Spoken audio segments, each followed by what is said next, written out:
Hey there, welcome to Fictional Frequencies, the place where stories come alive. I know a lot of you listen to drift off to sleep, so before you get cozy, go ahead and like the video, subscribe to the channel, and drop a comment. Let me know where you're tuning in from and what time you're listening. Now, take a deep breath, get comfortable, and let your imagination take over. The Adventures of Huckleberry Finn. By Mark Twain. Chapter 23. Well, all day him and the king was hard at it, rigging up a stage and a curtain and a row of candles for footlights, and that night the house was jam full of men in no time. When the place couldn't hold no more, the Duke he quit tending door and went around the back way and come onto the stage and stood up before the curtain and made a little speech, and praised up this tragedy, and said it was the most thrillingest one that ever was, and so he went on bragging about the tragedy, and about Edmund Kean the elder, which was to play the main principal part in it, and at last when he'd got everybody's expectations up high enough, he rolled up the curtain, and the next minute the king come prancing out on all fours, naked, and he was painted all over, ring-streaked and striped, all sorts of colors, as splendid as a rainbow. But never mind the rest of his outfit, it was just wild, but it was awful funny. The people most killed themselves laughing, and when the king got done capraing and capered off behind the scenes, they roared and clapped and stormed and haw-hawed till he come back and done it over again, and after that they made him do it another time. Well, it would make a cow laugh to see the shines that old idiot cut. Then the Duke he lets the curtain down, and bows to the people, and says the great tragedy will be performed only 2 nights more, on accounts of pressing London engagements, where the seats is all sold already for it in Drury Lane, and then he makes them another bow, and says if he has succeeded in pleasing them and instructing them, he will be deeply obliged if they will mention it to their friends and get them to come and see it. 20 people sings out. What, is it over? Is that all? The Duke says yes. Then there was a fine time. Everybody sings out, sold, and rose up mad, and was going for that stage and them tragedians. But a big, fine-looking man jumps up on a bench and shouts, "Hold on. Just a word, gentlemen." They stop to listen. "We are sold, mighty badly sold. But we don't want to be the laughing stock of this whole town, I reckon, and never hear the last of this thing as long as we live. No. What we want is to go out of here quiet, and talk this show up, and sell the rest of the town. Then we'll all be in the same boat. Ain't that sensible?" "You bet it is, the jedge is right," everybody sings out. "All right, then, not a word about any sell. Go along home, and advise everybody to come and see the tragedy." Next day you couldn't hear nothing around that town but how splendid that show was. House was jammed again that night, and we sold this crowd the same way. When me and the king and the Duke got home to the raft we all had a supper, and by, about midnight, they made Jim and me back her out and float her down the middle of the river, and fetch her in and hide her about 2 miles below town. The third night the house was crammed again, and they weren't newcomers this time, but people that was at the show the other 2 nights. I stood by the Duke at the door, and I see that every man that went in had his pockets bulging, or something muffled up under his coat, and I see it warn't no perfumery, neither, not by a long sight. I smelt sickly eggs by the barrel, and rotten cabbages, and such things, and if I know the signs of a dead cat being around, and I bet I do, there was 64 of them went in. I shoved in there for a minute, but it was too various for me, I couldn't stand it. Well, when the place couldn't hold no more people the Duke he give a fellow a quarter and told him to tend door for him a minute, and then he started around for the stage door, I after him, but the minute we turned the corner and was in the dark he says, "Walk fast now till you get away from the houses, and then shin for the raft like the dickens was after you." I done it, and he done the same. We struck the raft at the same time, and in less than 2 seconds we was gliding downstream, all dark and still, and edging towards the middle of the river, nobody saying a word. I reckon the poor king was in for a gaudy time of it with the audience, but nothing of the sort. Pretty soon he crawls out from under the wigwam, and says, "Well, how'd the old thing pan out this time, Duke?" He hadn't been uptown at all. We never showed a light till we was about 10 miles below the village. Then we lit up and had a supper, and the king and the Duke fairly laughed their bones loose over the way they'd served them people. The Duke says, "Greenhorns, flatheads. I knew the first house would keep mum and let the rest of the town get roped in, and I knew they'd lay for us the third night, and consider it was their turn now. Well, it is their turn, and I'd give something to know how much they'd take for it. I would just like to know how they're putting in their opportunity. They can turn it into a picnic if they want to, they brought plenty provisions. Them rapscallions took in $465 in that 3 nights. I never see money hauled in by the wagon load like that before. By and by, when they was asleep and snoring, Jim says, "Don't it surprise you the way dem kings carries on, Huck?" "No," I says, "it don't." "Why don't it, Huck?" "Well, it don't, because it's in the breed. I reckon they're all alike. But, Huck, dies kings o, orn is reglar rapscallions, dat's just what dey is, dey's reglar rapscallions. Well, that's what I may saying, all kings is mostly rapscallions, as fur as I can make out. Is dat so? You read about them once, you'll see. Look at Henry VIII, this N.S.A. Sunday school superintendent to him. And look at Charles II, and Louis XIV, and Louis XV, and James II, and Edward II, and Richard III, and 40 more, besides all them Saxon heptarchies that used to rip around so in old times and raise Cain. My, you ought to seen old Henry VIII when he was in bloom. He was a blossom. He used to marry a new wife every day, and chop off her head next morning. And he would do it just as indifferent as if he was ordering up eggs. Fetch up Nell Gwyn, he says. They fetch her up. Next morning, chop off her head. And they chop it off. Fetch up Jane Shore, he says, and up she comes. Next morning, chop off her head, and they chop it off. Ring up Fair Rosamond. Fair Rosamond answers the bell. Next morning, chop off her head. And he made every one of them tell him a tale every night, and he kept that up till he had hogged 1,001 tales that way, and then he put them all in a book, and called it Doomsday Book, which was a good name and stated the case. You don't know kings, Jim, but I know them, and this old rip of Warren is one of the cleanest I've struck in history. Well, Henry he takes a notion he wants to get up some trouble with this country. How does he go at it? Give notice, give the country a show. No. All of a sudden he heaves all the tea in Boston Harbor overboard, and whacks out a Declaration of Independence, and dares them to come on. That was his style, he never give anybody a chance. He had suspicions of his father, the Duke of Wellington. Well, what did he do? Ask him to show up? No, drowned dead him in a butt of Mamsie, like a cat. S'pose people left money laying around where he was, what did he do? He collared it. S'pose he contracted to do a thing, and you paid him, and didn't set down there and see that he done it, what did he do? He always done the other thing. S'pose he opened his mouth, what then? If he didn't shut it up powerful quick he'd lose a lie every time. That's the kind of a bug Henry was, and if we'd a had him along 'stead of our kings he'd a fooled that town a heap worse than Orn done. I don't say that Orn is lambs, because they ain't, when you come right down to the cold facts, but they ain't nothing to that old ram, anyway. All I say is kings, and you got to make allowances. Take them all around, they're a mighty ornery lot. It's the way they're raised. But dis one do smell so like the nation, Huck. Well, they all do, Jim. We can't help the way a king smells, history don't tell no way. Now the Duke, he's a tolerable likely man in some ways. Yes, a duke's different. But not very different. This one's a middling hard lot for a duke. When he's drunk, there ain't no nearsighted man could tell him from a king. Well, anyways, I don't hanker for no mo on Huck. Dis is all I can stand. It's the way I feel, too, Jim. But we've got them on our hands, and we got to remember what they are, and make allowances. Sometimes I wish we could hear of a country that's out of kings. What was the use to tell Jim these weren't real kings and dukes? It wouldn't have done no good, and, besides, it was just as I said, you couldn't tell them from the real kind. I went to sleep, and Jim didn't call me when it was my turn. He often done that. When I waked up just at daybreak, he was sitting there with his head down betwixt his knees, moaning and mourning to himself. I didn't take notice nor let on. I knowed what it was about. He was thinking about his wife and his children, away up yonder, and he was low and homesick, because he hadn't ever been away from home before in his life, and I do believe he cared just as much for his people as white folks does for their'n. It don't seem natural, but I reckon it's so. He was often moaning and mourning that way nights, when he judged I was asleep, and saying, "Put little Lizabeth. Put little Johnny. It's mighty hard, I spec I ain't ever gwine to see you no mo. He was a mighty good nigger, Jim was. But this time I somehow got to talking to him about his wife and young ones, and by he says, "What makes me feel so bad dis time because I hear somethin' over yonder on de bank like a whack, or a slam, while ago, and it mind me de time I treat my little Lizabeth so ornery. She warn't Annie, 'bout 4 year old, and she tucked a scarlet fever, and had a powful rough spell, but she got well, and one day she was standin' around, and I says to her, I says, "Shet to do dot." She never done it, stood kinder smilin' up at me. It make me mad, and I says agin, mighty loud, I says, "Don't you hear me, shet to do?" She stood the same way, kinder smilin' up. I was bilin'. I says, "I lay I make you mine."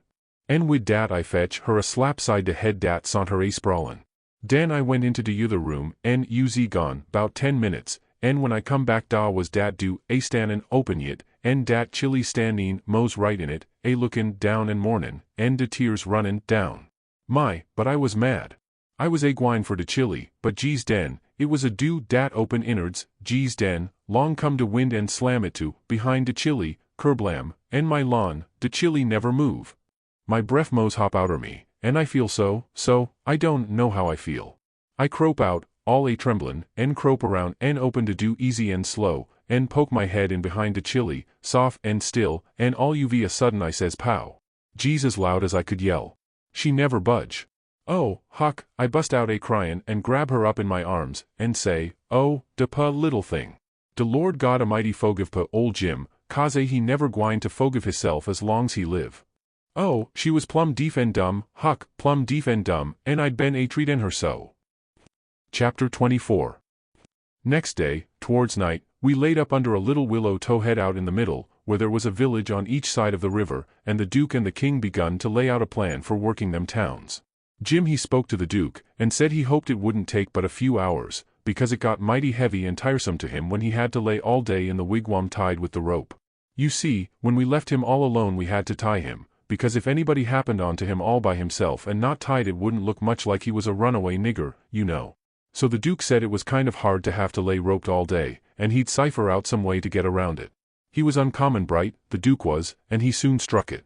He dressed Jim up in King Lear's outfit. It was a long curtain calico gown, and a white horsehair wig and whiskers, and then he took his theater paint and painted Jim's face and hands and ears and neck all over a dead, dull, solid blue, like a man that's been drowned dead 9 days. Blamed if he warn't the horriblest looking outrage I ever see. Then the Duke took and wrote out a sign on a shingle so. Sick Arab, but harmless when not out of his head.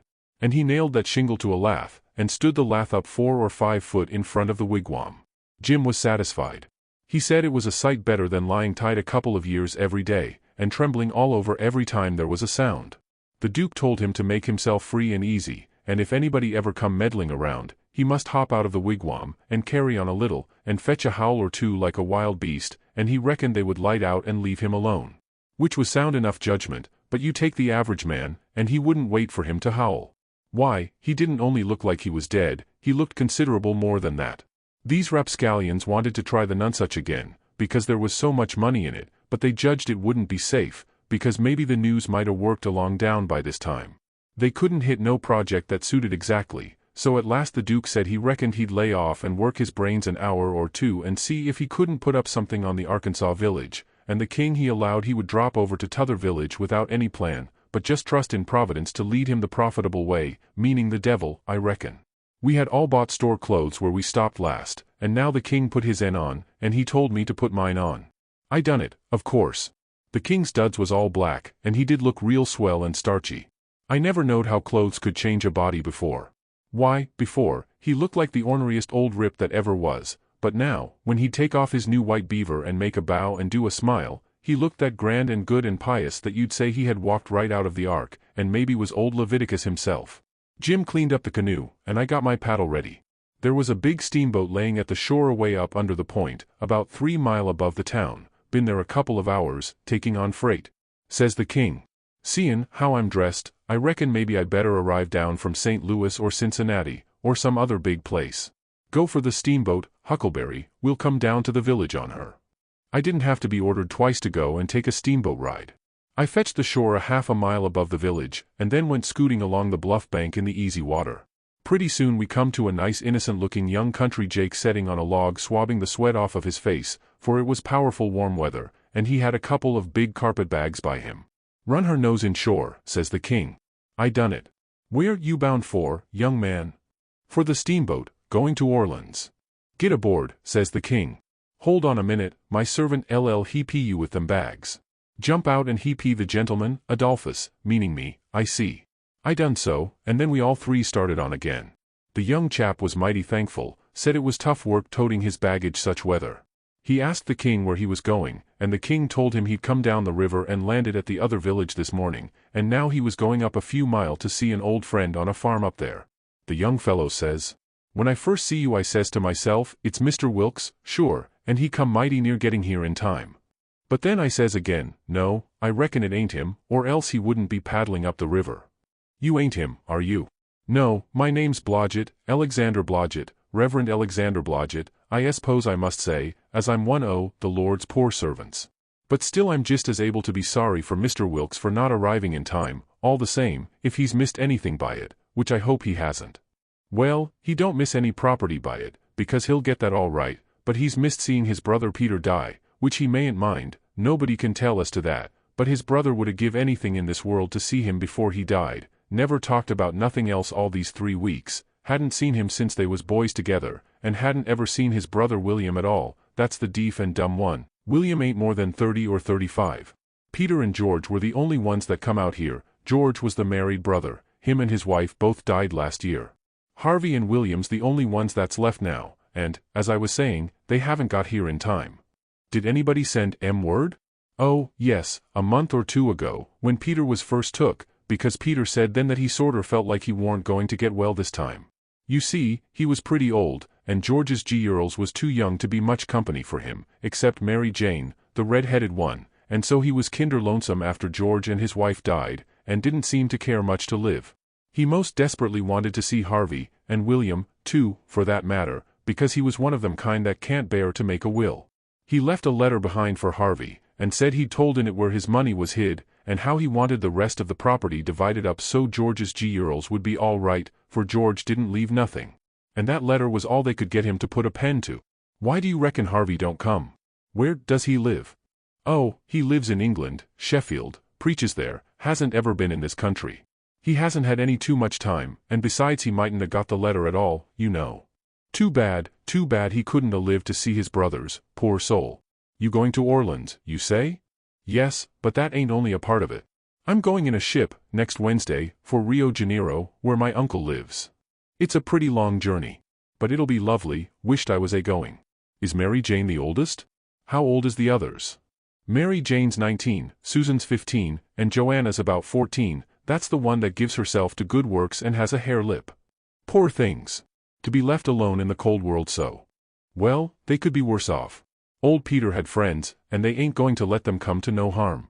There's Hobson, the Baptist preacher, and Deacon Lot Hovey, and Ben Rucker, and Abner Shackelford, and Levi Bell, the lawyer, and Dr. Robinson, and their wives, and the widow Bartley, and, well, there's a lot of them, but these are the ones that Peter was thickest with, and used to write about sometimes, when he wrote home, so Harvey'll know where to look for friends when he gets here.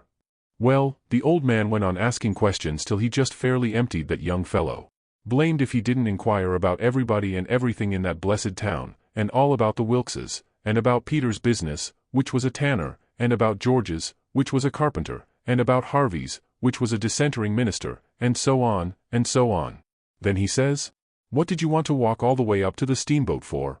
"Because she's a big Orleans boat, and I was afeard she mightn't stop there. When they're deep they won't stop for a hail. A Cincinnati boat will, but this is a St. Louis one." Was Peter Wilkes well off? Oh, yes, pretty well off. He had houses and land, and it's reckoned he left 3,000 or 4,000 in cash hid up sommers. When did you say he died? I didn't say, but it was last night. Funeral tomorrow, likely? Yes, 'bout the middle of the day.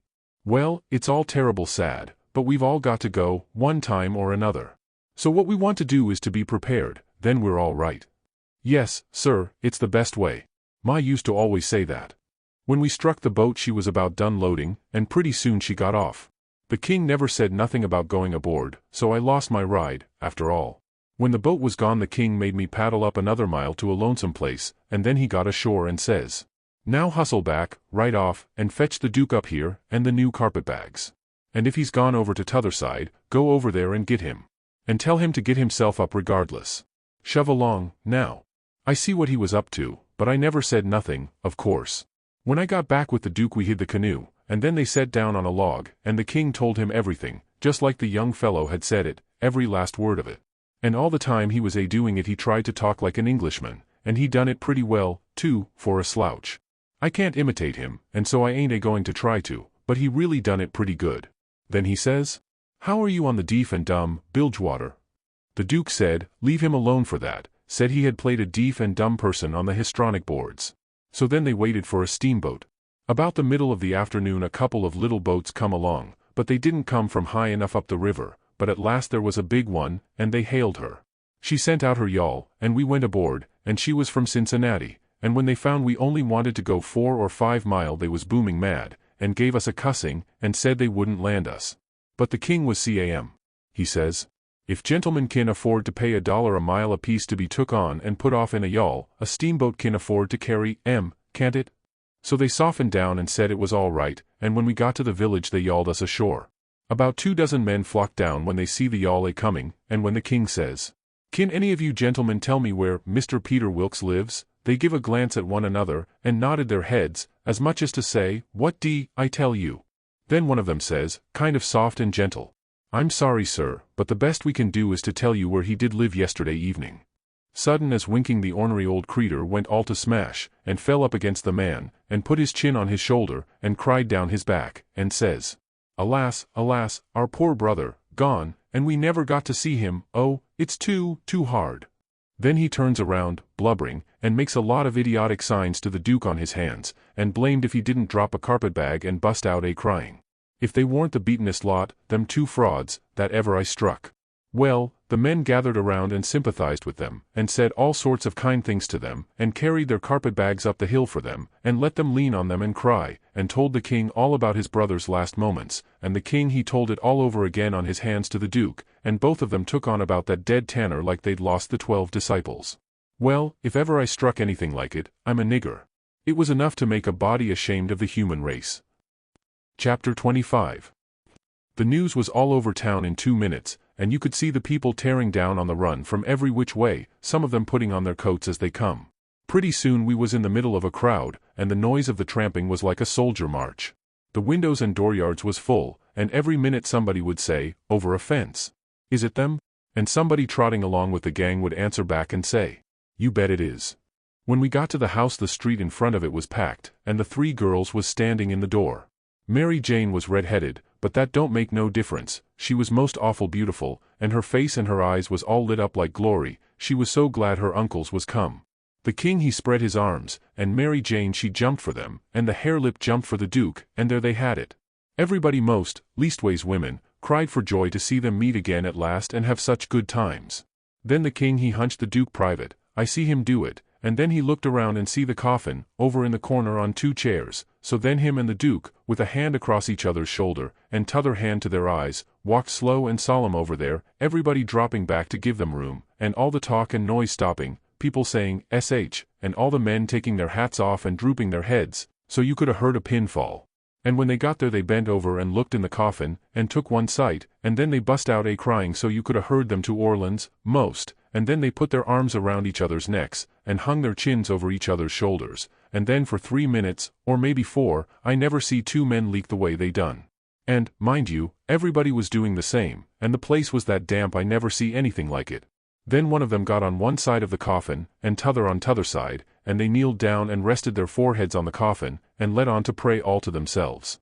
Well, when it come to that it worked the crowd like you never see anything like it, and everybody broke down and went to sobbing right out loud, the poor girls, too, and every woman, nearly, went up to the girls, without saying a word, and kissed them, solemn, on the forehead, and then put their hand on their head, and looked up towards the sky, with the tears running down, and then busted out and went off sobbing and swabbing, and give the next woman a show.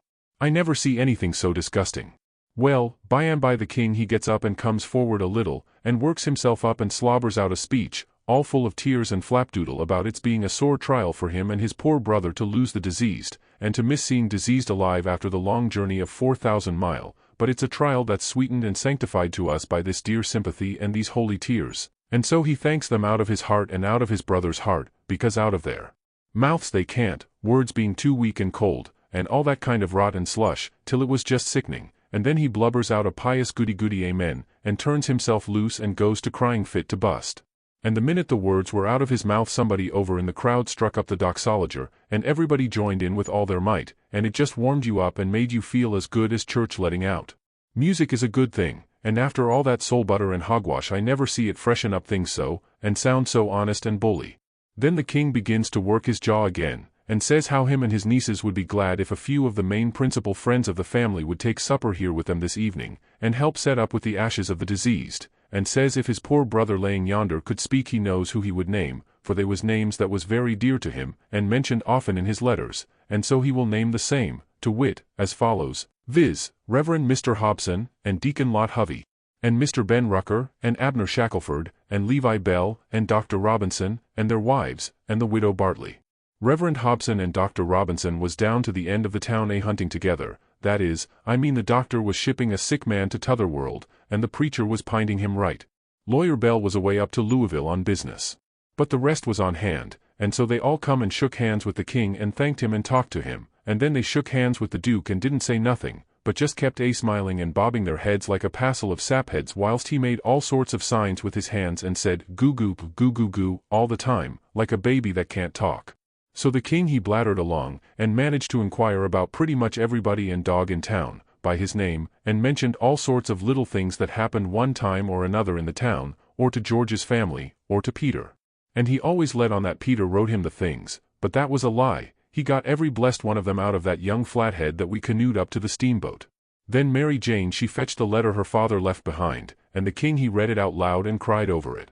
It give the dwelling house and $3,000, gold, to the girls, and it give the tanyard, which was doing a good business, along with some other houses and land, worth about $7,000, and $3,000 in gold to Harvey and William, and told where the $6,000 cash was hid down cellar.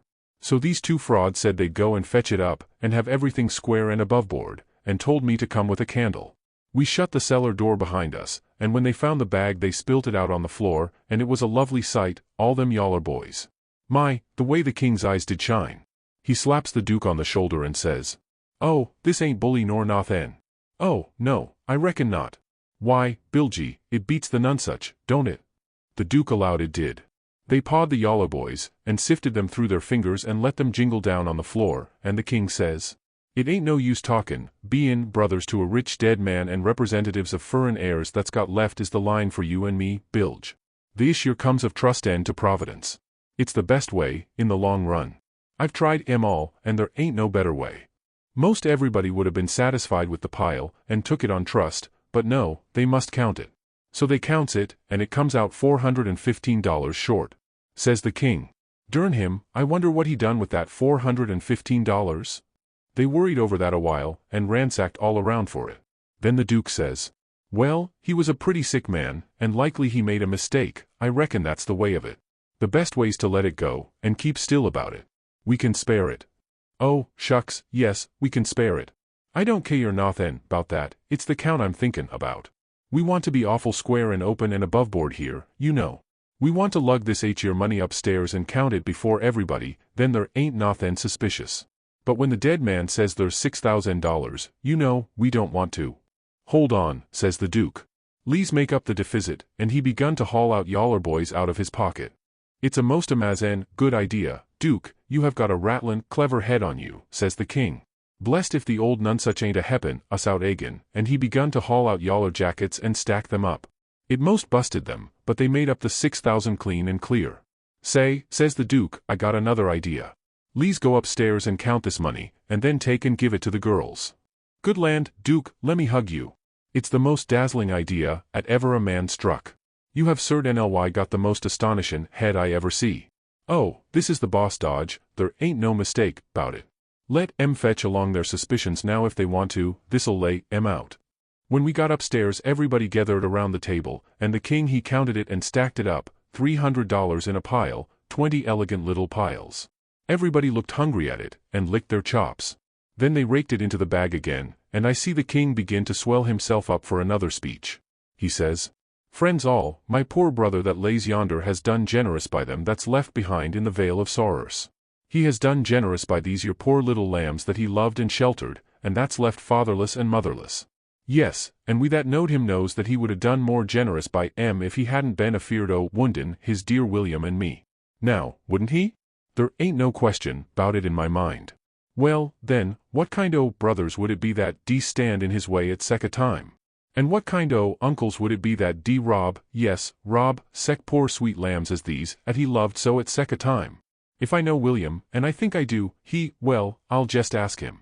He turns around and begins to make a lot of signs to the duke with his hands, and the duke he looks at him stupid and leather-headed a while, then all of a sudden he seems to catch his meaning, and jumps for the king, goo-gooing with all his might for joy, and hugs him about 15 times before he lets up.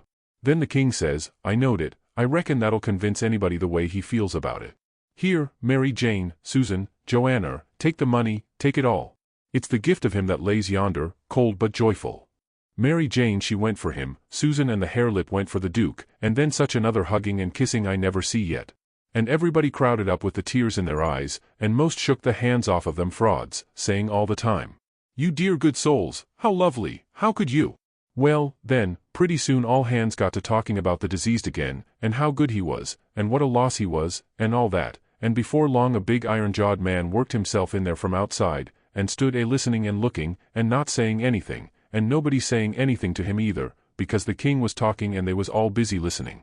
The king was saying, in the middle of something he'd started in on. They be in, particular friends o' the diseased. That's why they're invited here this evening, but tomorrow we want all to come, everybody, for he respected everybody, he liked everybody, and so it's fittin' that his funeral orgies be public. And so he went mooning on and on, liking to hear himself talk, and every little while he fetched in his funeral orgies again, till the Duke he couldn't stand it no more, so he writes on a little scrap of paper, "Obsequies, you old fool," and folds it up, and goes to goo-gooing and reaching it over people's heads to him. The king he reads it and puts it in his pocket, and says, "Poor William, afflicted as he is, his heart's Allah's right. Asks me to invite everybody to come to the funeral, wants me to make 'em all welcome. But he needn't a worried, it was just what I was at." Then he weaves along again, perfectly calm, and goes to dropping in his funeral orgies again every now and then, just like he done before. And when he done it the third time he says, "I say orgies, not because it's the common term, because it ain't, obsequies bein' the common term, but because orgies is the right term. Obsequies ain't used in England no more now, it's gone out. We say orgies now in England. Orgies is better, because it means the thing you're after more exact.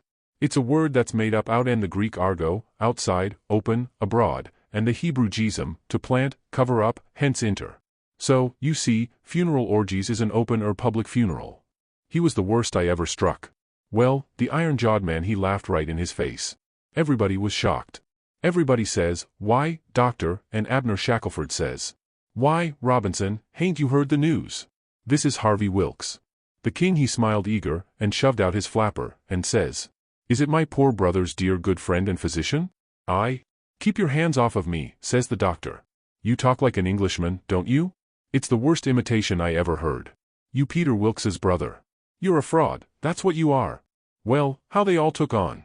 They crowded around the doctor and tried to quiet him down, and tried to explain to him and tell him how Harvey D showed in 40 ways that he was Harvey, and knowed everybody by name, and the names of the very dogs, and begged him not to hurt Harvey's feelings and the poor girl's feelings, and all that. But it warn't no use, he stormed right along, and said any man that pretended to be an Englishman and couldn't imitate the lingo no better than what he did was a fraud and a liar. The poor girls was hanging to the king and crying, and all of a sudden the doctor ups and turns on them. He says, "I was your father's friend, and I'm your friend, and I warn you as a friend, and an honest one that wants to protect you and keep you out of harm and trouble, to turn your backs on that scoundrel and have nothing to do with him, the ignorant tramp, with his idiotic Greek and Hebrew, as he calls it. He is the thinnest kind of an impostor, has come here with a lot of empty names and facts which he picked up somewheres, and you take them for proofs, and are helped to fool yourselves by these foolish friends here, who ought to know better. Mary Jane Wilkes, you know me for your friend, and for your unselfish friend, too. Now listen to me, turn this pitiful rascal out, I beg you to do it. Will you?" Mary Jane straightened herself up, and but she was handsome. She says, "Here is my answer." She hove up the bag of money and put it in the king's hands, and says, "Take this $6,000, and invest for me and my sisters any way you want to, and don't give us no receipt for it." Then she put her arm around the king on one side, and Susan and the hare-lip done the same on the other. Everybody clapped their hands and stomped on the floor like a perfect storm, whilst the king held up his head and smiled proud. The doctor says, "All right, I wash my hands of the matter. But I warn you all that a time's coming when you're going to feel sick whenever you think of this day." And away he went. "All right, doctor," says the king, kinder mocking him, "we'll try and get to send for you," which made them all laugh, and they said it was a prime good hit. Chapter 26. Well, when they was all gone the king he asks Mary Jane how they was off for spare rooms, and she said she had one spare room, which would do for Uncle William, and she'd give her own room to Uncle Harvey, which was a little bigger, and she would turn into the room with her sisters and sleep on a cot, and up garret was a little cubby, with a pallet in it. The king said the cubby would do for his valley, meaning me. So Mary Jane took us up, and she showed them their rooms, which was plain but nice. She said she'd have her frocks and a lot of other traps took out of her room if they was in Uncle Harvey's way, but he said they weren't. The frocks was hung along the wall, and before them was a curtain made out of calico that hung down to the floor. There was an old hair trunk in one corner, and a guitar box in another, and all sorts of little knickknacks and gimcracks around, like girls brisken up a room with. The king said it was all the more homely and more pleasanter for these fixings, and so don't disturb them. The duke's room was pretty small, but plenty good enough, and so was my cubby. That night they had a big supper, and all the men and women was there, and I stood behind the king and the duke's chairs and waited on them, and the niggers waited on the rest. Mary Jane she sat at the head of the table, with Susan alongside of her, and said how bad the biscuits was, and how mean the preserves was, and how ornery and tough the fried chickens was, and all that kind of rot, the way women always do for to force out compliments, and the people all knowed everything was tip-top, and said how do you get biscuits to brown so nice, and where, for the land's sake, did you get these Amazon pickles, and all that kind of humbug talky-talk, just the way people always does at a supper, you know. And when it was all done me and the hare-lip had supper in the kitchen off of the leavings, whilst the others was helping the niggers clean up the things. The hare-lip she got to pumping me about England, and blessed if I didn't think the ice was getting mighty thin sometimes. She says, "Did you ever see the king?" "Who? William IV? Well, I bet I have, he goes to our church. I knowed he was dead years ago, but I never let on. So when I says he goes to our church, she says, "What, regular?" "Yes, regular. His pew's right over opposite Orne, on t'other side the pulpit." "I thought he lived in London." "Well, he does." "Where would he live?" "But I thought you lived in Sheffield?" I see I was up a stump. I had to let on to get choked with a chicken bone, so as to get time to think how to get down again. Then I says, "I mean he goes to our church regular when he's in Sheffield. That's only in the summertime, when he comes there to take the sea baths." "Why, how you talk, Sheffield ain't on the sea." "Well, who said it was?" "Why, you did." "I didn't nother." "You did." "I didn't." "You did." "I never said nothing of the kind." "Well, what did you say, then?" "Said he come to take the sea baths, that's what I said." "Well, then, how's he going to take the sea baths if it ain't on the sea?" "Looky here," I says, "did you ever see any Congress water?" "Yes." "Well, did you have to go to Congress to get it?" "Why, no." "Well, neither does William IV have to go to the sea to get a sea bath." "How does he get it, then?" "Gets it the way people down here gets Congress water, in barrels. They're in the palace at Sheffield, they've got furnaces, and he wants his water hot. They can't bile that amount of water away off there at the sea. They haven't got no conveniences for it." "Oh, I see, now. You might have said that in the first place and saved time." When she said that I see I was out of the woods again, and so I was comfortable and glad. "Next," she says, "do you go to church, too?" "Yes, regular." "Where do you set?" "Why, in our pew." "Whose pew?" "Why, Orne, your Uncle Harvey's." "His en? What does he want with a pew?" "Wants it to set in." "What did you reckon he wanted with it?" "Why, I thought he'd be in the pulpit." "Rot him, I forgot he was a preacher." I see I was up a stump again, so I played another chicken bone and got another think. Then I says, "Blame it, do you suppose there ain't but one preacher to a church? Why, what do they want with more?"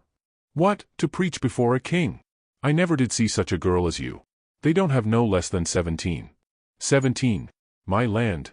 Why, I wouldn't set out such a string as that, not if I never got to glory. It must take 'em a week."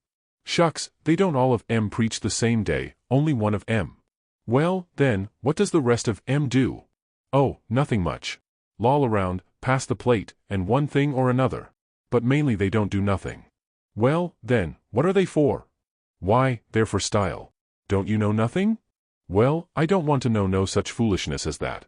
How is servants treated in England? Do they treat 'em better 'en we treat our niggers?" "No. A servant ain't nobody there. They treat them worse than dogs." "Don't they give 'em holidays, the way we do, Christmas and New Year's week, and 4th of July? "Oh, just listen. A body could tell you hain't ever been to England by that. Why, Harel, why, Joanna, they never see a holiday from year's end to year's end, never go to the circus, nor theater, nor nigger shows, nor nowheres. Nor church. Nor church.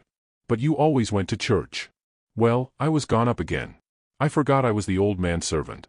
But next minute I whirled in on a kind of an explanation how a valley was different from a common servant and had to go to church whether he wanted to or not, and set with the family, on account of its being the law.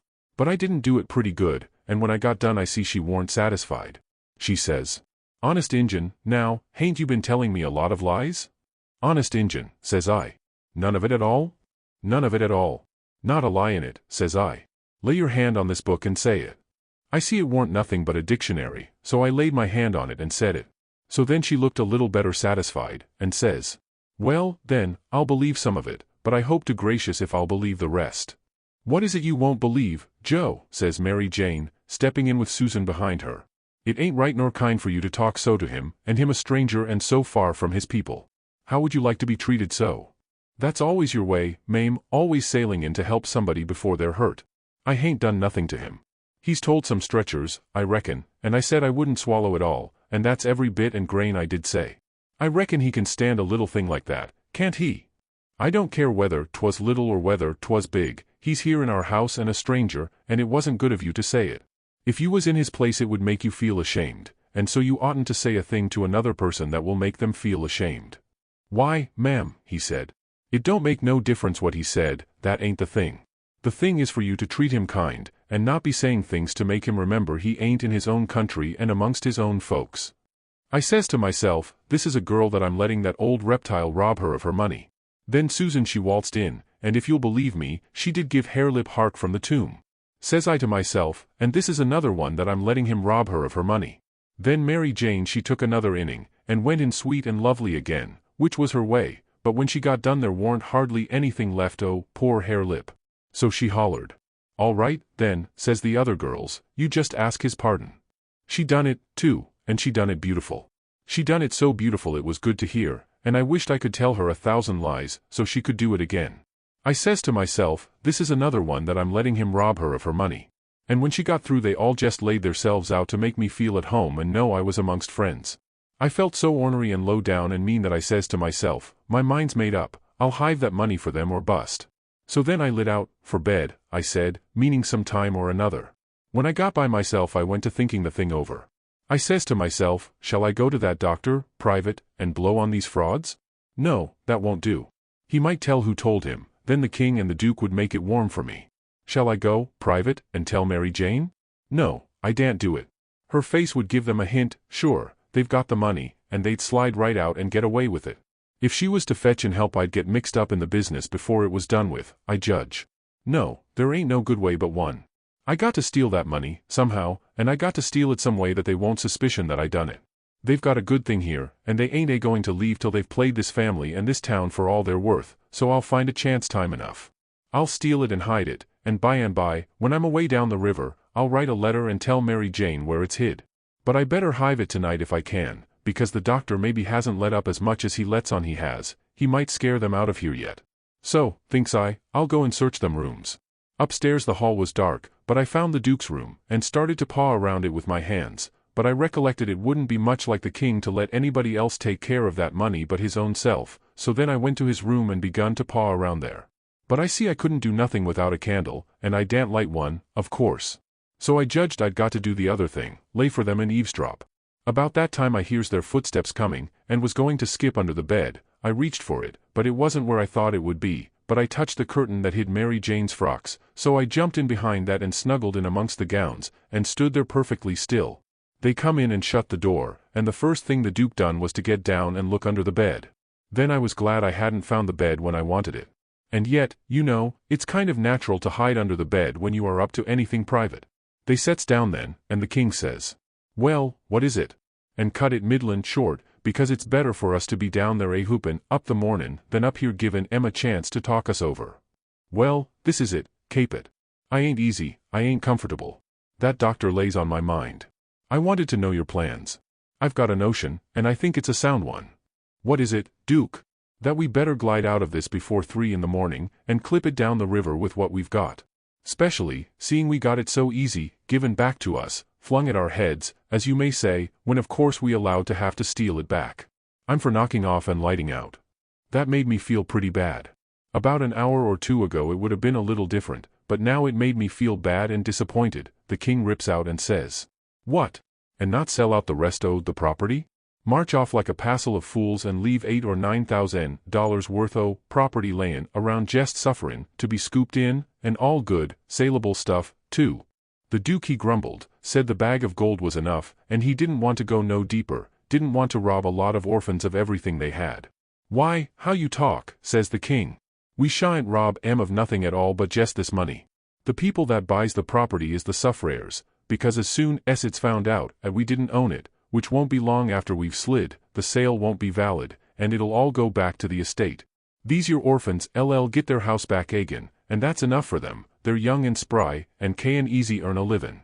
They ain't a-goin' to suffer. Why, just think, there's thousands and thousands that ain't nigh so well off. Bless you, they ain't got nothin' to complain of. Well, the king he talked him blind, so at last he give in, and said all right, but said he believed it was blamed foolishness to stay, and that doctor hanging over them. But the king says, cuss the doctor. What do we care for him? Hain't we got all the fools in town on our side? And ain't that a big enough majority in any town? So they got ready to go downstairs again. The Duke says, I don't think we put that money in a good place. That cheered me up. I'd begun to think I weren't going to get a hint of no kind to help me. The king says, why? Because Mary Jane be in mourning from this out, and first you know the nigger that does up the rooms will get an order to box these duds up and put 'em away, and do you reckon a nigger can run across money and not borrow some of it? Your head's level again, Duke, says the king, and he comes fumbling under the curtain 2 or 3 foot from where I was. I stuck tight to the wall and kept mighty still, though quivery, and I wondered what them fellows would say to me if they catched me, and I tried to think what I'd better do if they did catch me. But the king he got the bag before I could think more than about a half a thought, and he never suspicioned I was around. They took and shoved the bag through a rip in the straw tick that was under the feather bed, and crammed it in a foot or 2 amongst the straw and said it was all right now, because a nigger only makes up the feather bed, and don't turn over the straw tick only about twice a year, and so it warn't in no danger of getting stole now. But I knowed better. I had it out of there before they was halfway downstairs. I groped along up to my cubby, and hid it there till I could get a chance to do better. I judged I better hide it outside of the house somewheres, because if they missed it they would give the house a good ransacking. I knowed that very well. Then I turned in, with my clothes all on, but I couldn't a gone to sleep if I'd a wanted to, I was in such a sweat to get through with the business. By and by I heard the king and the Duke come up, so I rolled off my pallet and laid with my chin at the top of my ladder, and waited to see if anything was going to happen. But nothing did. So I held on till all the late sounds had quit and the early ones hadn't begun yet, and then I slipped down the ladder. Chapter 27. I crept to their doors and listened. They was snoring. So I tiptoed along, and got downstairs all right. There warn't a sound anywheres. I peeped through a crack of the dining room door, and see the men that was watching the corpse all sound asleep on their chairs. The door was open into the parlor, where the corpse was laying, and there was a candle in both rooms. I passed along, and the parlor door was open, but I see there warn't nobody in there but the remainders of Peter, so I shoved on by, but the front door was locked, and the key wasn't there. Just then I heard somebody coming down the stairs, back behind me. I run in the parlor and took a swift look around, and the only place I see to hide the bag was in the coffin. The lid was shoved along about a foot, showing the dead man's face down in there, with a wet cloth over it, and his shroud on. I tucked the money bag in under the lid, just down beyond where his hands was crossed, which made me creep, they was so cold, and then I run back across the room and in behind the door. The person coming was Mary Jane. She went to the coffin, very soft, and kneeled down and looked in. Then she put up her handkerchief, and I see she begun to cry, though I couldn't hear her, and her back was to me. I slid out, and as I passed the dining room I thought I'd make sure them watchers hadn't seen me, so I looked through the crack, and everything was all right. They hadn't stirred. I slipped up to bed, feeling ruther blue, on accounts of the thing playing out that way after I had took so much trouble and run so much risk about it. Says I, if it could stay where it is, all right, because when we get down the river 100 mile or 2 I could write back to Mary Jane, and she could dig him up again and get it, but that ain't the thing that's going to happen. The thing that's going to happen is, the money be found when they come to screw on the lid. Then the king get it again, and it be a long day before he gives anybody another chance to smouch it from him. Of course I wanted to slide down and get it out of there, but I daren't try it. Every minute it was getting earlier now, and pretty soon some of them watchers would begin to stir, and I might get catched with $6,000 in my hands that nobody hadn't hired me to take care of. I don't wish to be mixed up in no such business as that, I says to myself. When I got downstairs in the morning the parlor was shut up, and the watchers was gone. There warn't nobody around but the family and the widow Bartley and our tribe. I watched their faces to see if anything had been happening, but I couldn't tell. Towards the middle of the day the undertaker come with his man, and they set the coffin in the middle of the room on a couple of chairs, and then set all our chairs in rows, and borrowed more from the neighbors till the hall and the parlor and the dining room was full. I see the coffin lid was the way it was before, but I daren't go to look in under it, with folks around. Then the people begun to flock in, and the beats and the girls took seats in the front row at the head of the coffin, and for a half an hour the people filed around slow, in single rank, and looked down at the dead man's face a minute, and some dropped in a tear, and it was all very still and solemn, only the girls and the beats holding handkerchiefs to their eyes and keeping their heads bent, and sobbing a little. There warn't no other sound but the scraping of the feet on the floor and blowing noses, because people always blows them more at a funeral than they do at other places except church. When the place was packed full, the undertaker he slid around in his black gloves with his softy soothing ways, putting on the last touches, and getting people and things all shipshape and comfortable, and making no more sound than a cat. He never spoke, he moved people around, he squeezed in late ones, he opened up passageways, and done it with nods, and signs with his hands. Then he took his place over against the wall. He was the softest, glidingest, stealthiest man I ever see, and there warn't no more smile to him than there is to a ham. They had borrowed a melodeum, a sick one, and when everything was ready a young woman sat down and worked it, and it was pretty squeaky and colicky, and everybody joined in and sung, and Peter was the only one that had a good thing, according to my notion. Then the Reverend Hobson opened up, slow and solemn, and begun to talk, and straight off the most outrageous row busted out in the cellar a body ever heard. It was only one dog, but he made a most powerful racket, and he kept it up right along. The parson he had to stand there, over the coffin, and wait. You couldn't hear yourself think. It was right down awkward, and nobody didn't seem to know what to do. But pretty soon they see that long-legged undertaker make a sign to the preacher as much as to say, "Don't you worry, just depend on me." Then he stooped down and begun to glide along the wall, just his shoulders showing over the people's heads. So he glided along, and the powwow and racket getting more and more outrageous all the time, and at last, when he had gone around two sides of the room, he disappears down cellar. Then in about 2 seconds we heard a whack, and the dog he finished up with a most amazing howl or two, and then everything was dead still, and the parson begun his solemn talk where he left off. In a minute or two here comes this undertaker's back and shoulders gliding along the wall again, and so he glided and glided around 3 sides of the room, and then rose up, and shaded his mouth with his hands, and stretched his neck out towards the preacher, over the people's heads, and says, in a kind of a coarse whisper, he had a rat. Then he drooped down and glided along the wall again to his place. You could see it was a great satisfaction to the people, because naturally they wanted to know. A little thing like that don't cost nothing, and it's just the little things that makes a man to be looked up to and liked. There warn't no more popular man in town than what that undertaker was. Well, the funeral sermon was very good, but pison long and tiresome, and then the king he shoved in and got off some of his usual rubbish, and at last the job was through, and the undertaker begun to sneak up on the coffin with his screwdriver. I was in a sweat then, and watched him pretty keen. But he never meddled at all, just slid the lid along as soft as mush, and screwed it down tight and fast. So there I was. I didn't know whether the money was in there or not. So, says I, "S'pose somebody has hogged that bag on the sly, now how do I know whether to write to Mary Jane or not? S'pose she dug him up and didn't find nothing, what would she think of me? Blame it, I says, I might get hunted up and jailed. I'd better lay low and keep dark, and not write at all. The thing's awful mixed now. Trying to better it, I've worsened it 100 times, and I wish to goodness I'd just let it alone." Dad fetched the whole business. They buried him, and we come back home, and I went to watching faces again. I couldn't help it, and I couldn't rest easy.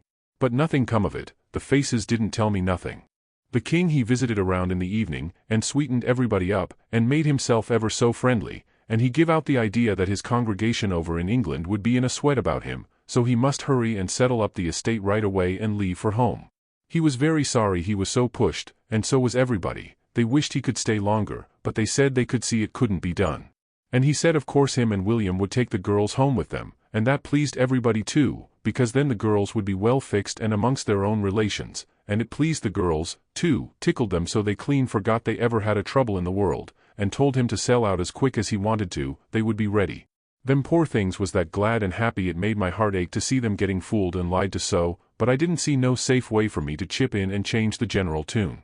Well, blamed if the king didn't build a house and the niggers and all the property for auction straight off, sale 2 days after the funeral, but anybody could buy private beforehand if they wanted to.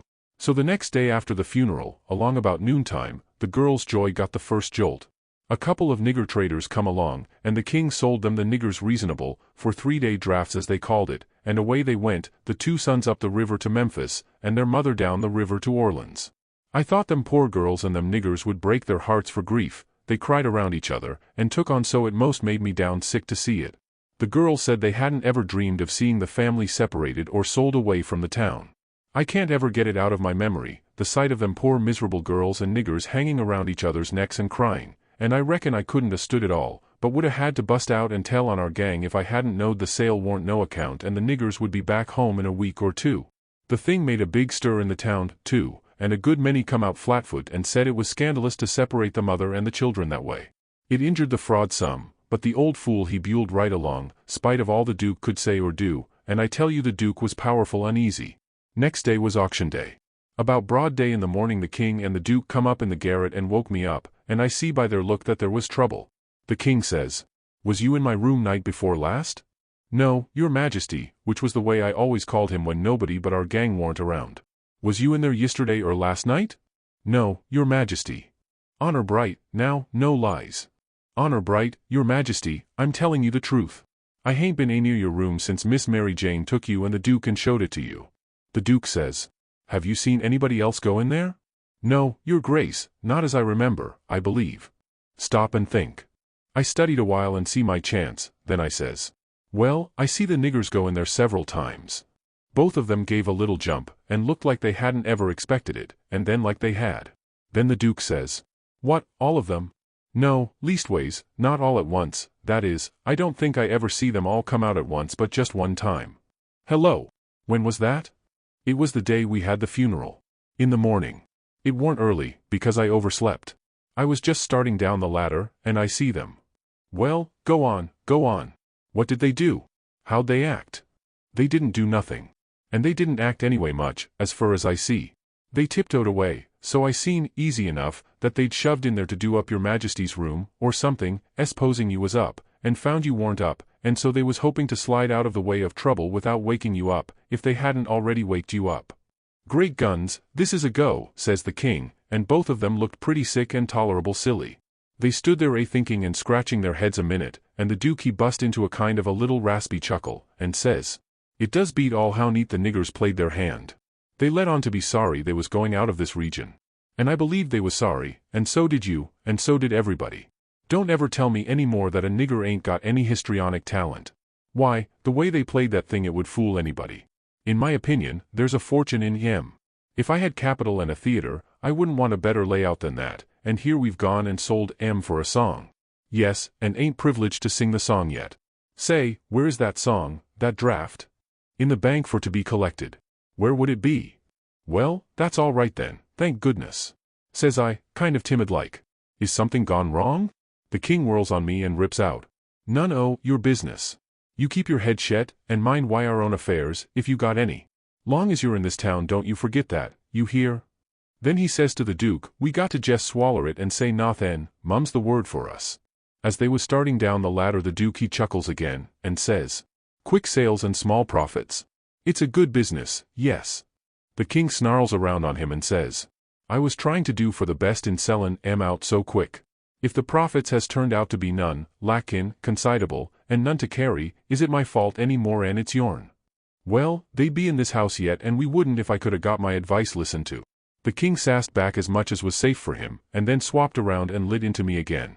He give me down the banks for not coming and telling him I see the niggers come out of his room acting that way, said any fool would have knowed something was up. And then waltzed in and cussed himself a while, and said it all come of him not laying late and taking his natural rest that morning, and he'd be blamed if he'd ever do it again. So they went off a-jawing, and I felt dreadful glad I'd worked it all off onto the niggers, and yet hadn't done the niggers no harm by it. Chapter 28. By and by it was getting up time. So I come down the ladder and started for downstairs, but as I come to the girls' room the door was open, and I see Mary Jane setting by her old hair trunk, which was open and she'd been packing things in it, getting ready to go to England. But she had stopped now with a folded gown in her lap, and had her face in her hands, crying. I felt awful bad to see it, of course anybody would. I went in there and says, Miss Mary Jane, you can't a-bear to see people in trouble, and I can't, most always. Tell me about it. So she done it. And it was the niggers, I just expected it. She said the beautiful trip to England was most about spoiled for her, she didn't know how she was ever going to be happy there, knowing the mother and the children weren't ever going to see each other no more, and then busted out bitterer than ever, and flung up her hands, and says, "Oh, dear, dear, to think they ain't ever going to see each other any more." "But they will, and inside of 2 weeks, and I know it," says I. Laws, it was out before I could think. And before I could budge she throws her arms around my neck and told me to say it again, say it again, say it again. I see I had spoke too sudden and said too much, and was in a close place. I asked her to let me think a minute, and she sat there, very impatient and excited and handsome, but looking kind of happy and eased up, like a person that's had a tooth pulled out. So I went to studying it out. I says to myself, I reckon a body that ups and tells the truth when he is in a tight place is taking considerable many risks, though I ain't had no experience, and can't say for certain, but it looks so to me, anyway, and yet here's a case where I'm blessed if it don't look to me like the truth is better and actually safer than a lie. I must lay it by in my mind, and think it over some time or other, it's so kind of strange and unregular. I never see nothing like it. Well, I says to myself at last, I may going to chance it, I'll up and tell the truth this time, though it does seem most like setting down on a kag of powder and touching it off just to see where you'll go to. Then I says, "Miss Mary Jane, is there any place out of town a little ways where you could go and stay 3 or 4 days?" "Yes, Mr. Lothrop's." "Why?" "Never mind why yet. If I'll tell you how I know the niggers will see each other again inside of 2 weeks, here in this house, and prove how I know it, will you go to Mr. Lothrop's and stay 4 days?" "4 days," she says, "I'll stay a year." "All right," I says, "I don't want nothing more out of you than just your word, I druther have it than another man's kiss the Bible." She smiled and reddened up very sweet, and I says, "If you don't mind it, I'll shut the door, and bolt it." Then I come back and set down again, and says, "Don't you holler. Just set still and take it like a man. I got to tell the truth, and you want to brace up, Miss Mary, because it's a bad kind, and going to be hard to take, but there ain't no help for it. These uncles of yourn ain't no uncles at all, they're a couple of frauds, regular deadbeats. There, now we're over the worst of it, you can stand the rest middling easy." It jolted her up like everything, of course, but I was over the shoal water now, so I went right along, her eyes blazing higher and higher all the time, and told her every blame thing, from where we first struck that young fool going up to the steamboat, clear through to where she flung herself onto the king's breast at the front door and he kissed her 16 or 17 times, and then up she jumps, with her face afire like sunset, and says, "The brute! Come, don't waste a minute, not a second, we'll have them tarred and feathered, and flung in the river." Says I, "Cert.NLY. But do you mean before you go to Mr. Lothrop's, or—" "Oh," she says, "what am I thinking about," she says, and sat right down again. "Don't mind what I said, please don't, you won't, now, will you?" Laying her silky hand on mine in that kind of a way that I said I would die first. "I never thought, I was so stirred up," she says, "now go on, and I won't do so any more. You tell me what to do, and whatever you say I'll do it." "Well," I says, "it's a rough gang, them 2 frauds, and I'm fixed so I got to travel with them a while longer, whether I want to or not. I'd druther not tell you why, and if you was to blow on them this town would get me out of their claws, and I'd be all right, but there'd be another person that you don't know about who'd be in big trouble. Well, we got to save him, hain't we?" "Of course." "Well, then, we won't blow on them." Saying them words put a good idea in my head. I see how maybe I could get me and Jim rid of the frauds, get them jailed here, and then leave. But I didn't want to run the raft in the daytime without anybody aboard to answer questions but me, so I didn't want the plan to begin working till pretty late tonight. I says, "Miss Mary Jane, I'll tell you what we'll do, and you won't have to stay at Mr. Lothrop's so long, nuther." "How fur is it?" "A little short of 4 miles, right out in the country, back here." "Well, that'll answer. Now you go along out there, and lay low till 9 or half past tonight, and then get them to fetch you home again, tell them you've thought of something. If you get here before 11 put a candle in this window, and if I don't turn up wait till 11, and then if I don't turn up it means I'm gone, and out of the way, and safe. Then you come out and spread the news around, and get these beats jailed." "Good," she says, "I'll do it. And if it just happens so that I don't get away, but get took up along with them, you must up and say I told you the whole thing beforehand, and you must stand by me all you can." "Stand by you? Indeed I will. They shan't touch a hair of your head," she says, and I see her nostrils spread and her eyes snap when she said it, too. "If I get away I shan't be here," I says, "to prove these rapscallions ain't your uncles, and I couldn't do it if I was here. I could swear they was beats and bummers, that's all, though that's worth something. Well, there's others can do that better than what I can, and they're people that ain't going to be doubted as quick as I'd be. I'll tell you how to find them. Gimme a pencil and a piece of paper. There, Royal Nonsuch, Bricksville.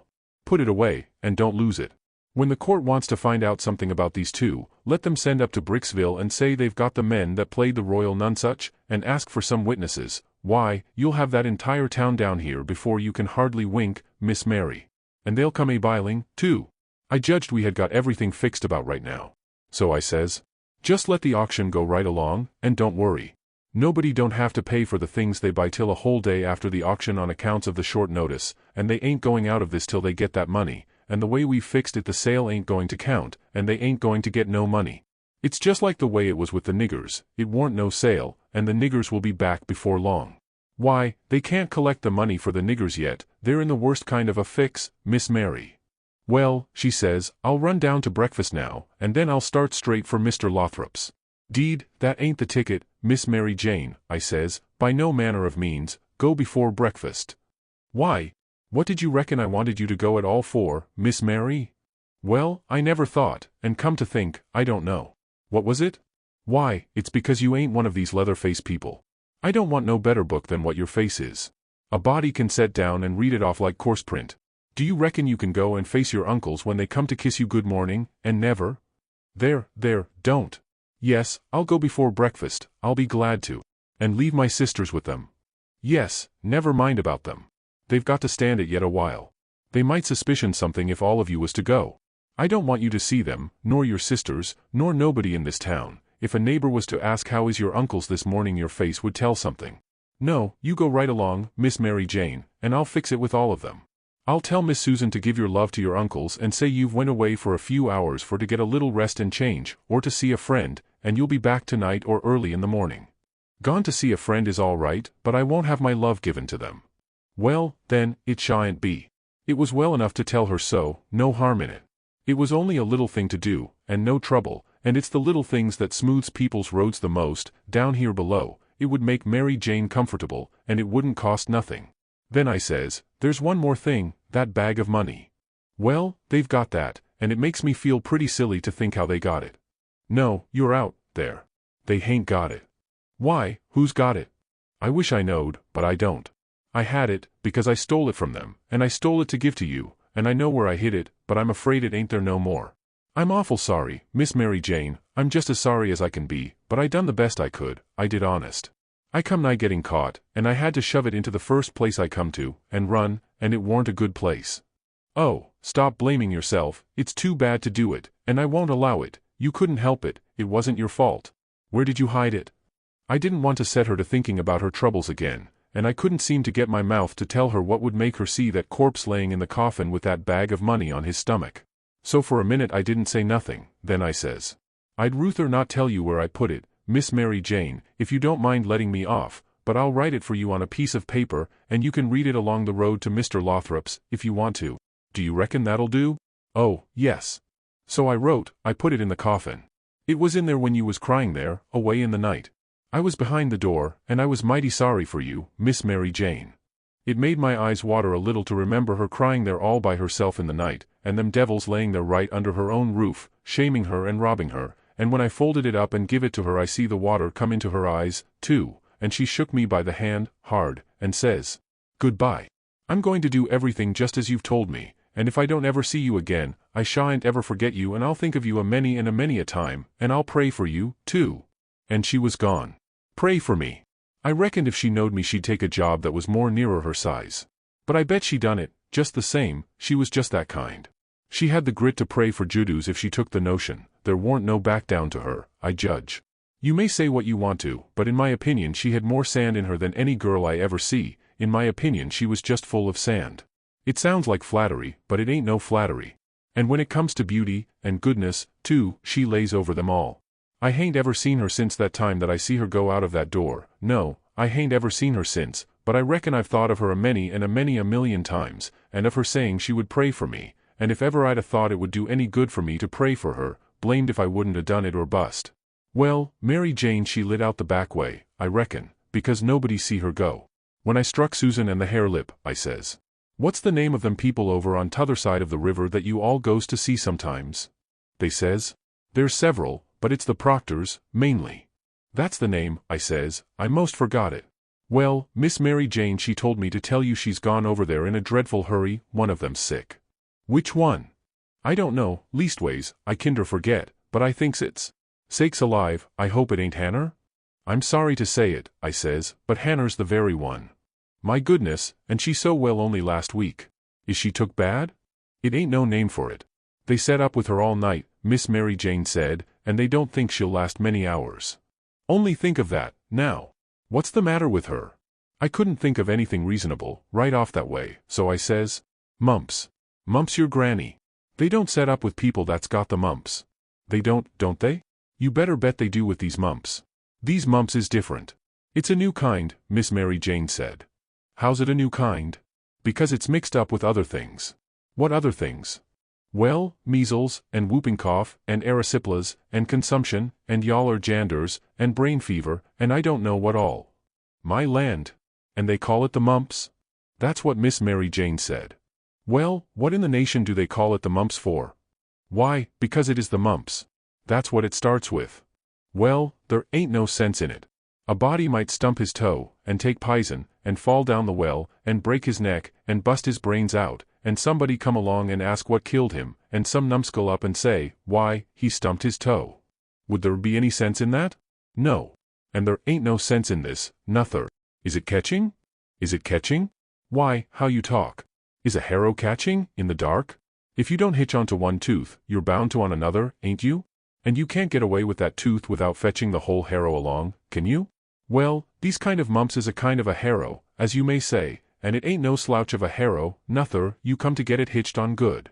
Well, it's awful, I think, says the hare lip. I'll go to Uncle Harvey, Ann. Oh, yes, I says, I would. Of course I would. I wouldn't lose no time. Well, why wouldn't you? Just look at it a minute, and maybe you can see. Hain't your uncles obliged to get along home to England as fast as they can? And do you reckon they'd be mean enough to go off and leave you to go all that journey by yourselves? You know they'll wait for you. So good. Your Uncle Harvey's a preacher, ain't he? Very well, then, is a preacher going to deceive a steamboat clerk? Is he going to deceive a ship clerk, so as to get them to let Miss Mary Jane go aboard? Now you know he ain't. What will he do, then? Why, he'll say, it's a great pity, but my church matters has got to get along the best way they can, for my niece has been exposed to the dreadful pluribus unum mumps, and so it's my bounden duty to set down here and wait the 3 months it takes to show on her if she's got it. But never mind, if you think it's best to tell your Uncle Harvey.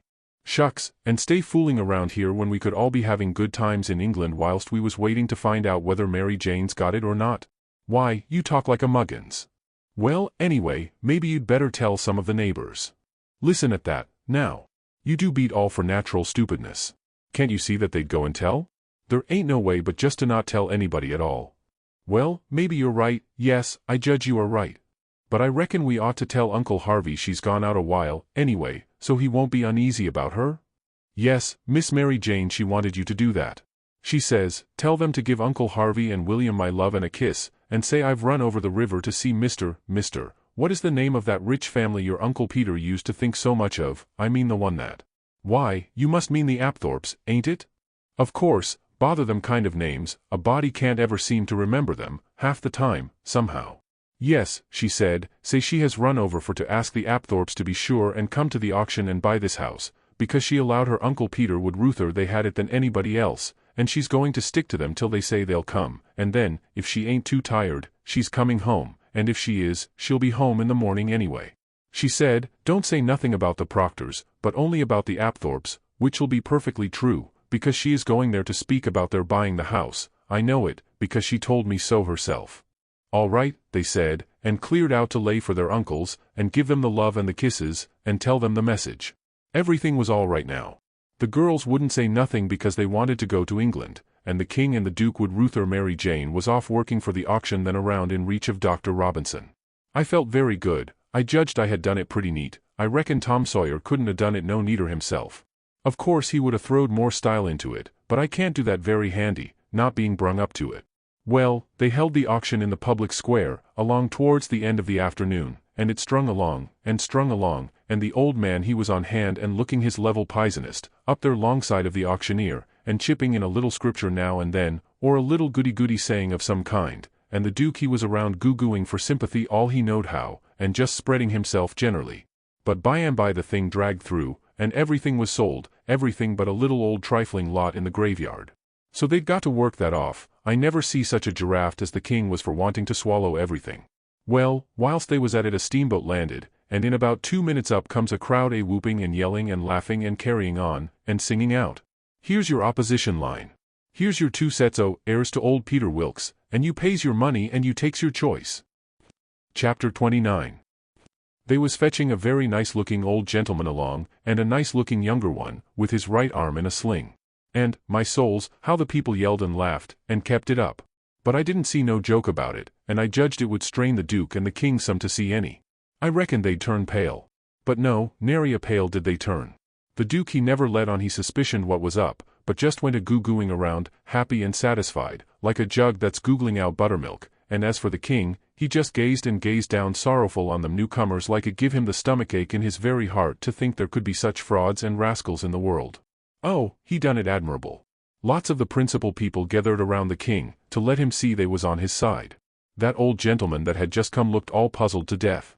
Pretty soon he begun to speak, and I see straight off he pronounced like an Englishman, not the King's way, though the King's was pretty good for an imitation.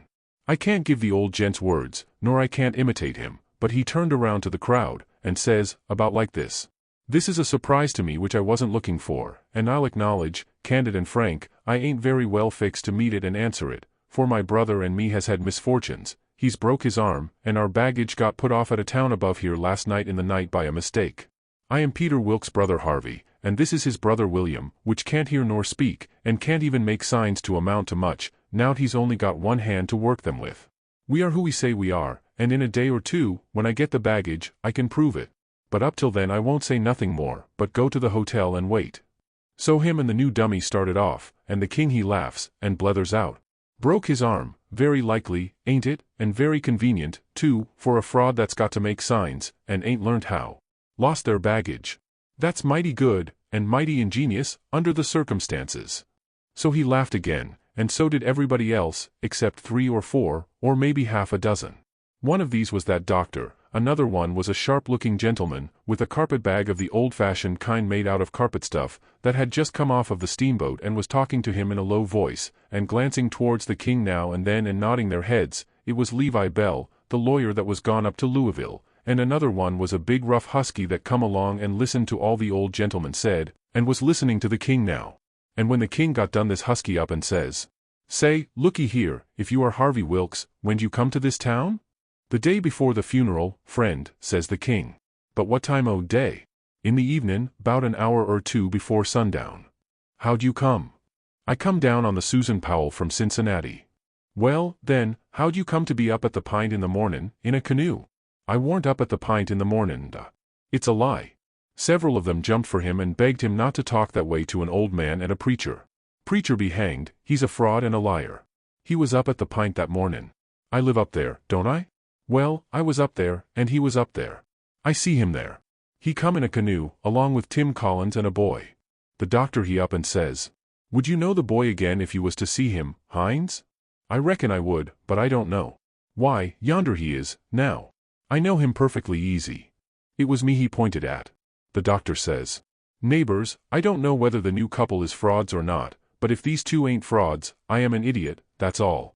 I think it's our duty to see that they don't get away from here till we've looked into this thing. Come along, Hines, come along, the rest of you. We'll take these fellows to the tavern and affront them with t'other couple, and I reckon we'll find out something before we get through." It was nuts for the crowd, though maybe not for the King's friends, so we all started. It was about sundown. The doctor he led me along by the hand, and was plenty kind enough, but he never let go my hand. We all got in a big room in the hotel, and lit up some candles, and fetched in the new couple. "First," the doctor says, "I don't wish to be too hard on these two men, but I think they're frauds, and they may have complices that we don't know nothing about. If they have, won't the complices get away with that bag of gold Peter Wilkes left? It ain't unlikely. If these men ain't frauds, they won't object to sending for that money and letting us keep it till they prove they're all right, ain't that so?" Everybody agreed to that. So I judged they had our gang in a pretty tight place right at the outstart. But the King he only looked sorrowful, and says, "Gentlemen, I wish the money was there, for I ain't got no disposition to throw anything in the way of a fair, open, out-and-out investigation o' this miceable business, but, alas, the money ain't there. You can send and see, if you want to." "Where is it, then?" Well, when my niece give it to me to keep for her, I took and hid it inside the straw tick my bed, not wishin' to bank it for the few days we'd be here, and considerin' the bed a safe place, we not bein' used to niggers, and suppository and honest, like servants in England. The niggers stole it the very next mornin' after I had went downstairs, and when I sold I hadn't missed the money yet, so they got clean away with it. My servant here can tell you 'bout it, gentlemen. The doctor and several said, shucks, and I see nobody didn't altogether believe him. One man asked me if I see the niggers steal it. I said no, but I see them sneaking out of the room and hustling away, and I never thought nothing, only I reckoned they was afraid they had waked up my master and was trying to get away before he made trouble with them. That was all they asked me. Then the doctor whirls on me and says, "Are you English, too?" I says yes, and him and some others laughed, and said, "Stuff." Well, then they sailed in on the general investigation, and there we had it, up and down, hour in, hour out, and nobody never said a word about supper, nor ever seemed to think about it, and so they kept it up, and it was the worst mixed-up thing you ever see. They made the king tell his yarn, and they made the old gentleman tell his and anybody but a lot of prejudiced chuckleheads would have seen that the old gentleman was spinning truth and t'other one lies. And by they had me up to tell what I knowed. The king he give me a left-handed look out of the corner of his eye, and so I knowed enough to talk on the right side. I begun to tell about Sheffield, and how we lived there, and all about the English Wilkses, and so on, but I didn't get pretty fur till the doctor begun to laugh, and Levi Bell, the lawyer, says, "Set down, my boy, I wouldn't strain myself if I was you. I reckon you ain't used to lying, it don't seem to come handy, what you want is practice. You do it pretty awkward." I didn't care nothing for the compliment, but I was glad to be let off, anyway. The doctor he started to say something, and turns and says, "If you'd been in town at first, Levi Bell," the king broke in and reached out his hand, and says, "Why, is this my poor dead brother's old friend that he's wrote so often about?" The lawyer and him shook hands, and the lawyer smiled and looked pleased, and they talked right along a while, and then got to one side and talked low, and at last the lawyer speaks up and says, "That'll fix it. I'll take the order and send it, along with your brothers, and then they'll know it's all right." So they got some paper and a pen, and the king he sat down and twisted his head to one side, and chawed his tongue, and scrawled off something, and then they give the pen to the duke, and then for the first time the duke looked sick. But he took the pen and wrote. So then the lawyer turns to the new old gentleman and says, "You and your brother please write a line or two and sign your names." The old gentleman wrote, but nobody couldn't read it. The lawyer looked powerful astonished, and says, "Well, it beats me," and snaked a lot of old letters out of his pocket, and examined them, and then examined the old man's writing, and then them again, and then says, "These old letters is from Harvey Wilkes, and here's these two handwritings, and anybody can see they didn't write them." The king and the duke looked sold and foolish, I tell you, to see how the lawyer had took them in, and here's this old gentleman's handwriting, and anybody can tell, easy enough, he didn't write them. Fact is, the scratches he makes ain't properly writing at all. Now, here's some letters from. The new old gentleman says, "If you please, let me explain. Nobody can read my hand but my brother there, so he copies for me. It's his hand you've got there, not mine." "Well," says the lawyer, "this is a state of things. I've got some of William's letters, too, so if you'll get him to write a line or so we can calm." "He can't write with his left hand," says the old gentleman. "If he could use his right hand, you would see that he wrote his own letters and mine too. Look at both, please, they're by the same hand." The lawyer done it, and says, "I believe it's so, and if it ain't so, there's a heap stronger resemblance than I'd noticed before, anyway. Well, I thought we was right on the track of a solution, but it's gone to grass, partly. But anyway, one thing is proved, these two ain't either of Wilkes's," and he wagged his head towards the king and the duke. "Well, what do you think? That mule-head old fool wouldn't give in then. Indeed he wouldn't. Said it warn't no fair test. Said his brother William was the cussedest joker in the world, and hadn't tried to write. He see William was going to play one of his jokes the minute he put the pen to paper. And so he warmed up and went warbling and warbling right along till he was actually beginning to believe what he was saying himself, but pretty soon the new gentleman broke in, and says, "I've thought of something. Is there anybody here that helped to lay out my helped to lay out the late Peter Wilkes for burying?" "Yes," says somebody, "me and Turner done it. We're both here." Then the old man turns towards the king, and says, "Perhaps this gentleman can tell me what was tattooed on his breast?"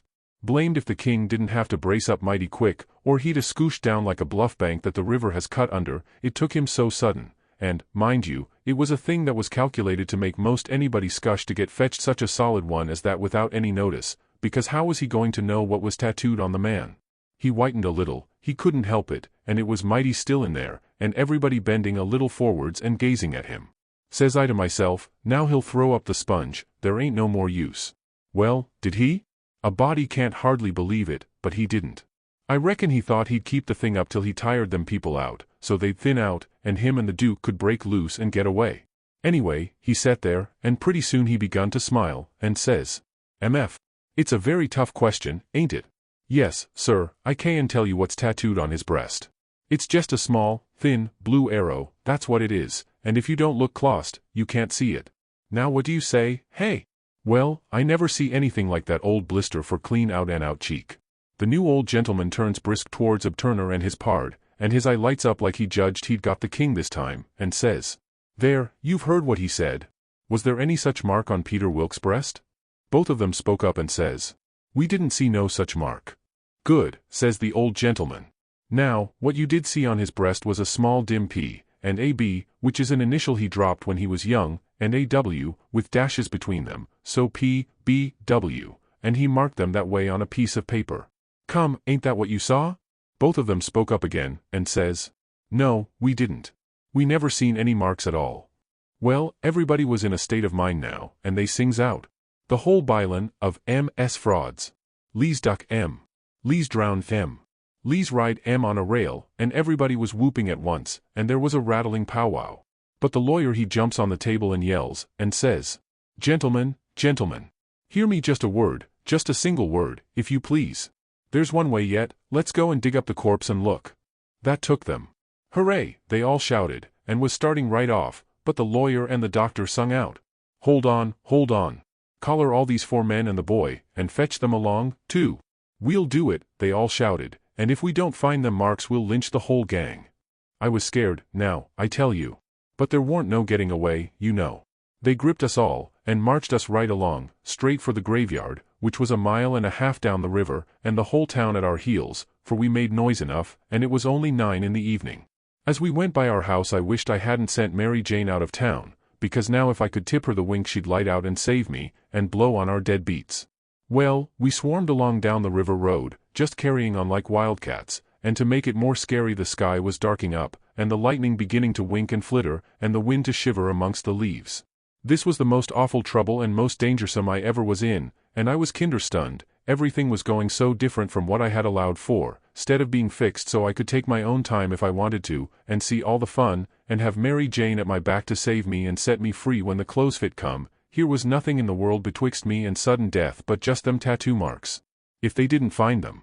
I couldn't bear to think about it, and yet, somehow, I couldn't think about nothing else.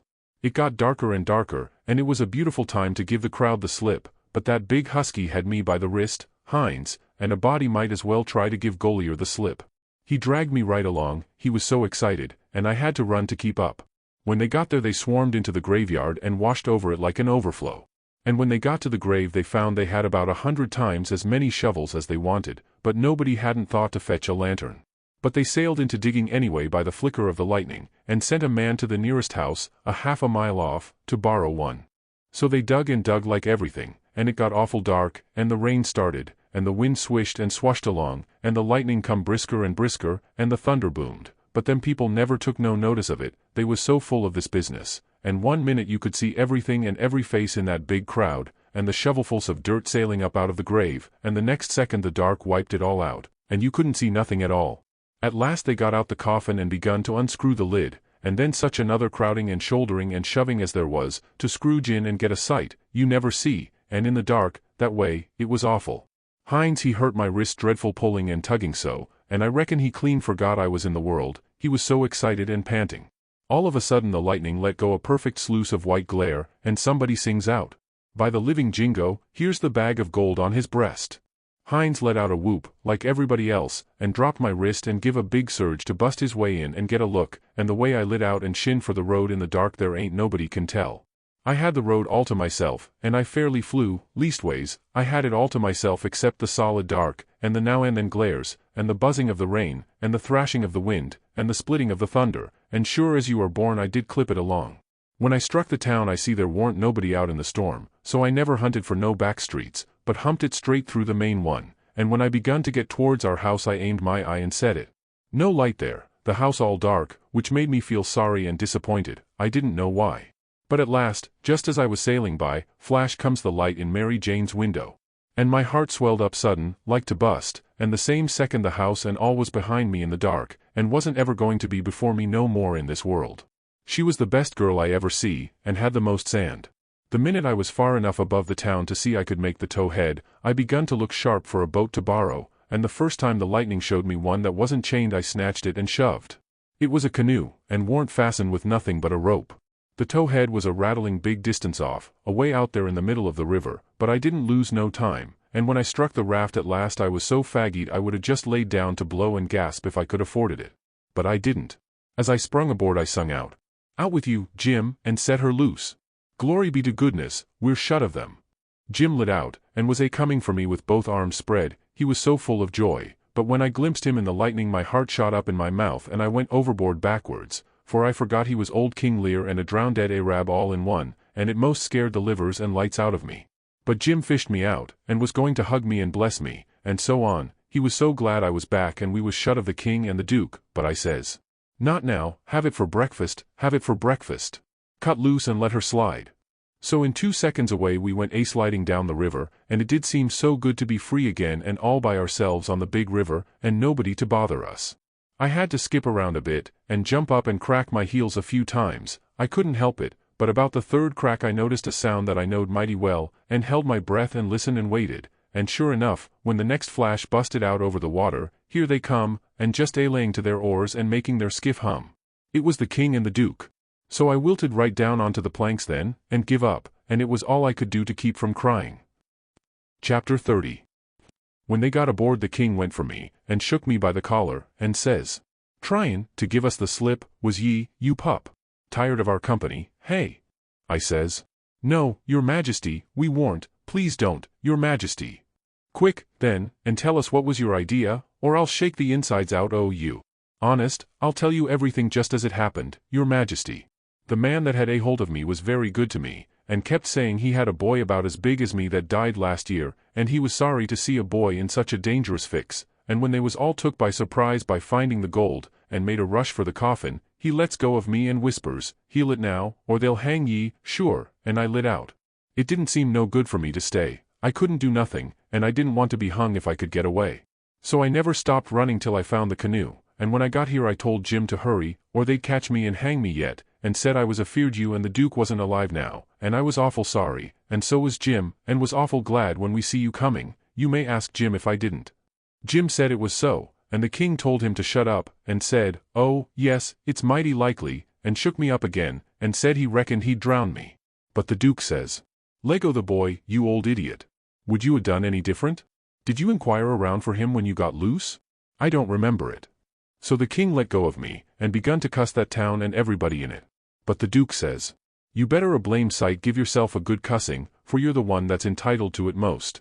You hain't done a thing from the start that had any sense in it, except coming out so cool and cheeky with that imaginary blue arrow mark. That was bright, it was right down bully, and it was the thing that saved us. For if it hadn't been for that, they'd a jailed us till them Englishmen's baggage come, and then, the penitentiary, you bet. But that trick took 'em to the graveyard, and the gold done us a still bigger kindness, for if the excited fools hadn't let go all holts and made that rush to get a look, we'd a slept in our cravats tonight, cravats warranted to wear, too, longer than we'd need 'em. They was still a minute, thinking, then the king says, kind of absent-minded like, "MF. And we reckoned the niggers stole it." That made me squirm. "Yes," says the duke, kinder slow and deliberate and sarcastic, "we did." After about a half a minute the king drawls out, "Leastways, I did." The duke says, "The same way." "On the contrary, I did."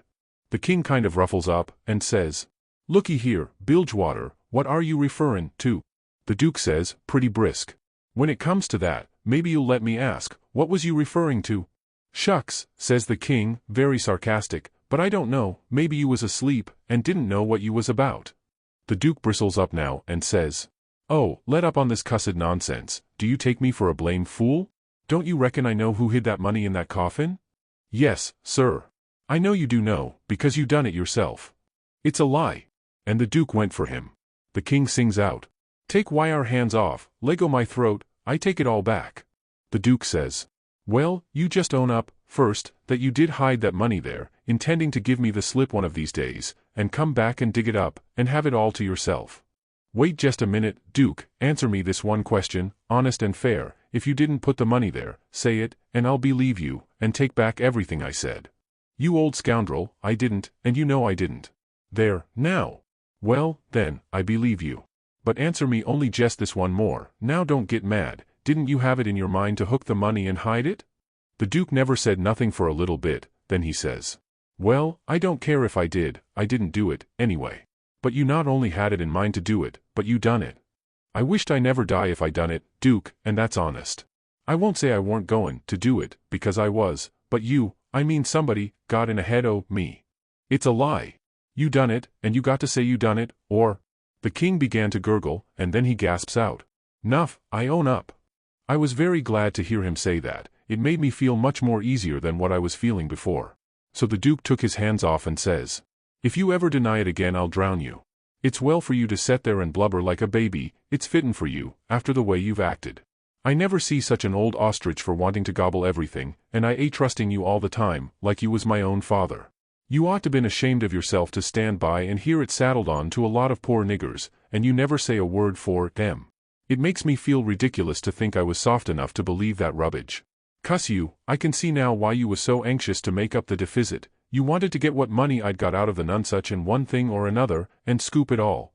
The king says, timid, and still a snuffling, "Why, Duke, it was you that said make up the deficit, it warn't me." "Dry up. I don't want to hear no more out of you," says the Duke. "And now you see what you got by it. They've got all their own money back, and all of ourn but a shekel or two besides. G'long to bed, and don't you defersit me no more defersits, long as you live." So the king sneaked into the wigwam and took to his bottle for comfort, and before long the Duke tackled his bottle, and so in about a half an hour they was as thick as thieves again, and the tighter they got, the lovinger they got, and went off snoring in each other's arms. They both got powerful mellow, but I noticed the king didn't get mellow enough to forget to remember to not deny about hiding the money bag again. That made me feel easy and satisfied. Of course when they got to snoring we had a long gabble, and I told Jim everything. Chapter 31. We danced stop again at any town for days and days, kept right along down the river. We was down south in the warm weather now, and a mighty long ways from home. We begun to come to trees with Spanish moss on them, hanging down from the limbs like long, gray beards. It was the first I ever see it growing, and it made the woods look solemn and dismal.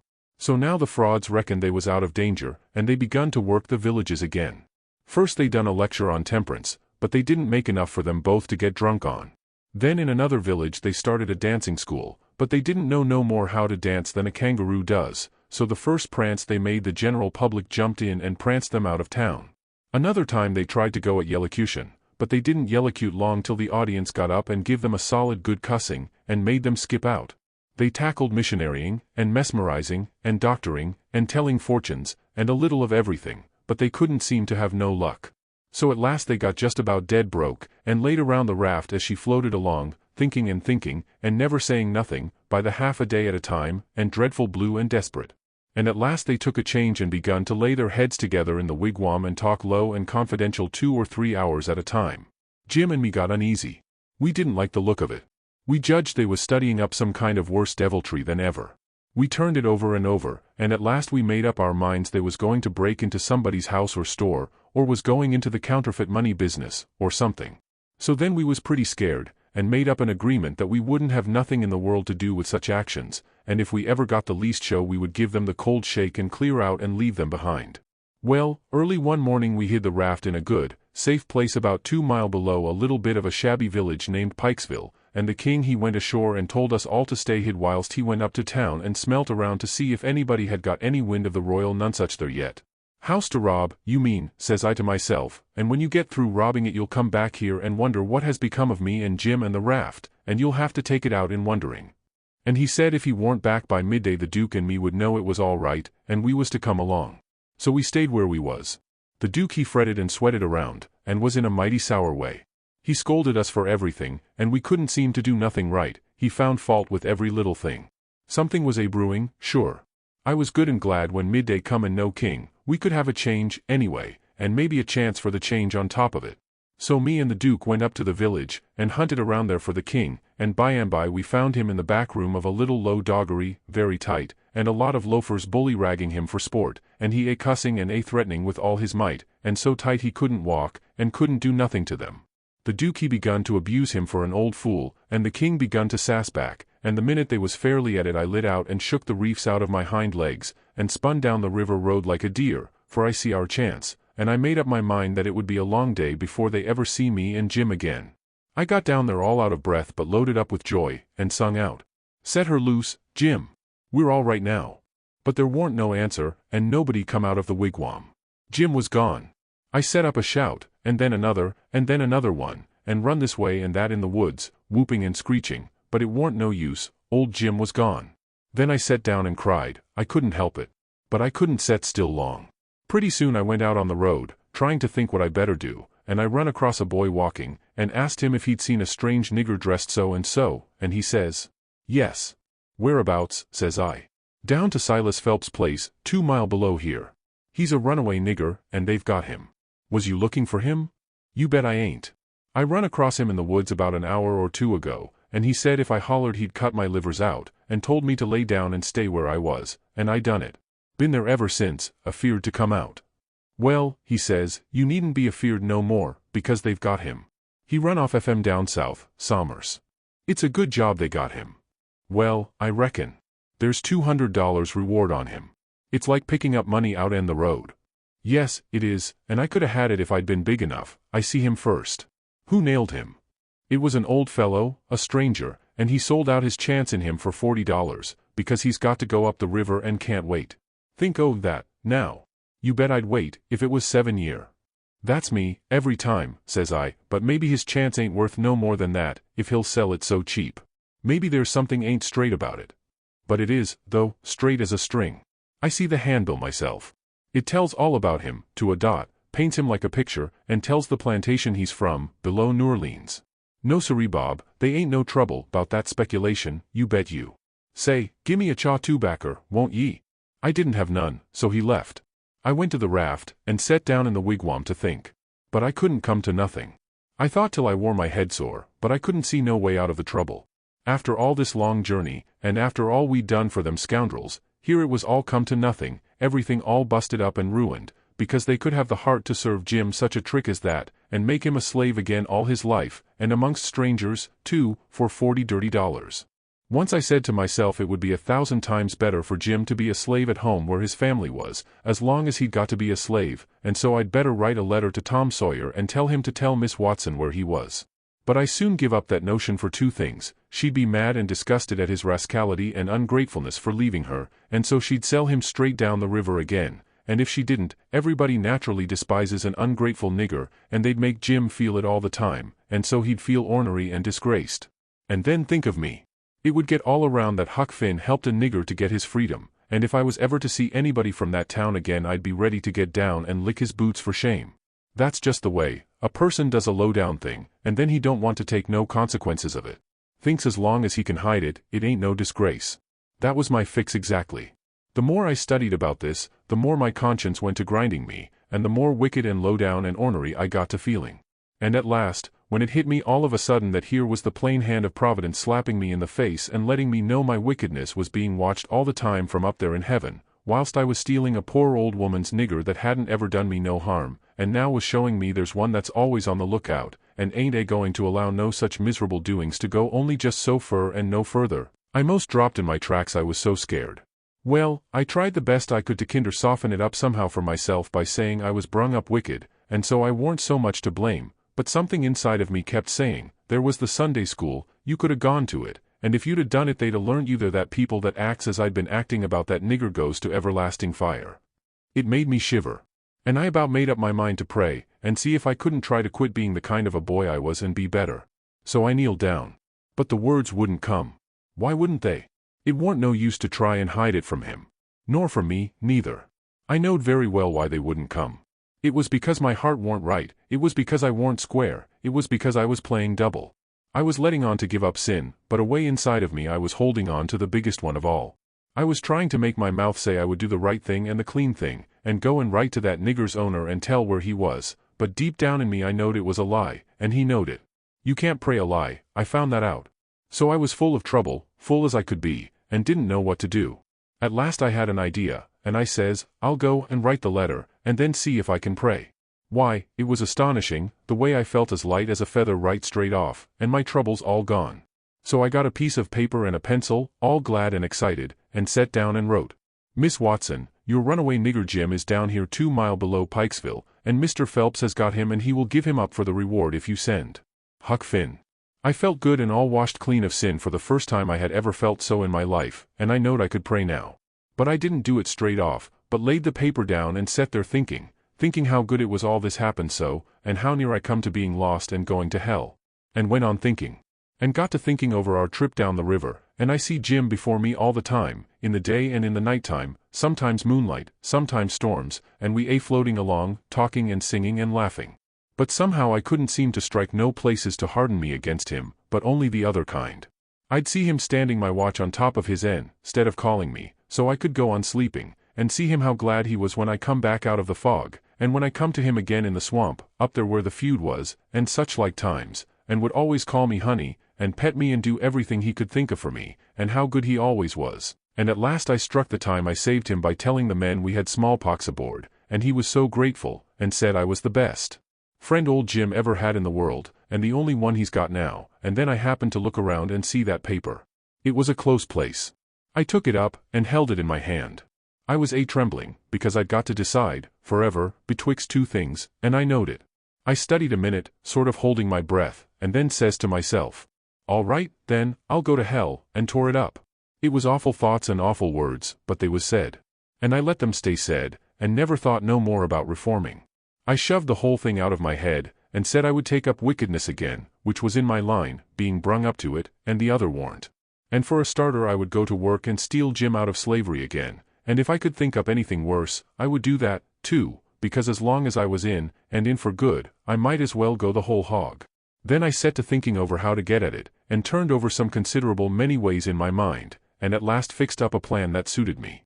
So then I took the bearings of a woody island that was down the river a piece, and as soon as it was fairly dark I crept out with my raft and went for it, and hid it there, and then turned in. I slept the night through, and got up before it was light, and had my breakfast, and put on my store clothes, and tied up some others and one thing or another in a bundle, and took the canoe and cleared for shore. I landed below where I judged was Phelps's place, and hid my bundle in the woods, and then filled up the canoe with water, and loaded rocks into her and sunk her where I could find her again when I wanted her, about 1/4 of a mile below a little steam sawmill that was on the bank. Then I struck up the road, and when I passed the mill I see a sign on it, Phelps's sawmill, and when I come to the farmhouses, 200 or 300 yards further along, I kept my eyes peeled, but didn't see nobody around, though it was good daylight now. But I didn't mind, because I didn't want to see nobody just yet, I only wanted to get the lay of the land. According to my plan, I was going to turn up there from the village, not from below. So I just took a look, and shoved along, straight for town. Well, the very first man I see when I got there was the Duke. He was sticking up a bill for the Royal Nonsuch, 3-night performance, like that other time. They had the cheek, them frauds. I was right on him before I could shirk. He looked astonished, and says, "Hello, where'd you come from?"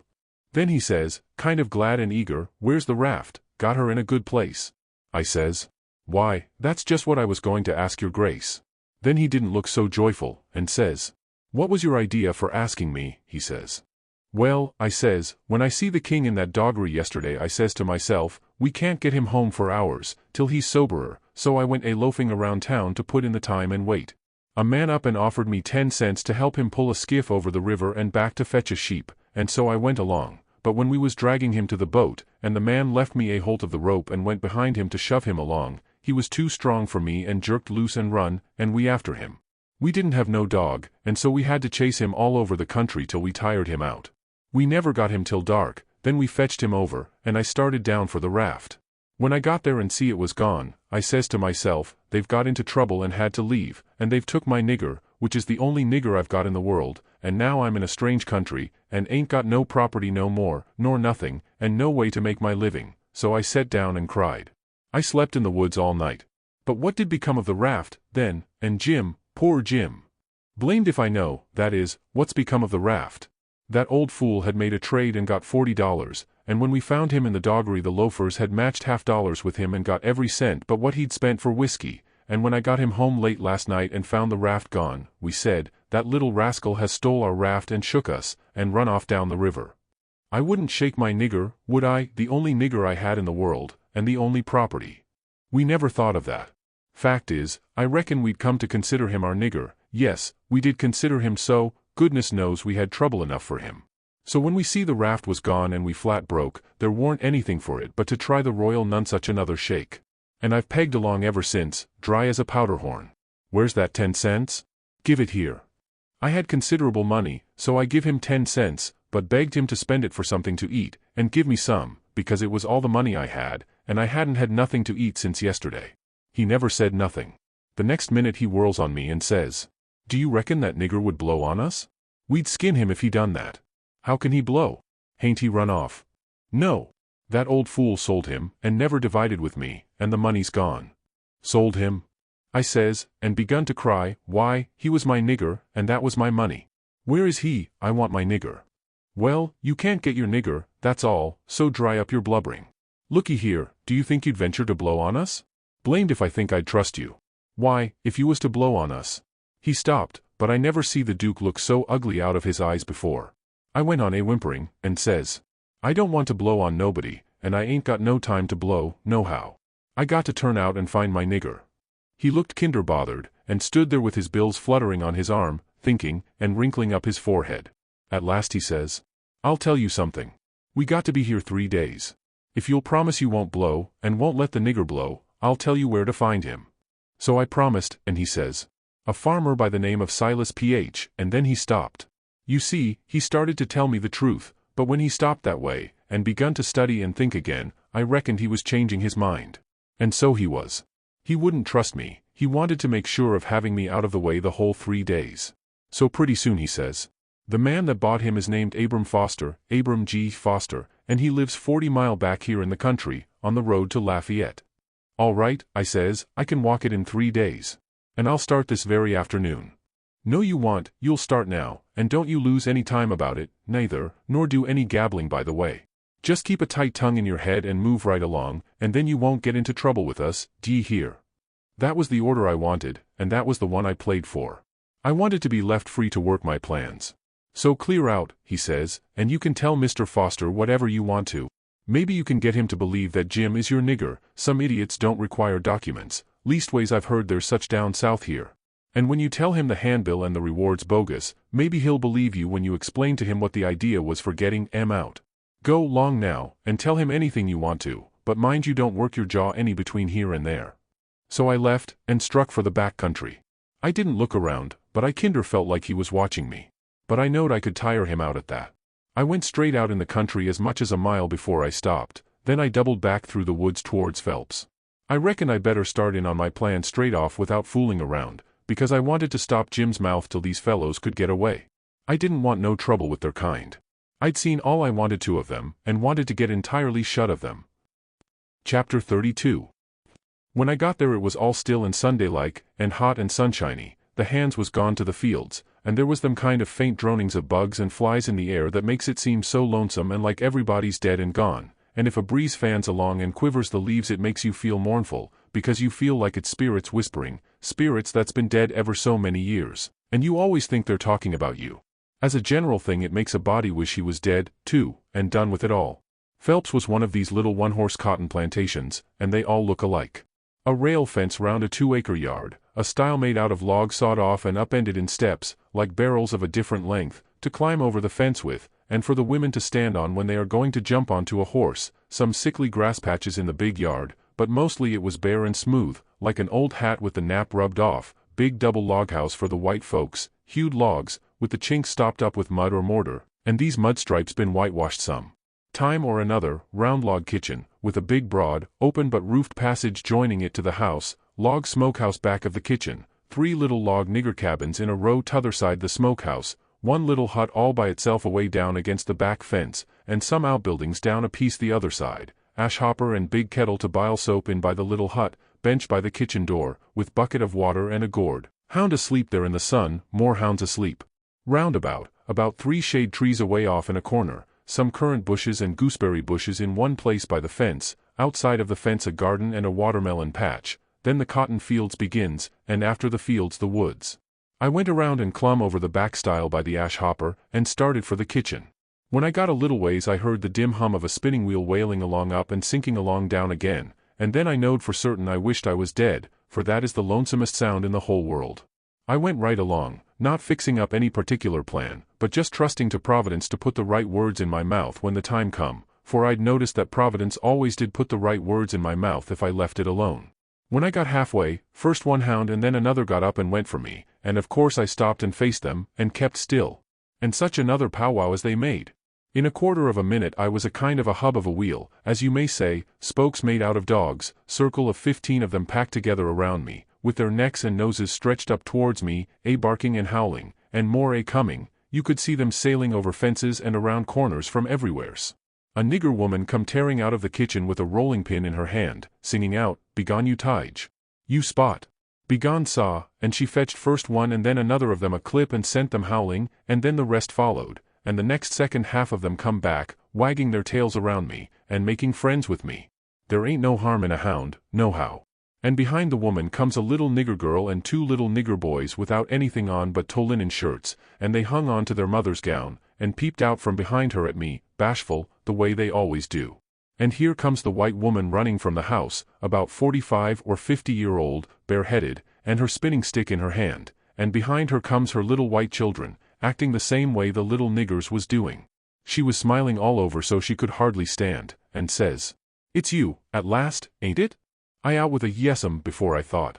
She grabbed me and hugged me tight, and then gripped me by both hands and shook, and the tears come in her eyes, and run down over, and she couldn't seem to hug and shake enough, and kept saying, "You don't look as much like your mother as I reckoned you would, but law sakes, I don't care for that, I'm so glad to see you. Dear, dear, it does seem like I could eat you up. Children, it's your cousin Tom, tell him howdy." But they ducked their heads, and put their fingers in their mouths, and hid behind her. So she run on, "Lisa, hurry up and get him a hot breakfast right away, or did you get your breakfast on the boat?" I said I had got it on the boat. So then she started for the house, leading me by the hand, and the children tagging after. When we got there she set me down in a split-bottom chair, and set herself down on a little low stool in front of me, holding both of my hands, and says, "Now I can have a good look at you, and, laws a me, I've been hungry for it a many a time, all these long years, and it's come at last. We been expecting you a couple of days and more. What kept you, boat get aground?" "Yes'm, she." "Don't say yes'm, say Aunt Sally." "Where'd she get aground?" I didn't rightly know what to say, because I didn't know whether the boat would be coming up the river or down. But I go a good deal on instinct, and my instinct said she would be coming up, from down towards Orleans. That didn't help me much, though, for I didn't know the names of bars down that way. I see I'd got to invent a bar, or forget the name of the one we got aground on, or, now I struck an idea, and fetched it out. It warn't the grounding, that didn't keep us back but a little. We blowed out a cylinder head. Good gracious! Anybody hurt? No killed a nigger. Well, it's lucky, because sometimes people do get hurt. 2 years ago last Christmas your Uncle Silas was coming up from New Orleans on the old Lally Rook, and she blowed out a cylinder head and crippled a man. And I think he died afterwards. He was a Baptist. Your Uncle Silas knowed a family in Baton Rouge that knowed his people very well. Yes, I remember now, he did die. Mortification set in, and they had to amputate him. But it didn't save him. Yes, it was mortification, that was it. He turned blue all over, and died in the hope of a glorious resurrection. They say he was a sight to look at. Your uncle's been up to the town every day to fetch you. And he's gone again, not more'n an hour ago, he'll be back any minute now. You must have met him on the road, didn't you, oldish man, with a? No, I didn't see nobody, Aunt Sally. The boat landed just at daylight, and I left my baggage on the wharf boat and went looking around the town and out a piece in the country, to put in the time and not get here too soon, and so I come down the back way. Who'd you give the baggage to? Nobody. Why, child, it'll be stole. Not where I hid it I reckon it won't, I says. How'd you get your breakfast so early on the boat? It was kinder thin ice, but I says. The captain see me standing around, and told me I better have something to eat before I went ashore, so he took me in the Texas to the officer's lunch, and give me all I wanted. I was getting so uneasy I couldn't listen good. I had my mind on the children all the time, I wanted to get them out to one side and pump them a little, and find out who I was. But I couldn't get no show, Mrs. Phelps kept it up and run on so. Pretty soon she made the cold chill streak all down my back, because she says, "But here we're running on this way, and you hain't told me a word about sis, nor any of them.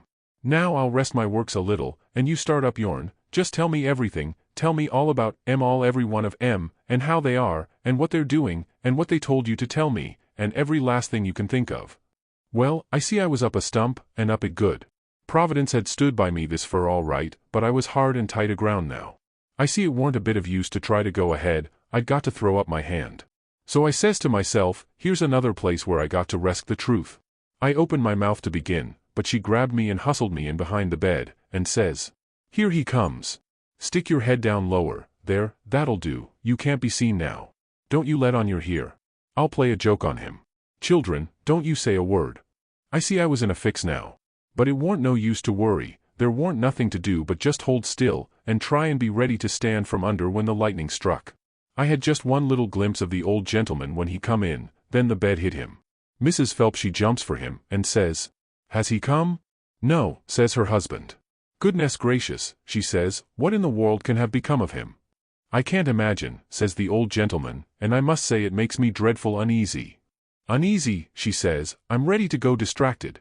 He must have come, and you've missed him along the road." "I know it's so, something tells me so." "Why, Sally, I couldn't miss him along the road, you know that." "But oh, dear, dear, what will sis say?" "He must have come. You must have missed him.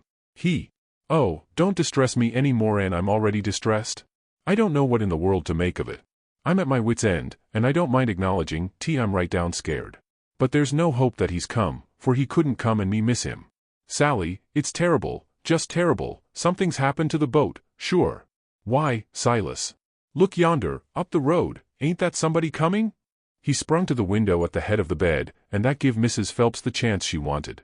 She stooped down quick at the foot of the bed and give me a pull, and out I come, and when he turned back from the window there she stood, beaming and smiling like a house afire, and I standing pretty meek and sweaty alongside. The old gentleman stared, and says, "Why, who's that? Who do you reckon 'tis?" "I hain't no idea." "Who is it?" "It's Tom Sawyer." By jings, I most slumped through the floor.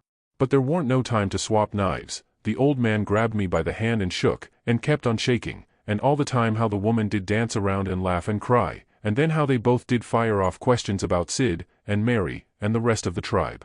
But if they was joyful, it warn't nothing to what I was, for it was like being born again. I was so glad to find out who I was. Well, they froze to me for 2 hours, and at last, when my chin was so tired it couldn't hardly go any more, I had told them more about my family, I mean the Sawyer family, than ever happened to any 6 Sawyer families. And I explained all about how we blowed out a cylinder head at the mouth of White River, and it took us 3 days to fix it. Which was all right, and worked first rate, because they didn't know but what it would take 3 days to fix it. If I'd a called it a bolt head it would have done just as well. Now I was feeling pretty comfortable all down one side, and pretty uncomfortable all up the other. Being Tom Sawyer was easy and comfortable, and it stayed easy and comfortable till by and by I hear a steamboat coughing along down the river. Then I says to myself, "S'pose Tom Sawyer comes down on that boat? And s'pose he steps in here any minute, and sings out my name before I can throw him a wink to keep quiet? Well, I couldn't have it that way, it wouldn't do at all. I must go up the road and waylay him." So I told the folks I reckoned I would go up to the town and fetch down my baggage. The old gentleman was for going along with me, but I said no, I could drive the horse myself, and I drew there he wouldn't take no trouble about me. Chapter 33. So I started for town in the wagon, and when I was halfway I see a wagon coming, and sure enough it was Tom Sawyer, and I stopped and waited till he come along. I says, "Hold on," and it stopped alongside, and his mouth opened up like a trunk, and stayed so, and he swallowed 2 or 3 times like a person that's got a dry throat, and then says, "I hain't ever done you no harm. You know that. So, then, what you want to come back and haw and tee me for?" I says, "I hain't come back, I hain't been gone." When he heard my voice it righted him up some, but he warn't quite satisfied yet. He says, "Don't you play nothing on me, because I wouldn't on you. Honest Injun now, you ain't a ghost?" "Honest Injun, I ain't," I says. "Well, well, that ought to settle it, of course, but I can't somehow seem to understand it no way. Looky here, warn't you ever murdered at all?" "No. I warn't ever murdered at all, I played it on them. You come in here and feel of me if you don't believe me." So he done it, and it satisfied him, and he was that glad to see me again he didn't know what to do. And he wanted to know all about it right off, because it was a grand adventure, and mysterious, and so it hit him where he lived. But I said, leave it alone till by and by, and told his driver to wait, and we drove off a little piece, and I told him the kind of a fix I was in, and what did he reckon we better do? He said, let him alone a minute, and don't disturb him. So he thought, and pretty soon he says, it's all right, I've got it. Take my trunk in your wagon, and let on it's your end, and you turn back and fool along slow, so as to get to the house about the time you ought to, and I'll go towards town a piece, and take a fresh start, and get there a quarter or a half an hour after you, and you needn't let on to know me at first. I says, all right, but wait a minute. There's one more thing, a thing that nobody don't know but me. And that is, there's a nigger here that I'm trying to steal out of slavery, and his name is Jim, old Miss Watson's Jim. He says, what? Why, Jim is. He stopped and went to studying. I says, I know what you'll say. You'll say it's dirty, low-down business, but what if it is? I'm low down, and I'm going to steal him, and I want you keep mum and not let on. Will you? His eye lit up, and he says, I'll help you steal him. Well, I let go all holts then, like I was shot. It was the most astonishing speech I ever heard, and I'm bound to say Tom Sawyer fell considerable in my estimation. Only I couldn't believe it. Tom Sawyer a nigger stealer. Oh, shucks. I says, you're joking. I ain't joking, either. Well, then, I says, joking or no joking, if you hear anything said about a runaway nigger, don't forget to remember that you don't know nothing about him, and I don't know nothing about him. Then we took the trunk and put it in my wagon, and he drove off his way and I drove mine. But of course I forgot all about driving slow on accounts of being glad and full of thinking, so I got home a heap too quick for that length of a trip. The old gentleman was at the door, and he says, why, this is wonderful. Whoever would have thought it was in that mare to do it? I wish we'd a timed her. And she hain't sweated a hair, not a hair. It's wonderful. Why, I wouldn't take $100 for that horse now, I wouldn't, honest, and yet I'd a sold her for 15 before, and thought 'twas all she was worth. That's all he said. He was the innocentest, best old soul I ever see. But it warn't surprising, because he warn't only just a farmer, he was a preacher, too, and had a little one-horse log church down back of the plantation, which he built it himself at his own expense, for a church and schoolhouse, and never charged nothing for his preaching, and it was worth it, too. There was plenty other farmer preachers like that, and done the same way, down south. In about half an hour Tom's wagon drove up to the front stile, and Aunt Sally she see it through the window, because it was only about 50 yards, and says, why, there's somebody come. I wonder who 'tis? Why, I do believe it's a stranger. Jimmy, that's one of the children, run and tell Lisa to put on another plate for dinner. Everybody made a rush for the front door, because, of course, a stranger don't come every year, and so he lays over the yaller fever, for interest, when he does come. Tom was over the stile and starting for the house, the wagon was spinning up the road for the village, and we was all bunched in the front door. Tom had his store clothes on, and an audience, and that was always nuts for Tom Sawyer. In them circumstances it warn't no trouble to him to throw in an amount of style that was suitable. He warn't a boy to meeky along up that yard like a sheep, no, he come cam and important, like the ram. When he got a front of us he lifts his hat ever so gracious and dainty, like it was the lid of a box that had butterflies asleep in it and he didn't want to disturb them, and says, Mr. Archibald Nichols, I presume? No, my boy, says the old gentleman, I'm sorry to say, your driver has deceived you, Nichols's place is down a matter of 3 mile more. Come in, come in. Tom he took a look back over his shoulder, and says, too late, he's out of sight. Yes, he's gone, my son, and you must come in and eat your dinner with us, and then we'll hitch up and take you down to Nichols's. Oh, I can't make you so much trouble, I couldn't think of it. I'll walk, I don't mind the distance. But we won't let you walk, it wouldn't be Southern hospitality to do it. Come right in.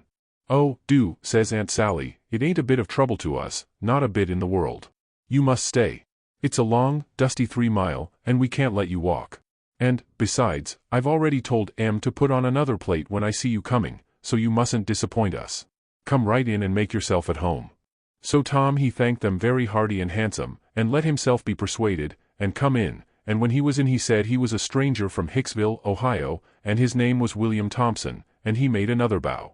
Well, he run on, and on, and on, making up stuff about Hicksville and everybody in it he could invent, and I getting a little nervous, and wondering how this was going to help me out of my scrape, and at last, still talking along, he reached over and kissed Aunt Sally right on the mouth, and then settled back again in his chair comfortable, and was going on talking, but she jumped up and wiped it off with the back of her hand, and says, You audacious puppy! He looked kind of hurt, and says, I'm surprised at you, Your SRP, why, what do you reckon I am? I've a good notion to take and say, what do you mean by kissing me? He looked kind of humble, and says, I didn't mean nothing, I didn't mean no harm. I thought you'd like it. Why, you born fool.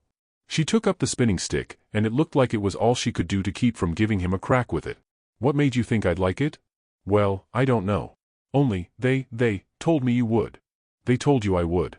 Whoever told you's another lunatic. I never heard the beat of it. Who's they? Why, everybody.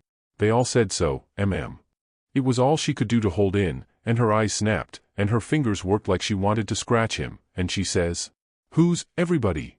Out with their names, or they'll be an idiot short. He got up and looked distressed, and fumbled his hat, and says, I'm sorry, and I weren't expecting it. They told me to. They all told me to. They all said, kiss her, and said she'd like it. They all said it, every one of them. But I'm sorry, and I won't do it no more, I won't, honest. You won't you? Well, I reckon you won't. No, I'm honest about it, I won't ever do it again, till you ask me. Till I ask you? Well, I never see the beat of it in my born days. I lay you'll be the Methuselah numbskull of creation before ever I ask you, or the likes of you. Well, he says, it does surprise me so. I can't make it out, somehow. They said you would, and I thought you would. But, he stopped and looked around slow, like he wished he could run across a friendly eye somewheres, and fetched up on the old gentleman's, and says, didn't you think she'd like me to kiss her, sir? Why, no, well, no, I believe I didn't. Then he looks on around the same way to me, and says, Tom, didn't you think Aunt Sally D open out her arms and say, Sid Sawyer? My land, she says, breaking in and jumping for him, you impudent young rascal, to fool a body so, and was going to hug him, but he fended her off, and says, no, not till you've asked me first. So she didn't lose no time, but asked him, and hugged him and kissed him over and over again, and then turned him over to the old man, and he took what was left. And after they got a little quiet again she says, why, dear me, I never see such a surprise. We weren't looking for you at all, but only Tom. Sis never wrote to me about anybody coming but him. It's because it weren't intended for any of us to come but Tom, he says, but I begged, and at the last minute she let me come, too, so, coming down the river, me and Tom thought it would be a first-rate surprise for him to come here to the house first, and for me to by and by tag along and drop in, and let on to be a stranger. But it was a mistake, Aunt Sally. This ain't no healthy place for a stranger to come. No, not impudent whelps, Sid. You ought to had your jaws boxed. I hain't been so put out since I don't know when. But I don't care, I don't mind the terms, I'd be willing to stand 1,000 such jokes to have you here. Well, to think of that performance. I don't deny it, I was most putrefied with astonishment when you give me that smack. We had dinner out in that broad open passage betwixt the house and the kitchen, and there was things enough on that table for 7 families, and all hot, too, none of your flabby, tough meat that's laid in a cupboard in a damp cellar all night and tastes like a hunk of old cold cannibal in the morning. Uncle Silas he asked a pretty long blessing over it, but it was worth it, and it didn't cool it a bit, neither, the way I've seen them kind of interruptions do lots of times.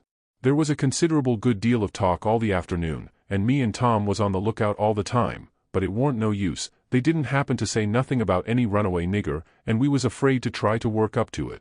But at supper, at night, one of the little boys says, Pa, mayn't Tom and Sid and me go to the show? No, says the old man, I reckon there ain't going to be any, and you couldn't go if there was, because the runaway nigger told Burton and me all about that scandalous show, and Burton said he would tell the people, so I reckon they've drove the audacious loafers out of town before this time. So there it was, but I couldn't help it.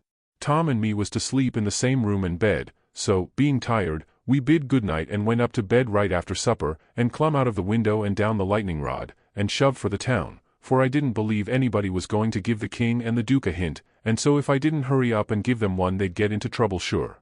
On the road Tom he told me all about how it was reckoned I was murdered, and how Pap disappeared pretty soon, and didn't come back no more, and what a stir there was when Jim run away, and I told Tom all about our Royal Nonsuch rapscallions, and as much of the raft voyage as I had time to, and as we struck into the town and up through the middle of it, it was as much as half after 8, then, here comes a raging rush of people with torches, and an awful whooping and yelling, and banging tin pans and blowing horns, and we jumped to one side to let them go by, and as they went by I see they had the king and the duke astraddle of a rail, that is, I knowed it was the king and the duke, though they was all over tar and feathers, and didn't look like nothing in the world that was human, just looked like a couple of monstrous big soldier plumes.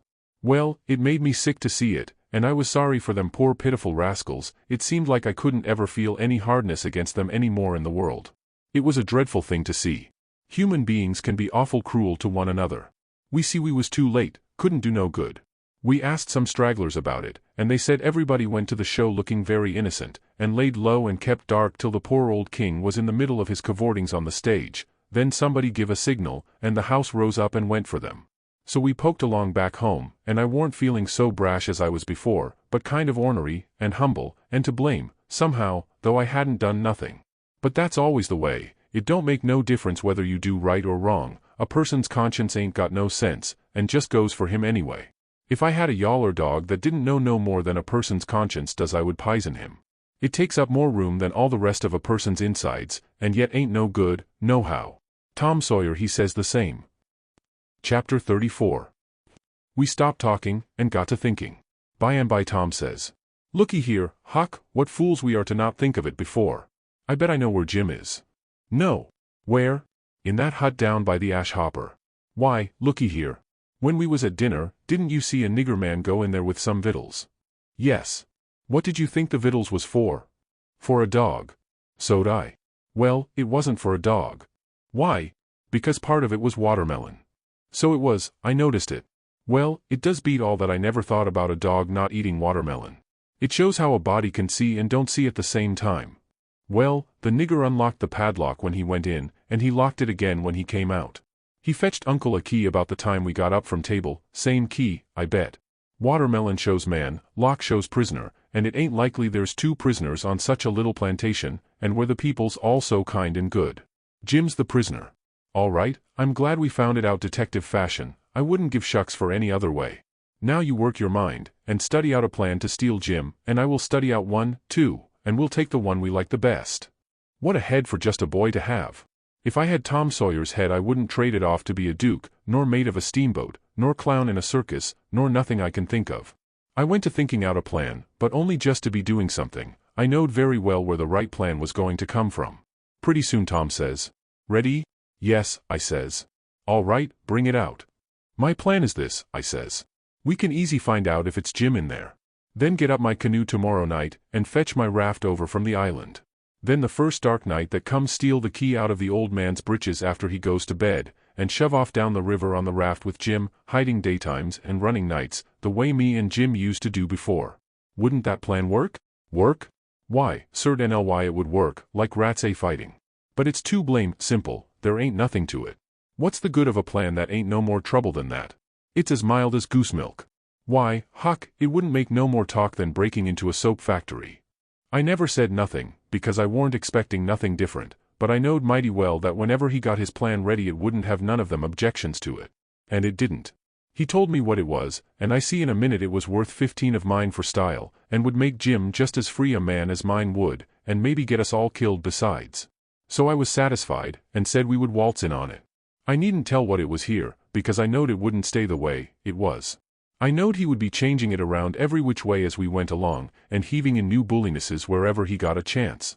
And that is what he done. Well, one thing was dead sure, and that was that Tom Sawyer was in earnest, and was actually going to help steal that nigger out of slavery. That was the thing that was too many for me. Here was a boy that was respectable and well brung up, and had a character to lose, and folks at home that had characters, and he was bright and not leather-headed, and knowing and not ignorant, and not mean, but kind, and yet here he was, without any more pride, or rightness, or feeling, than to stoop to this business, and make himself a shame, and his family a shame, before everybody. I couldn't understand it no way at all. It was outrageous, and I knowed I ought to just up and tell him so, and so be his true friend, and let him quit the thing right where he was and save himself. And I did start to tell him, but he shut me up, and says, "Don't you reckon I know what I'm about? Don't I generally know what I'm about?" "Yes." "Didn't I say I was going to help steal the nigger?" "Yes." "Well, then. That's all he said, and that's all I said. It warn't no use to say any more, because when he said he'd do a thing, he always done it. But I couldn't make out how he was willing to go into this thing, so I just let it go, and never bothered no more about it. If he was bound to have it so, I couldn't help it. When we got home the house was all dark and still, so we went on down to the hut by the ash hopper for to examine it. We went through the yard so as to see what the hounds would do. They knowed us, and didn't make no more noise than country dogs is always doing when anything comes by in the night.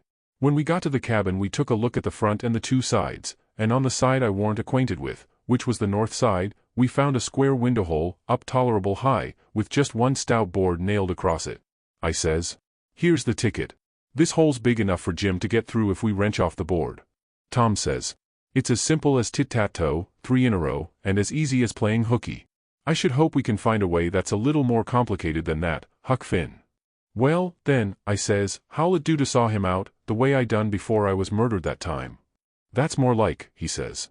"It's real mysterious, and troublesome, and good," he says, "but I bet we can find a way that's twice as long. There ain't no hurry, le's keep on looking around." Betwixt the hut and the fence, on the back side, was a lean-to that joined the hut at the eaves, and was made out of plank. It was as long as the hut, but narrow, only about 6 foot wide. The door to it was at the south end, and was padlocked. Tom he went to the soap kettle and searched around, and fetched back the iron thing they lift the lid with, so he took it and prized out one of the staples. The chain fell down, and we opened the door and went in, and shut it, and struck a match, and see the shed was only built against a cabin and hadn't no connection with it, and there warn't no floor to the shed, nor nothing in it but some old rusty played-out hose and spades and picks and a crippled plow. The match went out, and so did we, and shoved in the staple again, and the door was locked as good as ever. Tom was joyful. He says, "Now we're all right. We'll dig him out. It'll take about a week." Then we started for the house, and I went in the back door. You only have to pull a buckskin latch string, they don't fasten the doors, but that warn't romantical enough for Tom Sawyer, no way would do him but he must climb up the lightning rod. But after he got up halfway about 3 times, and missed fire and fell every time, and the last time most busted his brains out, he thought he'd got to give it up, but after he was rested he allowed he would give her one more turn for luck, and this time he made the trip. In the morning we was up at break of day, and down to the nigger cabins to pet the dogs and make friends with the nigger that fed Jim, if it was Jim that was being fed. The niggers was just getting through breakfast and starting for the fields, and Jim's nigger was piling up a tin pan with bread and meat and things, and whilst the others was leaving, the key come from the house. This nigger had a good-natured, chuckle-headed face, and his wool was all tied up in little bunches with thread. That was to keep witches off. He said the witches was pestering him awful these nights, and making him see all kinds of strange things, and hear all kinds of strange words and noises, and he didn't believe he was ever witched so long before in his life. He got so worked up, and got to running on so about his troubles, he forgot all about what he'd been going to do. So Tom says, "What's the victuals for? Going to feed the dogs?" The nigger kind of smiled around gradually over his face, like when you heave a brickbat in a mud puddle, and he says, "Yes, Mars Sid, a dog. Curus dog, too. Does you want to go and look at 'im?" "Yes." I hunch Tom, and whispers, "You going, right here in the daybreak?" That warn't the plan. No, it warn't, but it's the plan now. So, drat him, we went along, but I didn't like it much. When we got in we couldn't hardly see anything, it was so dark, but Jim was there, sure enough, and could see us, and he sings out, "Why, Huck, and good lawn. Ein dat Misto Tom? I just knowed how it would be, I just expected it. I didn't know nothing to do, and if I had I couldn't a done it, because that nigger busted in and says, 'Why, de gracious sakes. Do he know you gentlemen?' We could see pretty well now. Tom he looked at the nigger, steady and kind of wondering, and says, 'Does who know us?' 'Why, dis here runaway nigger.' 'I don't reckon he does, but what put that into your head?' 'What put it dar? Didn't he geez dis minute sing out like he knowed you?' Tom says, in a puzzled-up kind of way. 'Well, that's mighty curious. Who sung out? When did he sing out? What did he sing out?' And turns to me, perfectly calm, and says, 'Did you hear anybody sing out?' Of course there warn't nothing to be said but the one thing, so I says, 'No, I ain't heard nobody say nothing.' Then he turns to Jim, and looks him over like he never see him before, and says, 'Did you sing out?' 'No, sah,' says Jim, 'I hain't said nothing, sah. Not a word.' 'No, sah, I hain't said a word.' 'Did you ever see us before?' 'No, sah, not as I knows on.' So Tom turns to the nigger, which was looking wild and distressed, and says, kind of severe, 'What do you reckon's the matter with you, anyway? What made you think somebody sung out?' 'Oh, it's de dad-blame witches, sah, and I wished I was dead, I do. Dey's allus at it, sah, and dey do mos kill me, dey scares me so. Please to don't tell nobody 'bout it, sah, or ol' Mars Silas he'll scol me, 'case he say dey ain't no witches. I jeez wish to goodness he was here now, den what would he say? I jeez bet he couldn't find no way to get around it dis time. But it's all as gees so, people dat sot, stays sot, dey won't look into nothin' and find it out fr dey selves, and when you find it out and tell 'em 'bout it, dey don't believe you. Tom give him a dime, and said we wouldn't tell nobody, and told him to buy some more thread to tie up his wool with, and then looks at Jim, and says, "I wonder if Uncle Silas is going to hang this nigger. If I was to catch a nigger that was ungrateful enough to run away, I wouldn't give him up, I'd hang him." And whilst the nigger stepped to the door to look at the dime and bite it to see if it was good, he whispers to Jim and says, "Don't ever let on to know us. And if you hear any digging going on nights, it's us, we're going to set you free." Jim only had time to grab us by the hand and squeeze it, then the nigger come back, and we said we'd come again sometime if the nigger wanted us to, and he said he would, more particular if it was dark, because the witches went for him mostly in the dark, and it was good to have folks around then. Chapter 35. It would be most an hour yet till breakfast, so we left and struck down into the woods, because Tom said we got to have some light to see how to dig by, and a lantern makes too much, and might get us into trouble. What we must have was a lot of them rotten chunks that's called foxfire, and just makes a soft kind of a glow when you lay them in a dark place. We fetched an armful and hid it in the weeds, and set down to rest, and Tom says, kind of dissatisfied, "Blame it, this whole thing is just as easy and awkward as it can be. And so it makes it so rotten difficult to get up a difficult plan. There ain't no watchman to be drugged, now there ought to be a watchman. There ain't even a dog to give a sleeping mixture to. And there's Jim chained by one leg, with a 10-foot chain, to the leg of his bed. Why, all you got to do is to lift up the bedstead and slip off the chain. And Uncle Silas he trusts everybody, sends the key to the pumpkin-headed nigger, and don't send nobody to watch the nigger. Jim could have got out of that window hole before this, only there wouldn't be no use trying to travel with a 10-foot chain on his leg. Why, drat it, Huck, it's the stupidest arrangement I ever see. You got to invent all the difficulties. Well, we can't help it, we got to do the best we can with the materials we've got. Anyhow, there's one thing, there's more honor in getting him out through a lot of difficulties and dangers, where there weren't one of them furnished to you by the people who it was their duty to furnish them, and you had to contrive them all out of your own head. Now look at just that one thing of the lantern. When you come down to the cold facts, we simply got to let on that a lantern's resky. Why, we could work with a torchlight procession if we wanted to, I believe. Now, whilst I think of it, we got to hunt up something to make a saw out of the first chance we get. What do we want of a saw? What do we want of it? Hain't we got to saw the leg of Jim's bed off, so as to get the chain loose? Why, you just said a body could lift up the bedstead and slip the chain off. Well, if that ain't just like you, Huck Finn. You can get up the infant schooliest ways of going at a thing. Why, hain't you ever read any books at all, Baron Trenck, nor Casanova, nor Benvenuto Cellini, nor Henri IV, nor none of them heroes? Who ever heard of getting a prisoner loose in such an old-matey way as that? No, the way all the best authorities does is to saw the bed leg in two, and leave it just so, and swallow the sawdust, so it can't be found, and put some dirt and grease around the sawed place so the very keenest seneschal can't see no sign of its being sawed, and thinks the bed leg is perfectly sound. Then, the night you're ready, fetch the leg a kick, down she goes, slip off your chain, and there you are.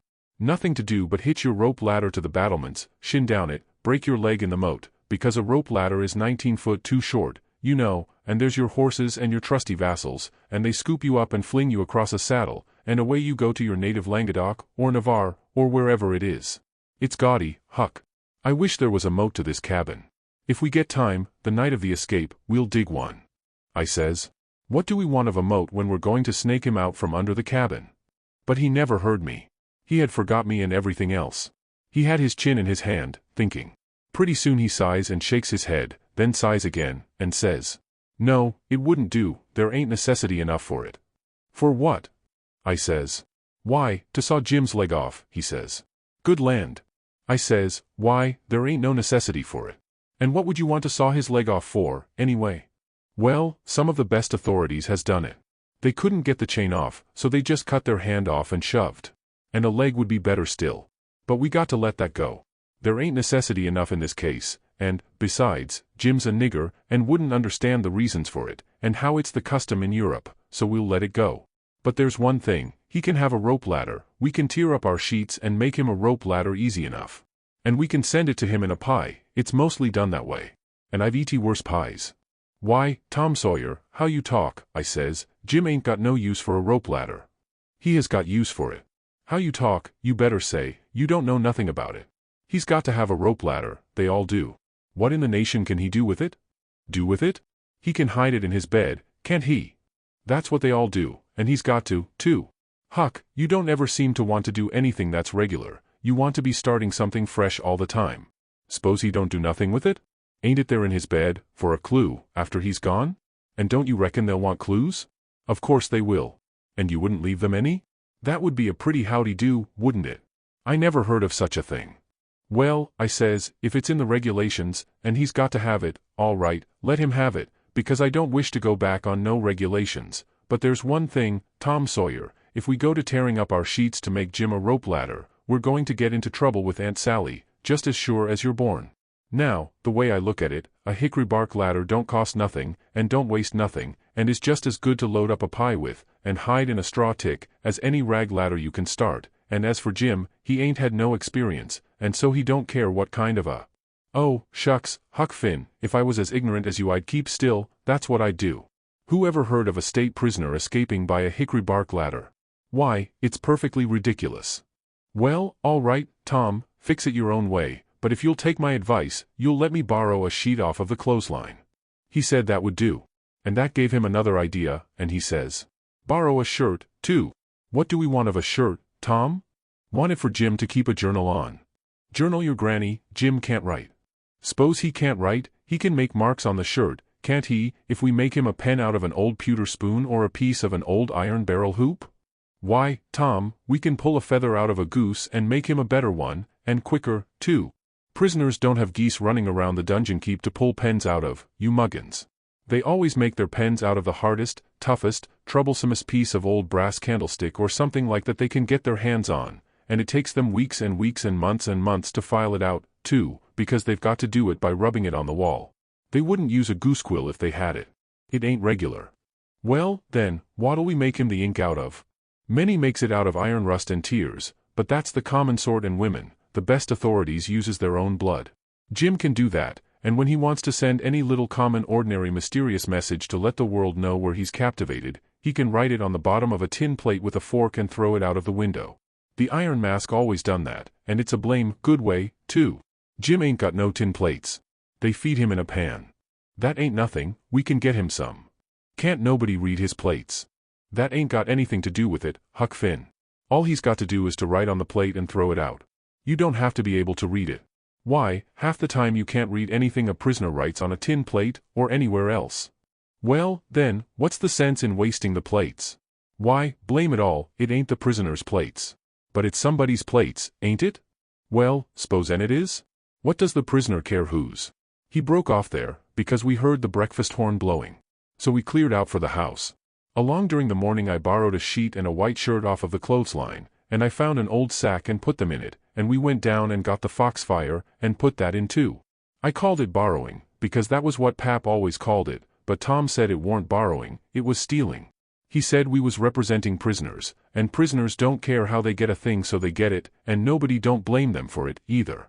It ain't no crime in a prisoner to steal the thing he needs to get away with, Tom said, it's his right, and so, as long as we was representing a prisoner, we had a perfect right to steal anything on this place we had the least use for to get ourselves out of prison with. He said if we weren't prisoners it would be a very different thing, and nobody but a mean, ornery person would steal when he weren't a prisoner. So we allowed we would steal everything there was that come handy. And yet he made a mighty fuss, one day, after that, when I stole a watermelon out of the nigger patch and eat it, and he made me go and give the niggers a dime without telling them what it was for. Tom said that what he meant was, we could steal anything we needed. Well, I says, I needed the watermelon. But he said I didn't need it to get out of prison with, there's where the difference was.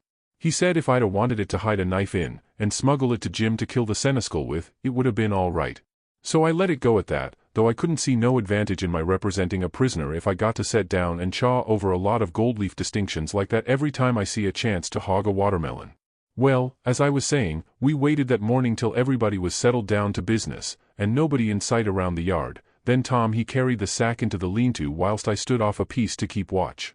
By and by he come out, and we went and sat down on the woodpile to talk.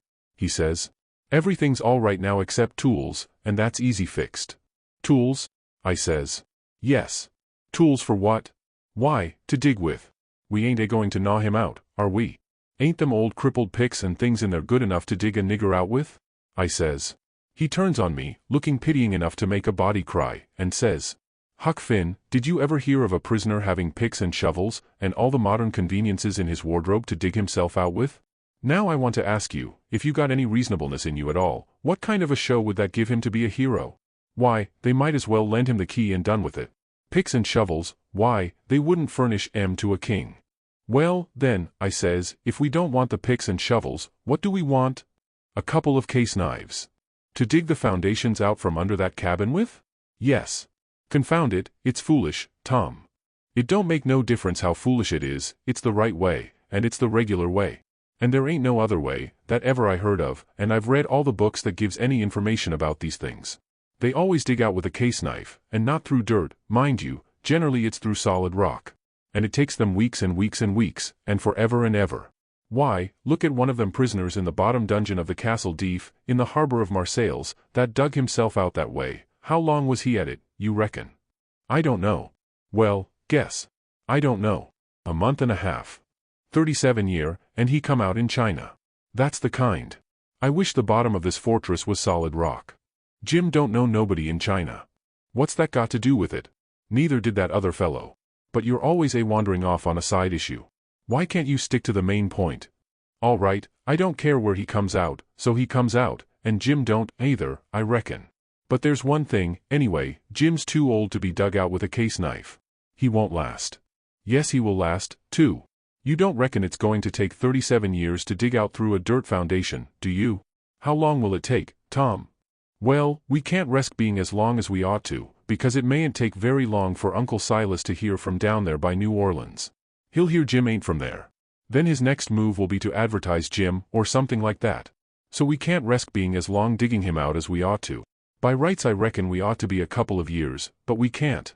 Things being so uncertain, what I recommend is this, that we really dig right in, as quick as we can, and after that, we can let on, to ourselves, that we was at it 37 years. Then we can snatch him out and rush him away the first time there's an alarm. Yes, I reckon that'll be the best way. Now, there's sense in that, I says. Letting on don't cost nothing, letting on ain't no trouble, and if it's any object, I don't mind letting on we was at it 150 year. It wouldn't strain me none, after I got my hand in. So I'll mosey along now, and smouch a couple of case knives. Smouch 3, he says, we want one to make a saw out of.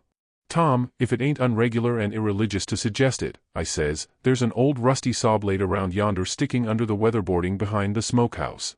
He looked kind of weary and discouraged like, and says, it ain't no use to try to learn you nothing, Huck. Run along and smouch the knives, 3 of them. So I done it. Chapter 36. As soon as we reckoned everybody was asleep that night we went down the lightning rod, and shut ourselves up in the lean-to, and got out our pile of foxfire, and went to work. We cleared everything out of the way, about 4 or 5 foot along the middle of the bottom log. Tom said he was right behind Jim's bed now, and we'd dig in under it, and when we got through there couldn't nobody in the cabin ever know there was any hole there, because Jim's counterpin hung down most to the ground, and you'd have to raise it up and look under to see the hole. So we dug and dug with the case knives till most midnight, and then we was dog-tired, and our hands was blistered, and yet you couldn't see we'd done anything hardly. At last I says, this ain't no 37-year job, this is a 38-year job, Tom Sawyer. He never said nothing. But he sighed, and pretty soon he stopped digging, and then for a good little while I knowed that he was thinking. Then he says, it ain't no use, Huck, it ain't going to work. If we was prisoners it would, because then we'd have as many years as we wanted, and no hurry, and we wouldn't get but a few minutes to dig, every day, while they was changing watches, and so our hands wouldn't get blistered, and we could keep it up right along, year in and year out, and do it right, and the way it ought to be done. But we can't fool along, we got to rush, we ain't got no time to spare. If we was to put in another night this way we'd have to knock off for a week to let our hands get well, couldn't touch a case knife with them sooner. Well, then, what we going to do, Tom? I'll tell you. It ain't right, and it ain't moral, and I wouldn't like it to get out, but there ain't only just the one way, we got to dig him out with the picks, and let on its case knives. Now you're talking. I says, your head gets leveler and leveler all the time, Tom Sawyer, I says. Picks is the thing, moral or no moral, and as for me, I don't care shucks for the morality of it, nohow. When I start in to steal a nigger, or a watermelon, or a Sunday school book, I ain't no ways particular how it's done so it's done. What I want is my nigger, or what I want is my watermelon, or what I want is my Sunday school book, and if a pick's the handiest thing, that's the thing I'm a-going to dig that nigger or that watermelon or that Sunday school book out with, and I don't give a dead rat what the authorities thinks about it nuther. Well, he says, there's excuse for picks and letting on in a case like this. If it weren't so, I wouldn't approve of it, nor I wouldn't stand by and see the rules broke, because right is right, and wrong is wrong, and a body ain't got no business doing wrong when he ain't ignorant and knows better. It might answer for you to dig Jim out with a pick, without any letting on, because you don't know no better, but it wouldn't for me, because I do know better. Gimme a case knife. He had his own by him, but I handed him mine. He flung it down, and says, "Gimme a case knife." I didn't know just what to do, but then I thought. I scratched around amongst the old tools, and got a pickaxe and give it to him, and he took it and went to work, and never said a word. He was always just that particular. Full of principle. So then I got a shovel, and then we picked and shoveled, turnabout, and made the fur fly. We stuck to it about a half an hour, which was as long as we could stand up, but we had a good deal of a hole to show for it. When I got upstairs I looked out at the window and see Tom doing his level best with the lightning rod, but he couldn't come it, his hands was so sore. At last he says, "It ain't no use, it can't be done. What you reckon I better do? Can't you think of no way?" "Yes," I says, "but I reckon it ain't regular. Come up the stairs, and let on it's a lightning rod." So he done it. Next day Tom stole a pewter spoon and a brass candlestick in the house, for to make some pens for Jim out of, and 6 tallow candles, and I hung around the nigger cabins and laid for a chance, and stole 3 tin plates. Tom says it wasn't enough, but I said nobody wouldn't ever see the plates that Jim throwed out, because they'd fall in the dog fennel and Jimson weeds under the window hole, then we could tote them back and he could use them over again. So Tom was satisfied. Then he says, "Now, the thing to study out is, how to get the things to Jim. Take them in through the hole," I says, "when we get it done." He only just looked scornful, and said something about nobody ever heard of such an idiotic idea, and then he went to studying. By and by he said he had ciphered out 2 or 3 ways, but there warn't no need to decide on any of them yet. Said we'd got to post Jim first. That night we went down the lightning rod a little after 10, and took one of the candles along, and listened under the window hole, and heard Jim snoring, so we pitched it in, and it didn't wake him. Then we whirled in with the pick and shovel, and in about 2 hours and a half the job was done.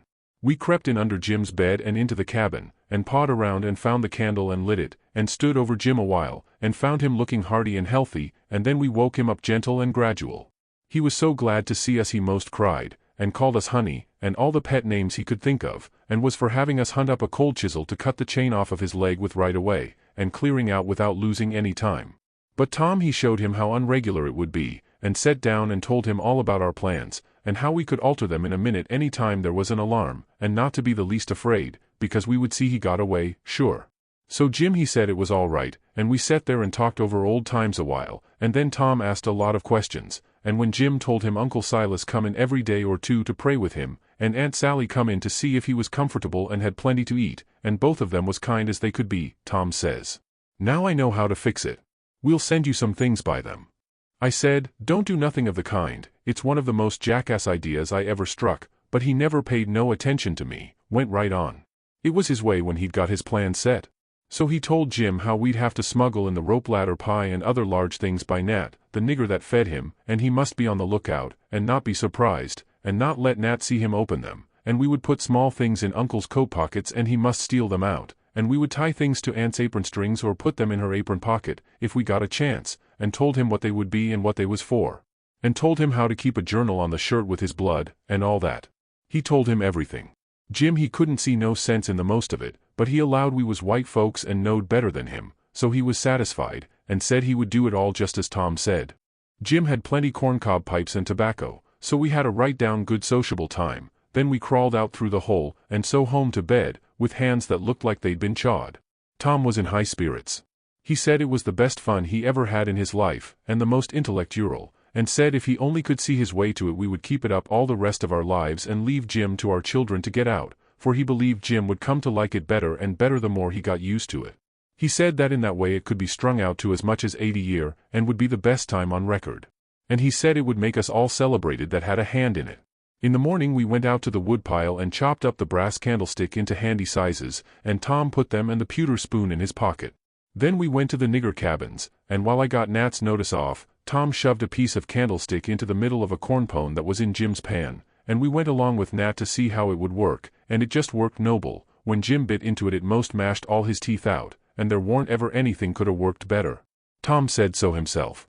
Jim he never let on but what it was only just a piece of rock or something like that that's always getting into bread, you know, but after that he never bit into nothing but what he jabbed his fork into it in 3 or 4 places first. And whilst we was standing there in the dimmish light, here comes a couple of the hounds bulging in from under Jim's bed, and they kept on piling until there was 11 of them, and there warn't hardly room in there to get your breath. By jings, we forgot to fasten that lean-to door. The nigger Nat he only just hollered "witches" once, and keeled over onto the floor amongst the dogs, and begun to groan like he was dying. Tom jerked the door open and flung out a slab of Jim's meat, and the dogs went for it, and in 2 seconds he was out himself and back again and shut the door, and I knowed he'd fixed the other door too. Then he went to work on the nigger, coaxing him and petting him, and asking him if he'd been imagining he saw something again. He raised up, and blinked his eyes around, and says, "Mar Sid, you'll say I's a fool, but if I didn't believe I see most a million dogs, or devils, or some en, I wished I may die right here in dese tracks. I did, mos sholy. Mar Sid, I felt saw, dey was all over me. Dad fetch it, I gees wished I could get my hands on one or dem witches gees onct, onny gees onct, it's all I'd ast. But mosely I wish dey'd lemme lone, I does." Tom says, "Well, I tell you what I think. What makes them come here just at this runaway nigger's breakfast time? It's because they're hungry, that's the reason. You make them a witch pie, that's the thing for you to do. But my lawn, Mar Sid, how's I gwine to make a witch pie? I don't know how to make it. I hain't ever hearn or sich a thing bfo. Well, then, I'll have to make it myself. Will you do it, honey, will you? I'll whoosh up de ground yo foot, I will. All right, I'll do it, seeing it's you, and you've been good to us and showed us the runaway nigger. But you got to be mighty careful. When we come around, you turn your back, and then whatever we've put in the pan, don't you let on you see it at all. And don't you look when Jim unloads the pan, something might happen, I don't know what. And above all, don't you handle the witch things. Handle Mar Sid? What is you talkin' 'bout? I wouldn't lay to weight or my finger on not for $10,100 billion, I wouldn't." Chapter 37. That was all fixed. So then we went away and went to the rubbish pile in the backyard, where they keep the old boots, and rags, and pieces of bottles, and wore-out tin things, and all such truck, and scratched around and found an old tin washpan, and stopped up the holes as well as we could, to bake the pie in, and took it down cellar and stole it full of flour and started for breakfast, and found a couple of shingle nails that Tom said would be handy for a prisoner to scrabble his name and sorrows on the dungeon walls with, and dropped one of them in Aunt Sally's apron pocket which was hanging on a chair, and t'other we stuck in the band of Uncle Silas's hat, which was on the bureau, because we heard the children say their pa and ma was going to the runaway nigger's house this morning, and then went to breakfast, and Tom dropped the pewter spoon in Uncle Silas's coat pocket, and Aunt Sally wasn't come yet, so we had to wait a little while. And when she come she was hot and red and cross, and couldn't hardly wait for the blessing, and then she went to sluicing out coffee with one hand and cracking the handiest child's head with her thimble with the other, and says, "I've hunted high and I've hunted low, and it does beat all what has become of your other shirt." My heart fell down amongst my lungs and livers and things, and a hard piece of corn crust started down my throat after it and got met on the road with a cough, and was shot across the table, and took one of the children in the eye and curled him up like a fishing worm, and let a cry out of him the size of a war whoop, and Tom he turned kinder blue around the gills, and it all amounted to a considerable state of things for about a quarter of a minute or as much as that, and I would have sold out for half price if there was a bidder. But after that we was all right again. It was the sudden surprise of it that knocked us so kind of cold. Uncle Silas he says, "It's most uncommon curious, I can't understand it. I know perfectly well I took it off, because you hain't got but one on. Just listen at the man. I know you took it off, and know it by a better way than your wool-gathering memory, too, because it was on the CLO's line yesterday, I see it there myself. But it's gone, that's the long and the short of it, and you'll just have to change to a red flannel one till I can get time to make a new one. And it'll be the third I've made in 2 years. It just keeps a body on the jump to keep you in shirts, and whatever you do manage to do with all is more I can make out. A body, d'ye think you would learn to take some sort of care of at your time of life? I know it, Sally, and I do try all I can. But it oughtn't to be altogether my fault, because, you know, I don't see them nor have nothing to do with them except when they're on me, and I don't believe I've ever lost one of them off of me. Well, it ain't your fault if you haven't, Silas, you'd 'a done it if you could, I reckon. And the shirt ain't all that's gone, nuther. There's a spoon gone, and that ain't all. There was 10, and now there's only 9. The calf got the shirt, I reckon, but the calf never took the spoon, that's certain. Why, what else is gone, Sally? There's 6 candles gone, that's what. The rats coulda got the candles, and I reckon they did. I wonder they don't walk off with the whole place, the way you're always going to stop their holes and don't do it, and if they weren't fools they'd sleep in your hair, Silas, you'd never find it out, but you can't lay the spoon on the rats, and that I know. Well, Sally, I'm in fault, and I acknowledge it, I've been remiss, but I won't let tomorrow go by without stopping up them holes. Oh, I wouldn't hurry, next year'll do. Matilda Angelina Araminta Phelps. Whack comes the thimble, and the child snatches her claws out of the sugar bowl without fooling around any. Just then the nigger woman steps onto the passage, and says, "Missus, dey's a sheet gone." "A sheet gone? Well, for the land's sake. I'll stop up them holes today," says Uncle Silas, looking sorrowful. "Oh, do shet up, I s'pose the rats took the sheet? Where's it gone, Lisa?" "Claw to goodness I hain't no notion, Miss Sally. She was on de CLO's line yistiddy, but she done gone, she ain't da no mo now. I reckon the world is coming to an end. I never see the beat of it in all my born days. A shirt, and a sheet, and a spoon, and 6 can. Missus, comes a young yaller wench, dey's a brass candlestick Miss N. Clear out from here, you hussy, or I'll take a skillet to ye." Well, she was just a biling. I begun to lay for a chance. I reckoned I would sneak out and go for the woods till the weather moderated. She kept raging right along, running her insurrection all by herself, and everybody else mighty meek and quiet, and at last Uncle Silas, looking kind of foolish, fishes up that spoon out of his pocket.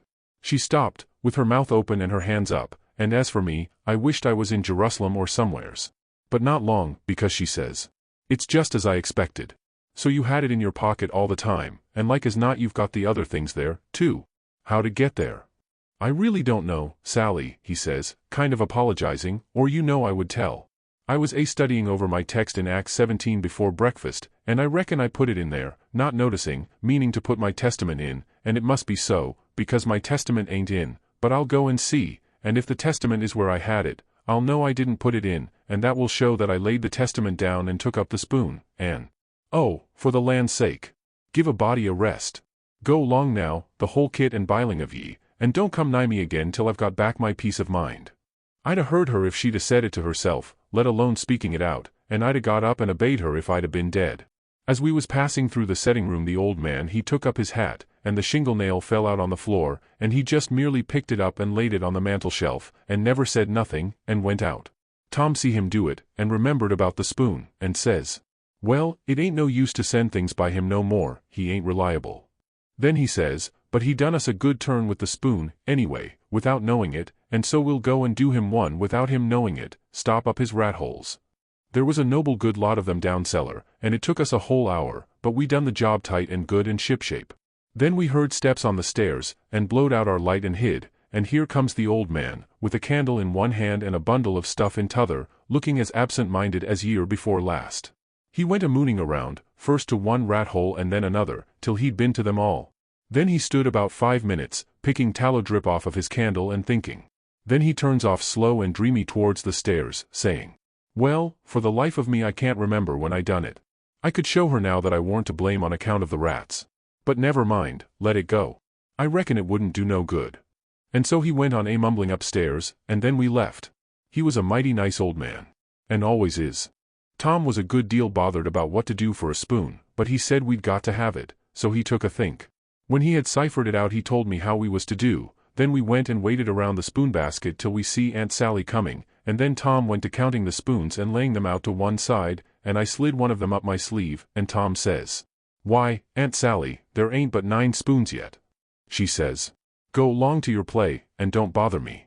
I know better, I counted 'em myself."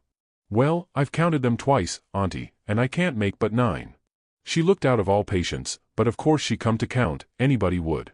"I declare to gracious there ain't but 9, she says. "Why, what in the world, plague take the things, I'll count 'em again." So I slipped back the one I had, and when she got done counting, she says, "Hang the troublesome rubbage, there's 10 now," and she looked huffy and bothered both. But Tom says, "Why, Auntie, I don't think there's 10. You numbskull, didn't you see me count 'em? "I know, but—" "Well, I'll count 'em again." So I smouched one, and they come out 9, same as the other time. Well, she was in a tearing way, just trembling all over, she was so mad. But she counted and counted till she got that addled she'd start to count in the basket for a spoon sometimes, and so, 3 times they come out right, and 3 times they come out wrong. Then she grabbed up the basket and slammed it across the house and knocked the cat galley west, and she said clear out and let her have some peace, and if we come bothering around her again betwixt that and dinner she'd skin us. So we had the odd spoon, and dropped it in her apron pocket whilst she was giving us our sailing orders, and Jim got it all right, along with her shingle nail, before noon. We was very well satisfied with this business, and Tom allowed it was worth twice the trouble it took, because he said now she couldn't ever count them spoons twice alike again to save her life, and wouldn't believe she'd counted them right if she did, and said that after she'd about counted her head off for the next 3 days he judged she'd give it up and offer to kill anybody that wanted her to ever count them any more. So we put the sheet back on the line that night, and stole one out of her closet, and kept on putting it back and stealing it again for a couple of days till she didn't know how many sheets she had any more, and she didn't care, and warn't going to bullyrag the rest of her soul out about it, and wouldn't count them again not to save her life. She drew their die first. So we was all right now, as to the shirt and the sheet and the spoon and the candles, by the help of the calf and the rats and the mixed-up counting, and as to the candlestick, it warn't no consequence, it would blow over by and by. But that pie was a job. We had no end of trouble with that pie. We fixed it up away down in the woods, and cooked it there, and we got it done at last, and very satisfactory, too, but not all in one day, and we had to use up 3 washpans full of flour before we got through, and we got burnt pretty much all over, in places, and eyes put out with the smoke, because, you see, we didn't want nothing but a crust, and we couldn't prop it up right, and she would always cave in. But of course we thought of the right way at last, which was to cook the latter, too, in the pie. So then we laid in with Jim the second night, and tore up the sheet all in little strings and twisted them together, and long before daylight we had a lovely rope that you could 'a' hung a person with. We let on it took 9 months to make it. And in the forenoon we took it down to the woods, but it wouldn't go into the pie. Being made of a whole sheet, that way, there was rope enough for 40 pies if we'd 'a' wanted them, and plenty left over for soup, or sausage, or anything you choose. We could 'a' had a whole dinner. But we didn't need it. All we needed was just enough for the pie, and so we throwed the rest away. We didn't cook none of the pies in the washpan, afraid the solder would melt, but Uncle Silas he had a noble brass warming pan which he thought considerable of, because it belonged to one of his ancestors with a long wooden handle that come over from England with William the Conqueror in the Mayflower or one of them early ships, and was hid away up garret with a lot of other old pots and things that was valuable, not on account of being any account, because they warn't, but on account of them being relics, you know, and we snaked her out, private, and took her down there, but she failed on the first pies, because we didn't know how, but she come up smiling on the last one.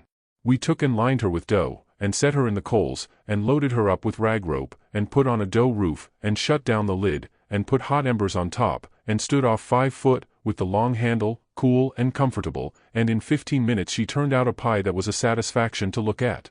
But the person that eat it would want to fetch a couple of cags of toothpicks along, for if that rope ladder wouldn't cramp him down to business I don't know nothing what I'm talking about, and lay him in enough stomachache to last him till next time, too. Nat didn't look when we put the witch pie in Jim's pan, and we put the 3 tin plates in the bottom of the pan under the victuals, and so Jim got everything all right, and as soon as he was by himself he busted into the pie and hid the rope ladder inside of his straw tick, and scratched some marks on a tin plate and throwed it out of the window hole. Making them pens was a distressed tough job, and so was the saw, and Jim allowed the inscription was going to be the toughest of all. That's the one which the prisoner has to scrabble on the wall. But he had to have it, Tom said he'd got to, there warn't no case of a state prisoner not scrabbling his inscription to leave behind, and his coat of arms. Look at Lady Jane Grey, he says, look at Guilford Dudley, look at old Northumberland. Why, Huck, suppose it is considerable trouble, what you going to do, how you going to get around it? Jim's got to do his inscription and coat of arms. They all do. Jim says. Why, Mars Tom, I hain't got no coat o' arm, I hain't got nothing but dish your old shirt, and you knows I got to keep the journal on dat. Oh, you don't understand, Jim, a coat of arms is very different. Well, I says, Jim's right, anyway, when he says he ain't got no coat of arms, because he hain't. I reckon I knowed that, Tom says, but you bet he'll have one before he goes out of this, because he's going out right, and there ain't going to be no flaws in his record. So whilst me and Jim filed away at the pens on a brickbat apiece, Jim making his end out of the brass and I making mine out of the spoon, Tom set to work to think out the coat of arms.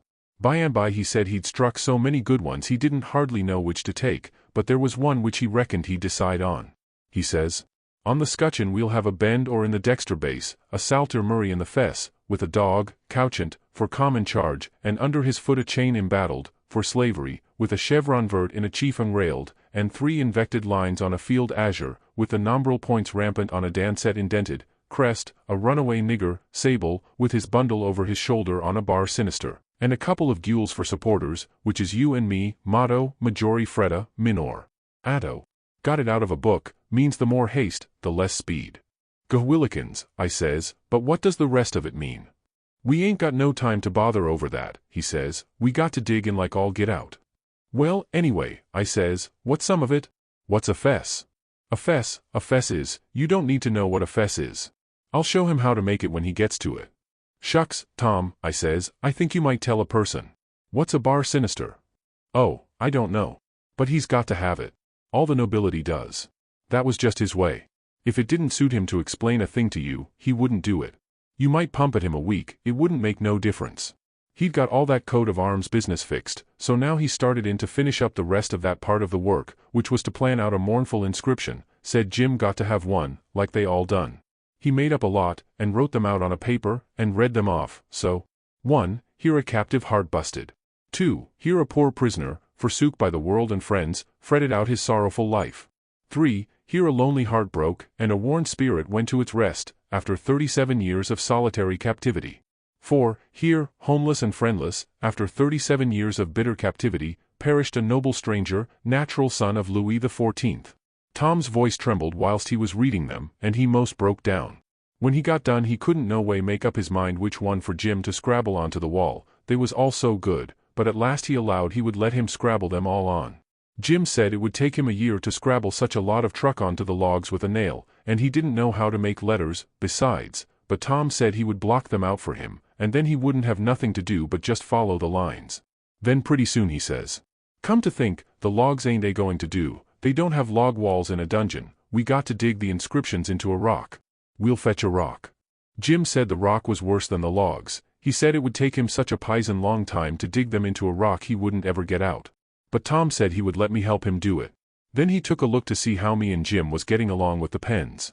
It was most pesky tedious hard work and slow, and didn't give my hands no show to get well of the sores, and we didn't seem to make no headway, hardly, so Tom says, "I know how to fix it. We got to have a rock for the coat of arms and mournful inscriptions, and we can kill 2 birds with that same rock.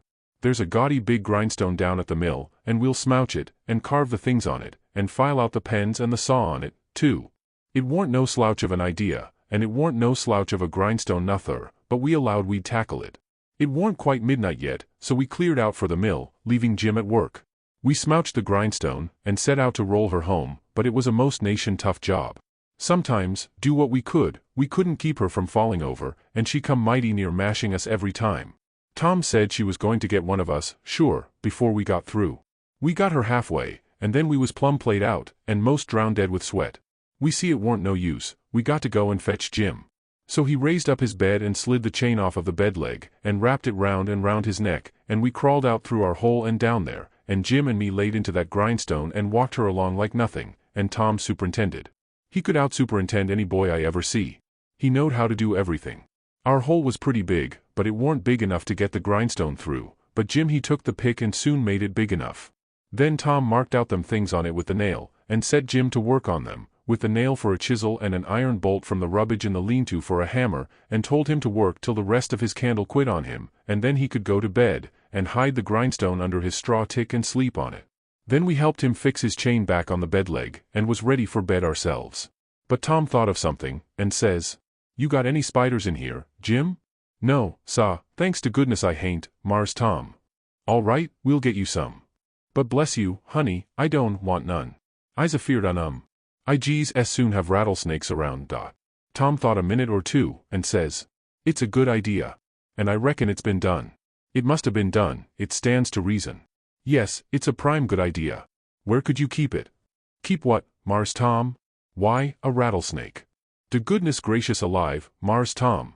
Why, if dey was a rattlesnake to come in here I'd take and bust right out though dat log wall, I would, wid my head." "Why, Jim, you wouldn't be afraid of it after a little. You could tame it." "Tame it? Yes, easy enough. Every animal is grateful for kindness and petting, and they wouldn't think of hurting a person that pets them. Any book will tell you that. You try, that's all I ask, Just try for 2 or 3 days. Why, you can get him so, in a little while, that he'll love you, and sleep with you, and won't stay away from you a minute, and will let you wrap him round your neck and put his head in your mouth. Please, Mars Tom, don't talk so. I can't stand it. He'd let me shove his head in my mouth, fair a favor, hain't it? I lay he'd wait a powerful long time foiast him. Nmo, and dat, I don't want him to sleep with me. Jim, don't act so foolish.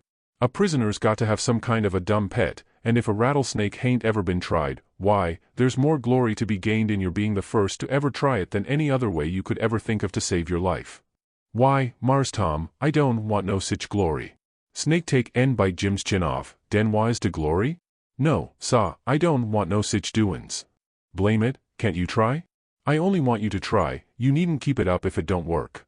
But the trouble all done ef de snake bite me while I's a-tryin' him. Mars Tom, I's willin' to tackle mos anything 'at ain't unreasonable, but ef you and Huck fetches a rattlesnake in here for me to tame, I's gwine to leave, dat's sure. Well, then, let it go, if you're so bull-headed about it. We can get you some garter snakes, and you can tie some buttons on their tails, and let on their rattlesnakes, and I reckon that'll have to do. I can't stand dem, Mars Tom, but blame ef I couldn't get along without I tell you dat. I never knowed BFOT was so much bother and trouble to be a prisoner. Well, it always is when it's done right.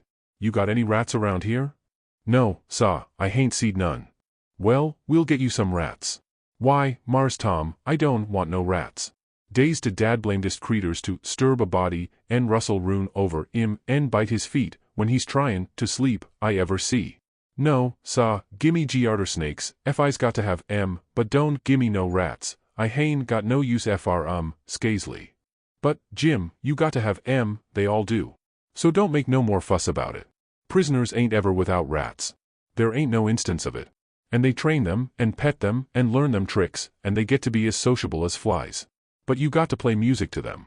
You got anything to play music on? I ain't got nothin' but a coast comb and a piece o' paper, and a juice harp, but I reckon dey wouldn't take no stock in a juice harp.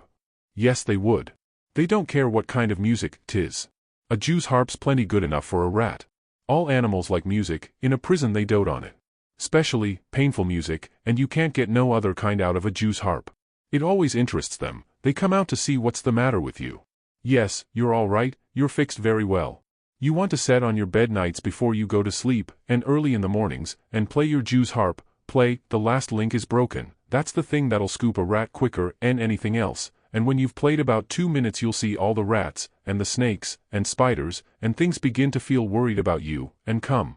And they'll just fairly swarm over you, and have a noble good time. Yes, dey will, I reckon, Mars Tom, but what kinder time is Jim havin'? Blessed if I can see de pint. But I'll do it ef I got to. I reckon I'd better keep de animals satisfied, and not have no trouble in de house. Tom waited to think it over, and see if there wasn't nothing else, and pretty soon he says, "Oh, there's one thing I forgot. Could you raise a flower here, do you reckon?" "I don't know, but maybe I could, Mars Tom, but it's tolerable dark in here, and I ain't got no use for no flower, nohow, and she'd be a pow'ful sight o' trouble." "Well, you try it, anyway. Some other prisoners has done it. One er dem big cattail-lookin' mullen stalks would grow in here, Mars Tom, I reckon, but she wouldn't be with half de trouble she'd cost. Don't you believe it? We'll fetch you a little one and you plant it in the corner over there, and raise it. And don't call it mullen, call it pitchiola, that's its right name when it's in a prison. And you want to water it with your tears. Why, I got plenty spring water, Mars Tom. You don't want spring water, you want to water it with your tears. It's the way they always do. Why, Mars Tom, I lay I kin raise one er dem mullen stalks twice wid spring water whiles another man's a start and one wid tears. That ain't the idea. You got to do it with tears. She'll die on my hands, Mars Tom, she surely will, 'case I don't scazely ever cry. So Tom was stumped. But he studied it over, and then said Jim would have to worry along the best he could with an onion. He promised he would go to the nigger cabins and drop one, private, in Jim's coffee pot, in the morning. Jim said he would as soon have tobacco in his coffee, and found so much fault with it, and with the work and bother of raising the mullen, and juice harping the rats, and petting and flattering up the snakes and spiders and things, on top of all the other work he had to do on pens, and inscriptions, and journals, and things, which made it more trouble and worry and responsibility to be a prisoner than anything he ever undertook, that Tom most lost all patience with him, and said he was just loaded down with more gaudier chances than a prisoner ever had in the world to make a name for himself, and yet he didn't know enough to appreciate them, and they was just about wasted on him. So Jim he was sorry, and said he wouldn't behave so no more, and then me and Tom shoved for bed. Chapter 39. In the morning we went up to the village and bought a wire rat trap and fetched it down, and unstopped the best rat hole, and in about an hour we had 15 of the bulliest kind of ones, and then we took it and put it in a safe place under Aunt Sally's bed. But while we was gone for spiders, little Thomas Franklin Benjamin Jefferson Alexander Phelps found it there, and opened the door of it to see if the rats would come out, and they did, and Aunt Sally she come in, and when we got back she was standing on top of the bed raising Cain, and the rats was doing what they could to keep off the dull times for her. So she took and dusted us both with the hickory, and we was as much as 2 hours catching another 15 or 16, drat that meddlesome cub, and they warn't the likeliest, nuther, because the first haul was the pick of the flock. I never see a likelier lot of rats than what that first haul was. We got a splendid stock of sorted spiders, and bugs, and frogs, and caterpillars, and one thing or another, and we like to got a hornet's nest, but we didn't. The family was at home. We didn't give it right up, but stayed with them as long as we could, because we allowed we'd tire them out or they'd got to tire us out, and they done it. Then we got alicumpain and rubbed on the places, and was pretty near all right again, but couldn't set down convenient. And so we went for the snakes, and grabbed a couple of dozen garters and house snakes, and put them in a bag, and put it in our room, and by that time it was supper time, and a rattling good honest day's work, and hungry. Oh, no, I reckon not. And there warn't a blessed snake up there when we went back. We didn't half tie the sack, and they worked out somehow, and left. But it didn't matter much, because they was still on the premises somewheres. So we judged we could get some of them again. No, there warn't no real scarcity of snakes about the house for a considerable spell. You'd see them dripping from the rafters and places every now and then, and they generally landed in your plate, or down the back of your neck, and most of the time where you didn't want them. Well, they was handsome and striped, and there warn't no harm in a million of them, but that never made no difference to Aunt Sally. She despised snakes, be the breed what they might, and she couldn't stand them no way you could fix it, and every time one of them flopped down on her, it didn't make no difference what she was doing, she would just lay that work down and light out. I never see such a woman. And you could hear her whoop to Jericho. You couldn't get her to take a holt of one of them with the tongs. And if she turned over and found one in bed she would scramble out and lift a howl that you would think the house was afire. She disturbed the old man so that he said he could most wish there hadn't ever been no snakes created. Why, after every last snake had been gone clear out of the house for as much as a week, Aunt Sally warn't over it yet. She warn't near over it. When she was setting thinking about something you could touch her on the back of her neck with a feather and she would jump right out of her stockings. It was very curious. But Tom said all women was just so. He said they was made that way for some reason or other. We got a licking every time one of our snakes come in her way, and she allowed these lickings warn't nothing to what she would do if we ever loaded up the place again with them. I didn't mind the lickings, because they didn't amount to nothing, but I minded the trouble we had to lay in another lot. But we got them laid in, and all the other things, and you never see a cabin as blithesome as Jim's was when they'd all swarm out for music and go for him. Jim didn't like the spiders, and the spiders didn't like Jim, and so they'd lay for him, and make it mighty warm for him. And he said that between the rats and the snakes and the grindstone there warn't no room in bed for him, scazely, and when there was, a body couldn't sleep, it was so lively, and it was always lively, he said, because they never all slept at one time, but took turnabout, so when the snakes was asleep the rats was on deck, and when the rats turned in the snakes come on watch, so he always had one gang under him, in his way, and t'other gang having a circus over him, and if he got up to hunt a new place the spiders would take a chance at him as he crossed over. He said if he ever got out this time he wouldn't ever be a prisoner again, not for a salary. Well, by the end of 3 weeks everything was in pretty good shape.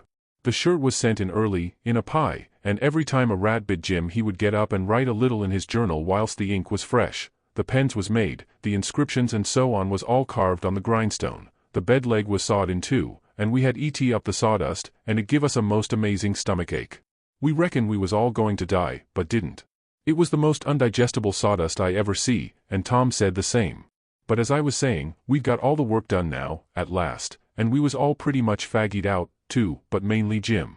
The old man had wrote a couple of times to the plantation below Orleans to come and get their runaway nigger, but hadn't got no answer, because there warn't no such plantation, so he allowed he would advertise Jim in the St. Louis and New Orleans papers, and when he mentioned the St. Louis ones it give me the cold shivers, and I see we hadn't no time to lose. So Tom said, now for the anonymous letters. What's them? I says. Warnings to the people that something is up. Sometimes it's done one way, sometimes another. But there's always somebody spying around that gives notice to the governor of the castle. When Louis XVI was going to light out of the Tuileries, a servant girl done it. It's a very good way, and so is the anonymous letters. We'll use them both. And it's usual for the prisoner's mother to change clothes with him, and she stays in, and he slides out in her clothes. We'll do that, too. But looky here, Tom, what do we want to warn anybody for that something's up? Let them find it out for themselves, it's their lookout. Yes, I know, but you can't depend on them. It's the way they've acted from the very start, left us to do everything. They're so confiding and mullet-headed they don't take notice of nothing at all. So if we don't give them notice there won't be nobody nor nothing to interfere with us, and so after all our hard work and trouble this escape go off perfectly flat, won't amount to nothing, won't be nothing to it. Well, as for me, Tom, that's the way I'd like. Shucks, he says, and looked disgusted. So I says, but I ain't going to make no complaint. Any way that suits you suits me. What you going to do about the servant girl? You'll be her. You slide in the middle of the night, and hook that yaller girl's frock. Why, Tom, that'll make trouble next morning, because, of course, she prob'ly hain't got any but that one. I know, but you don't want it but 15 minutes, to carry the anonymous letter and shove it under the front door. All right, then, I'll do it, but I could carry it just as handy in my own togs. You wouldn't look like a servant girl then, would you? No, but there won't be nobody to see what I look like, anyway. That ain't got nothing to do with it. The thing for us to do is just to do our duty, and not worry about whether anybody sees us do it or not. Hain't you got no principle at all? All right, I ain't saying nothing, I'm the servant girl. Who's Jim's mother? I'm his mother. I'll hook a gown from Aunt Sally. Well, then, you'll have to stay in the cabin when me and Jim leaves. Not much. I'll stuff Jim's clothes full of straw and lay it on his bed to represent his mother in disguise, and Jim take the nigger woman's gown off of me and wear it, and we'll all evade together. When a prisoner of style escapes it's called an evasion. It's always called so when a king escapes, for instance. And the same with a king's son, it don't make no difference whether he's a natural one or an unnatural one. So Tom he wrote the anonymous letter, and I smouched the yaller wench's frock that night, and put it on, and shoved it under the front door, the way Tom told me to. It said, "Beware. Trouble is brewing. Keep a sharp lookout. Unknown friend." Next night we stuck a picture, which Tom drawed in blood, of a skull and crossbones on the front door, and next night another one of a coffin on the back door. I never see a family in such a sweat. They couldn't have been worse scared if the place had been full of ghosts laying for them behind everything and under the beds and shivering through the air. If a door banged, Aunt Sally she jumped and said ouch, if anything fell, she jumped and said ouch, if you happened to touch her, when she warn't noticing, she done the same, she couldn't face no way and be satisfied, because she allowed there was something behind her every time, so she was always whirling around sudden, and saying ouch, and before she'd got 2/3 around she'd whirl back again, and say it again, and she was afraid to go to bed, but she daren't set up. So the thing was working very well, Tom said. He said he never see a thing work more satisfactory. He said it showed it was done right. So he said, now for the grand bulge. So the very next morning at the streak of dawn we got another letter ready, and was wondering what we better do with it, because we heard them say at supper they was going to have a nigger on watch at both doors all night. Tom he went down the lightning rod to spy around, and the nigger at the back door was asleep, and he stuck it in the back of his neck and come back. This letter said, "Don't betray me, I wish to be your friend. There is a desperate gang of cutthroats from over in the Indian Territory going to steal your runaway nigger tonight, and they have been trying to scare you so as you will stay in the house and not bother them. I am one of the gang, but have got religion and wish to quit it and lead an honest life again, and will betray the hellish design. They will sneak down from Nordhards, along the fence, at midnight exact, with a false key, and go in the nigger's cabin to get him. I am to be off a piece and blow a tin horn if I see any danger, but stead of that I will be like a sheep soon as they get in and not blow at all, then whilst they are getting his chains loose, you slip there and lock them in, and can kill them at your leisure. Don't do anything but just the way I am telling you, if you do they will suspicion something and raise whoop jamboree hoo. I do not wish any reward but to know I have done the right thing. Unknown friend." Chapter 40. We was feeling pretty good after breakfast, and took my canoe and went over the river fishing, with a lunch, and had a good time, and took a look at the raft and found her all right, and got home late to supper, and found them in such a sweat and worry they didn't know which end they was standing on, and made us go right off to bed the minute we was done supper, and wouldn't tell us what the trouble was, and never let on a word about the new letter, but didn't need to, because we knowed as much about it as anybody did, and as soon as we was half upstairs and her back was turned we slid for the cellar cupboard and loaded up a good lunch and took it up to our room and went to bed, and got up about 11:30, and Tom put on Aunt Sally's dress that he stole and was going to start with the lunch, but says, "Where's the butter?" "I laid out a hunk of it," I says, "on a piece of a cornpone." "Well, you left it laid out, then, it ain't here." "We can get along without it," I says. "We can get along with it, too," he says, "just you slide down cellar and fetch it. And then mosey right down the lightning rod and come along. I'll go and stuff the straw into Jim's clothes to represent his mother in disguise, and be ready to ba like a sheep and shove soon as you get there." So out he went, and down cellar went I. The hunk of butter, big as a person's fist, was where I had left it, so I took up the slab of cornpone with it on, and blowed out my light, and started upstairs very stealthy, and got up to the main floor all right, but here comes Aunt Sally with a candle, and I clapped the truck in my hat, and clapped my hat on my head, and the next second she see me, and she says, "You been down cellar?" "Yes'm." "What you been doing down there?" "Nothin'." "Nothin'."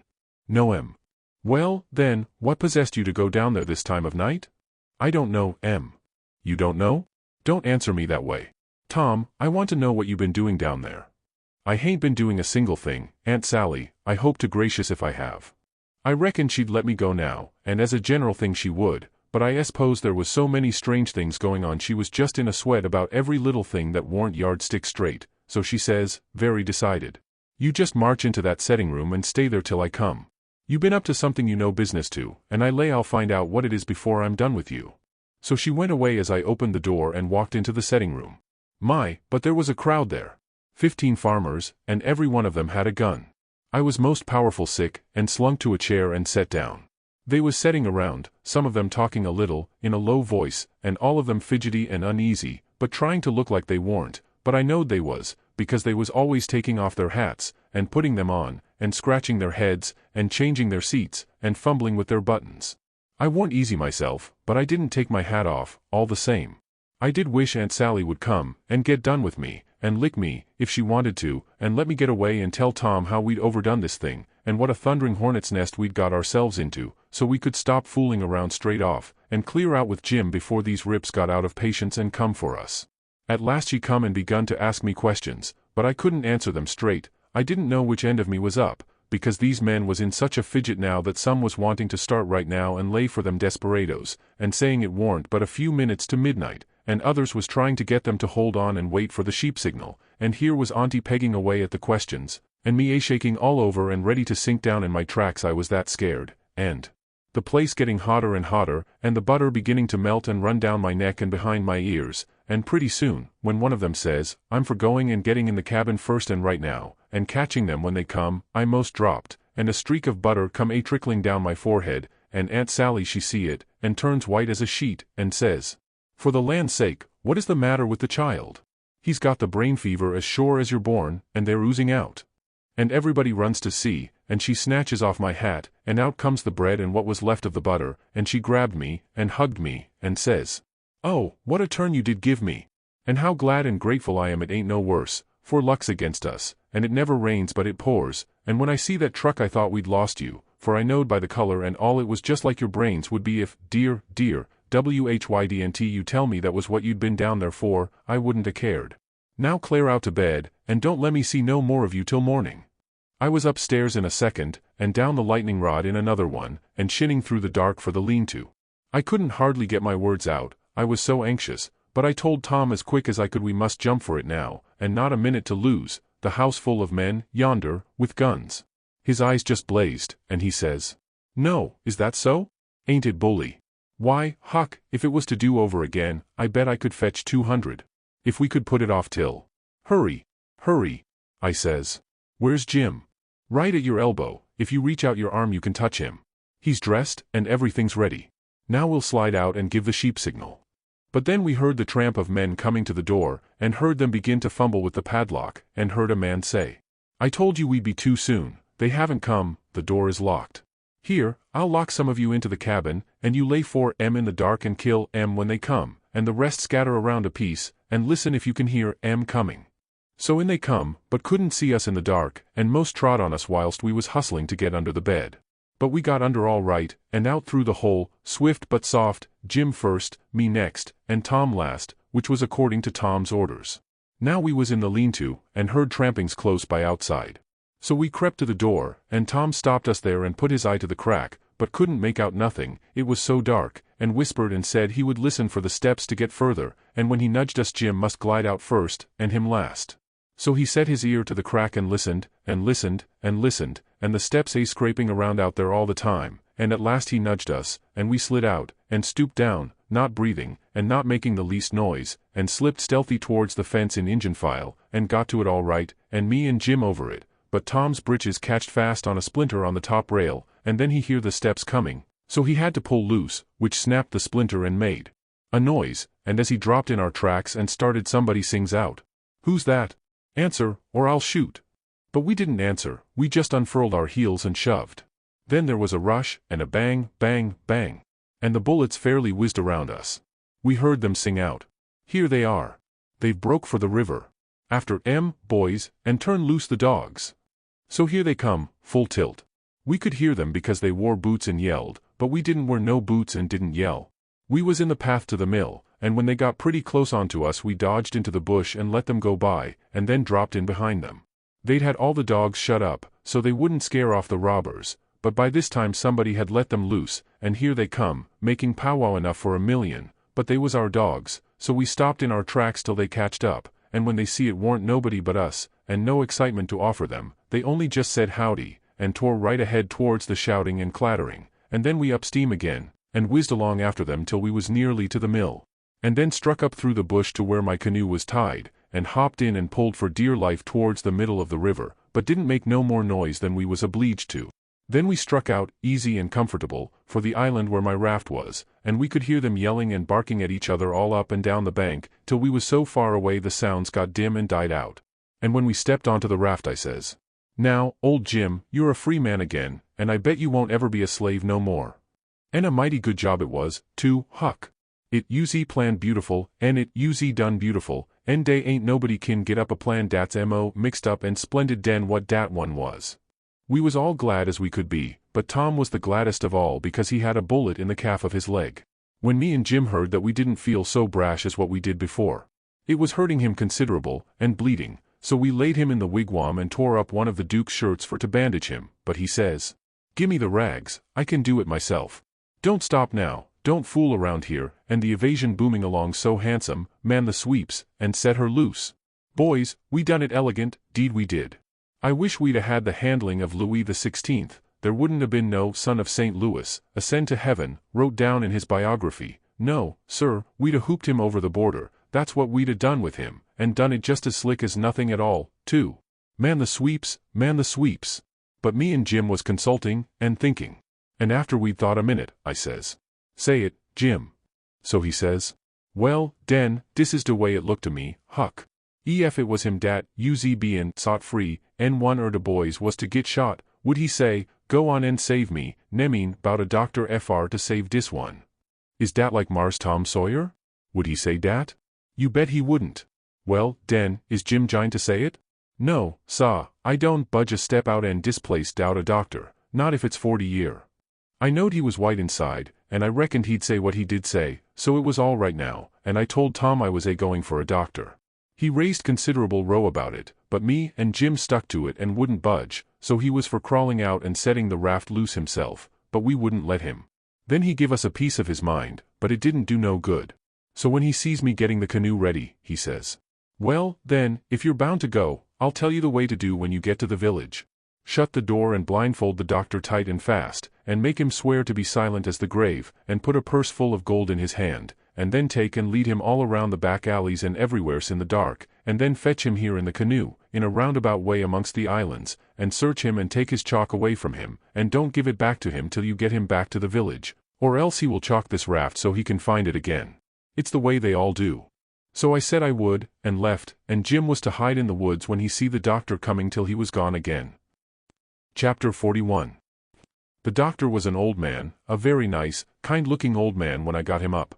I told him me and my brother was over on Spanish Island hunting yesterday afternoon, and camped on a piece of a raft we found, and about midnight he must have kicked his gun in his dreams, for it went off and shot him in the leg, and we wanted him to go over there and fix it and not say nothing about it, nor let anybody know, because we wanted to come home this evening and surprise the folks. Who is your folks, he says. The Phelpses, down yonder. Oh, he says. And after a minute, he says. How'd you say he got shot? He had a dream, I says, and it shot him. Singular dream, he says. So he lit up his lantern, and got his saddlebags, and we started. But when he sees the canoe he didn't like the look of her, said she was big enough for one, but didn't look pretty safe for two. I says. Oh, you needn't be afeard, sir, she carried the three of us easy enough. What three? Why, me and Sid, and the guns, that's what I mean. Oh, he says. But he put his foot on the gunwale and rocked her, and shook his head, and said he reckoned he'd look around for a bigger one. But they was all locked and chained, so he took my canoe, and said for me to wait till he come back, or I could hunt around further, or maybe I'd better go down home and get them ready for the surprise if I wanted to. But I said I didn't, so I told him just how to find the raft, and then he started. I struck an idea pretty soon. I says to myself, s'posen he can't fix that leg just in 3 shakes of a sheep's tail, as the saying is? S'posen it takes him 3 or 4 days. What are we going to do, lay around there till he lets the cat out of the bag? No, sir, I know what I'll do. I'll wait, and when he comes back if he says he's got to go any more I'll get down there, too, if I swim, and we'll take and tie him, and keep him, and shove out down the river, and when Tom's done with him we'll give him what it's worth, or all we got, and then let him get ashore. So then I crept into a lumber pile to get some sleep, and next time I waked up the sun was away up over my head. I shot out and went for the doctor's house, but they told me he'd gone away in the night some time or other, and warn't back yet. Well, thinks I, that looks powerful bad for Tom, and I'll dig out for the island right off. So away I shoved, and turned the corner, and nearly rammed my head into Uncle Silas's stomach. He says, "Why, Tom, where you been all this time, you rascal?" "I hain't been nowheres," I says, "only just hunting for the runaway nigger, me and Sid." "Why, wherever did you go?" he says. "Your aunt's been mighty uneasy." "She needn't," I says, "because we was all right. We followed the men and the dogs, but they outrun us, and we lost them, but we thought we heard them on the water, so we got a canoe and took out after them and crossed over, but couldn't find nothing of them, so we cruised along upshore till we got kind of tired and beat out, and tied up the canoe and went to sleep, and never waked up till about an hour ago. Then we paddled over here to hear the news, and Sid's at the post office to see what he can hear, and I'm branching out to get something to eat for us, and then we're going home." So then we went to the post office to get Sid, but just as I suspicioned, he warn't there, so the old man he got a letter out of the office, and we waited a while longer, but Sid didn't come, so the old man said, "Come along, let Sid foot it home, or canoe it, when he got done fooling around, but we would ride." I couldn't get him to let me stay and wait for Sid, and he said there warn't no use in it, and I must come along, and let Aunt Sally see we was all right. When we got home Aunt Sally was that glad to see me she laughed and cried both, and hugged me, and give me one of them lickings of hern that don't amount to shucks, and said she'd serve Sid the same when he come. And the place was plumb full of farmers and farmers' wives, to dinner, and such another clack a body never heard. Old Mrs. Hotchkiss was the worst, her tongue was a-going all the time. She says, "Well, Sister Phelps, I've ransacked that 'ere cabin over, and I believe the nigger was crazy." I says to Sister Damerel, "Didn't I, Sister Damerel, S.I., he's crazy, S.I., them's the very words I said. You all hearn me, he's crazy, S.I., everything shows it, S.I.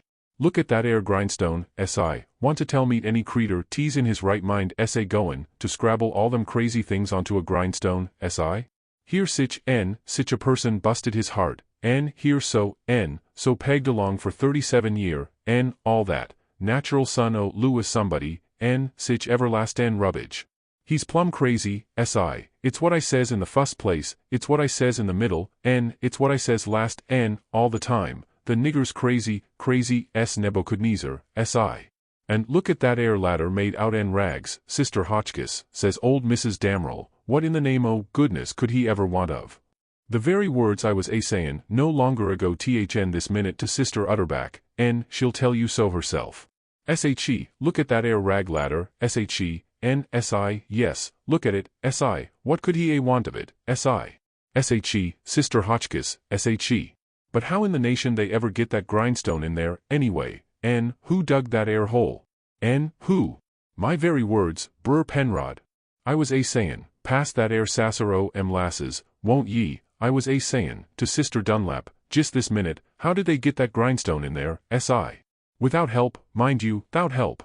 Thar's where 'tis. Don't tell me, S.I., there was help, S.I., there was a plenty help, too, S.I., there's been a dozen a helpin', that nigger, and I lay I'd skin every last nigger on this place but I'd find out who done it, si, and moreover, si. A dozen says you, 40 couldn't a done everything that's been done. Look at them case knife saws and things, how tedious they've been made. Look at that bed leg sawed off with a week's work for 6 men. Look at that nigger made out and straw on the bed, and look at.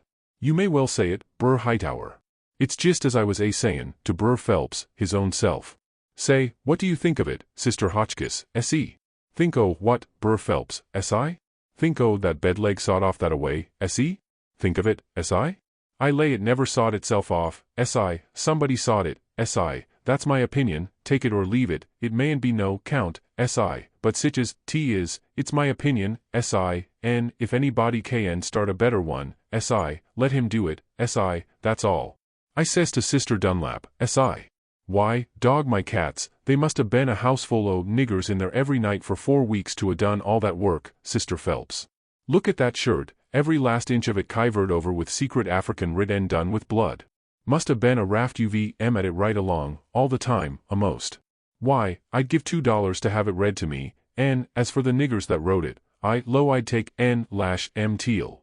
People to help him, Brother Marples. Well, I reckon you'd think so if you'd a been in this house for a while back. Why, they've stole everything they could lay their hands on, and we watching all the time, mind you. They stole that shirt right off o' the line. And as for that sheet they made the rag ladder out of, there ain't no telling how many times they didn't steal that, and flour, and candles, and candlesticks, and spoons, and the old warming pan, and most 1,000 things that I disremember now, and my new calico dress, and me and Silas and my Sid and Tom on the constant watch day and night, as I was telling you, and not a one of us could catch hide nor hair nor sight nor sound of them, and here at the last minute, lo and behold you, they slides right in under our noses and fools us, and not only fools us but the Injun Territory robbers too, and actually gets away with that nigger safe and sound, and that with 16 men and 22 dogs right on their very heels at that very time. I tell you, it just bangs anything I ever heard of. Why, sperrits couldn't a done better and been no smarter. And I reckon they must have been sperrits, because, you know our dogs, and there ain't no better, well, them dogs never even got on the track of once. You explain that to me if you can, any of you. Well, it does beat. Laws alive, I never. So help me, I wouldn't a be. House thieves as well as. Goodness gracious sakes, I'd a been afeard to live in Sitcha. 'Fraid to live, why, I was that scared I daren't hardly go to bed, or get up, or lay down, or set down, Sister Ridgway. Why, they'd steal the very, why, goodness sakes, you can guess what kind of a fluster I was in by the time midnight come last night. I hope to gracious if I weren't afraid they'd steal some o' the family. I was just to that pass I didn't have no reasoning faculties no more. It looks foolish enough now, in the daytime, but I says to myself, there's my 2 poor boys asleep, way upstairs in that lonesome room, and I declare to goodness I was that uneasy I crept up there and locked 'em in. I did. And anybody would. Because, you know, when you get scared that way, and it keeps running on, and getting worse and worse all the time, and your wits gets to addling, and you get to doing all sorts o' wild things, and by you think to yourself, s'pose I was a boy, and was away up there, and the door ain't locked, and you, she stopped, looking kind of wondering, and then she turned her head around slow, and when her eye lit on me, I got up and took a walk. Says I to myself, I can explain better how we come to not be in that room this morning if I go out to one side and study over it a little. So I done it. But I daren't go fur, or she'd a sent for me. And when it was late in the day the people all went, and then I come in and told her the noise and shooting waked up me and Sid, and the door was locked, and we wanted to see the fun, so we went down the lightning rod, and both of us got hurt a little, and we didn't never want to try that no more. And then I went on and told her all what I told Uncle Silas before, and then she said she'd forgive us, and maybe it was all right enough anyway, and about what a body might expect of boys, for all boys was a pretty harum-scarum lot as fur as she could see, and so, as long as no harm hadn't come of it, she judged she better put in her time being grateful we was alive and well and she had us still, 'stead of fretting over what was past and done.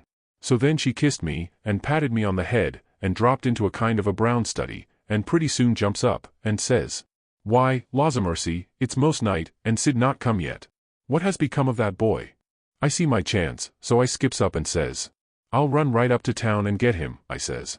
"No you won't," she says. "You'll stay right where you are, one's enough to be lost at a time.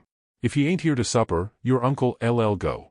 Well, he warn't there to supper, so right after supper uncle went.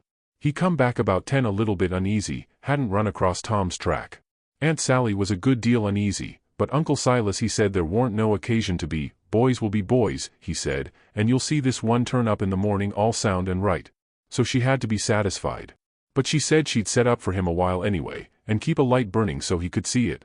And then when I went up to bed she come up with me and fetched her candle, and tucked me in, and mothered me so good I felt mean, and like I couldn't look her in the face, and she sat down on the bed and talked with me a long time, and said what a splendid boy Sid was, and didn't seem to want to ever stop talking about him, and kept asking me every now and then if I reckoned he could have got lost, or hurt, or maybe drowned dead, and might be laying at this minute somewhere suffering or dead, and she not by him to help him, and so the tears would drip down silent, and I would tell her that Sid was all right, and would be home in the morning, sure, and she would squeeze my hand, or maybe kiss me, and tell me to say it again, and keep on saying it, because it done her good, and she was in so much trouble. And when she was going away she looked down in my eyes so steady and gentle, and says, "The door ain't going to be locked, Tom, and there's the window and the rod, but you'll be good, won't you? And you won't go? For my sake." Laws knows I wanted to go bad enough to see about Tom, and was all intending to go, but after that I wouldn't a went, not for kingdoms. But she was on my mind and Tom was on my mind, so I slept very restless. And twice I went down the rod away in the night, and slipped around front, and see her setting there by her candle in the window with her eyes towards the road and the tears in them, and I wished I could do something for her, but I couldn't, only to swear that I wouldn't never do nothing to grieve her any more. And the third time I waked up at dawn, and slid down, and she was there yet, and her candle was most out, and her old grey head was resting on her hand, and she was asleep. Chapter 42. The old man was uptown again before breakfast, but couldn't get no track of Tom, and both of them sat at the table thinking, and not saying nothing, and looking mournful, and their coffee getting cold, and not eating anything. And by and by the old man says, "Did I give you the letter?" "What letter?" "The one I got yesterday out of the post office." "No, you didn't give me no letter." "Well, I must have forgot it." So he rummaged his pockets, and then went off somewheres where he had laid it down, and fetched it, and give it to her. She says, "Why, it's from St. Petersburg, it's from Sis." I allowed another walk would do me good, but I couldn't stir. But before she could break it open she dropped it and run, for she see something. And so did I. It was Tom Sawyer on a mattress, and that old doctor, and Jim, in her calico dress, with his hands tied behind him, and a lot of people. I hid the letter behind the first thing that come handy, and rushed. She flung herself at Tom, crying, and says, "Oh, he's dead, I know he's dead." And Tom he turned his head a little, and muttered something or other, which showed he warn't in his right mind. Then she flung up her hands, and says, "He's alive, thank God. And that's enough," and she snatched a kiss of him, and flew for the house to get the bed ready, and scattering orders right and left at the niggers and everybody else, as fast as her tongue could go, every jump of the way. I followed the men to see what they was going to do with Jim, and the old doctor and Uncle Silas followed after Tom into the house. The men was very huffy, and some of them wanted to hang Jim for an example to all the other niggers around there, so they wouldn't be trying to run away like Jim done, and making such a raft of trouble, and keeping a whole family scared most to death for days and nights. But the others said, "Don't do it, it wouldn't answer at all, he ain't our nigger, and his owner would turn up and make us pay for him, sure." So that cooled them down a little, because the people that's always the most anxious for to hang a nigger that hain't done just right is always the very ones that ain't the most anxious to pay for him when they've got their satisfaction out of him.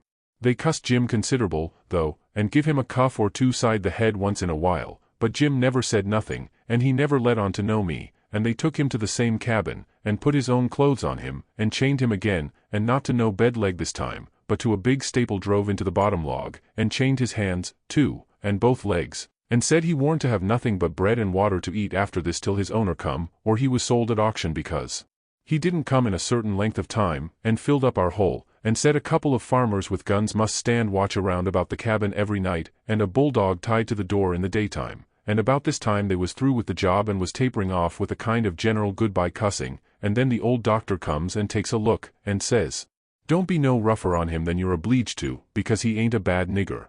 When I got to where I found the boy I see I couldn't cut the bullet out without some help, and he warn't in no condition for me to leave to go and get help, and he got a little worse, and after a long time he went out of his head, and wouldn't let me come nigh him any more, and said if I chalked his raft he'd kill me, and no end of wild foolishness like that, and I see I couldn't do anything at all with him, so I says, I got to have help somehow, and the minute I says it, out crawls this nigger from somewheres and says he'll help, and he done it, too, and done it very well. Of course I judged he must be a runaway nigger, and there I was. And there I had to stick right straight along all the rest of the day and all night. It was a fix, I tell you. I had a couple of patients with the chills, and of course I'd have liked to run up to town and see them, but I daren't, because the nigger might get away, and then I'd be to blame, and yet never a skiff come close enough for me to hail. So there I had to stick plumb until daylight this morning, and I never see a nigger that was a better nuss or faithfuler, and yet he was risking his freedom to do it, and was all tired out, too, and I see plain enough he'd been worked main hard lately. I like the nigger for that. I tell you, gentlemen, a nigger like that is worth $1,000, and kind treatment, too. I had everything I needed, and the boy was doing as well there as he would have done at home, better, maybe, because it was so quiet, but there I was, with both of 'em on my hands, and there I had to stick till about dawn this morning. Then some men in a skiff come by, and as good luck would have it the nigger was setting by the pallet with his head propped on his knees sound asleep, so I motioned them in quiet, and they slipped up on him and grabbed him and tied him before he knowed what he was about, and we never had no trouble. And the boy being in a kind of a flighty sleep, too, we muffled the oars and hitched the raft on, and towed her over very nice and quiet, and the nigger never made the least row nor said a word from the start. He ain't no bad nigger, gentlemen, that's what I think about him. Somebody says, "Well, it sounds very good, doctor, I'm obleeged to say." Then the others softened up a little, too, and I was mighty thankful to that old doctor for doing Jim that good turn, and I was glad it was according to my judgment of him, too, because I thought he had a good heart in him and was a good man the first time I see him. Then they all agreed that Jim had acted very well, and was deserving to have some notice took of it, and reward. So every one of them promised, right out and hearty, that they wouldn't cuss him no more. Then they come out and locked him up. I hoped they was going to say he could have one or two of the chains took off, because they was rotten heavy, or could have meat and greens with his bread and water, but they didn't think of it, and I reckon it warn't best for me to mix in, but I judged I'd get the doctor's yarn to Aunt Sally somehow or other as soon as I'd got through the breakers that was laying just ahead of me, explanations, I mean, of how I forgot to mention about Sid being shot when I was telling how him and me put in that drat night paddling around hunting the runaway nigger. But I had plenty time. Aunt Sally she stuck to the sick room all day and all night, and every time I see Uncle Silas mooning around I dodged him. Next morning I heard Tom was a good deal better, and they said Aunt Sally was gone to get a nap. So I slips to the sick room, and if I found him awake I reckon we could put up a yarn for the family that would wash. But he was sleeping, and sleeping very peaceful, too, and pale, not fire-faced the way he was when he come. So I sat down and laid for him to wake. In about half an hour Aunt Sally comes gliding in, and there I was, up a stump again. She motioned me to be still, and sat down by me, and begun to whisper, and said we could all be joyful now, because all the symptoms was first-rate, and he'd been sleeping like that for ever so long, and looking better and peacefuler all the time, and 10 to 1 he'd wake up in his right mind. So we sat there watching, and by and by he stirs a bit, and opened his eyes very natural, and takes a look, and says, "Hello, why, I'm at home. How's that? Where's the raft?" "It's all right," I says. "And Jim?" "The same," I says, but couldn't say it pretty brash. But he never noticed, but says, "Good. Splendid. Now we're all right and safe. Did you tell Auntie?" I was going to say yes, but she chipped in and says, "About what, Sid?" "Why, about the way the whole thing was done." "What whole thing?" "Why, the whole thing. There ain't but one, how we set the runaway nigger free, me and Tom." "Good land. Set the run, what is the child talking about?" Dear, out of his head again." "No, I ain't out of my head, I know all what I'm talking about. We did set him free, me and Tom. We laid out to do it, and we done it. And we done it elegant, too. He'd got a start, and she never checked him up, just set and stared, and let him clip along, and I see it warn't no use for me to put in. Why, Auntie, it cost us a power of work, weeks of it, hours and hours, every night, whilst you was all asleep. And we had to steal candles, and the sheet, and the shirt, and your dress, and spoons, and tin plates, and case knives, and the warming pan, and the grindstone, and flour, and just no end of things, and you can't think what work it was to make the saws, and pens, and inscriptions, and one thing or another, and you can't think half the fun it was. And we had to make up the pictures of coffins and things, and anonymous letters from the robbers, and get up and down the lightning rod, and dig the hole into the cabin, and made the rope ladder and send it in cooked up in a pie, and send in spoons and things to work within your apron pocket. Mercy sakes. And load up the cabin with rats and snakes and so on, for company for Jim, and then you kept Tom here so long with the butter in his hat that you come near spiling the whole business, because the men come before we was out of the cabin, and we had to rush, and they heard us and let drive at us, and I got my share, and we dodged out of the path and let them go by, and when the dogs come they weren't interested in us, but went for the most noise, and we got our canoe, and made for the raft, and was all safe, and Jim was a free man, and we done it all by ourselves, and wasn't it bully, auntie? Well, I never heard the likes of it in all my born days. So it was you little rapscallions, that's been making all this trouble, and turned everybody's wits clean inside out and scared us almost to death. I've as good a notion as ever I had in my life to take it out you this very minute. To think, here I've been, night after night, you just get well once, you young scamp, and I lay I'll tan the old Harry out both ye. But Tom, he was so proud and joyful, he just couldn't hold in, and his tongue just went it, she chipping in, and spitting fire all along, and both of them going it at once, like a cat convention, and she says, "Well, you get all the enjoyment you can out of it now, for mind I tell you if I catch you meddling with him again." "Meddling with who?" Tom says, dropping his smile and looking surprised. "With who?" "Why, the runaway nigger, of course." "Who'd you reckon?" Tom looks at me very grave, and says, "Tom, didn't you just tell me he was all right? Hasn't he got away?" "Him," says Aunt Sally, "the runaway nigger? 'Deed he hasn't. They've got him back, safe and sound, and he's in that cabin again, on bread and water, and loaded down with chains, till he's claimed or sold." Tom rose square up in bed, with his eye hot, and his nostrils opening and shutting like gills, and sings out to me, "They hain't no right to shut him up. Shove, and don't you lose a minute. Turn him loose. He ain't no slave, he's as free as any creetur that walks this earth." "What does the child mean?" "I mean every word I say, Aunt Sally, and if somebody don't go, I'll go. I've knowed him all his life, and so has Tom, there. Old Miss Watson died 2 months ago, and she was ashamed she ever was going to sell him down the river, and said so, and she set him free in her will." "Then what on earth did you want to set him free for, seeing he was already free?"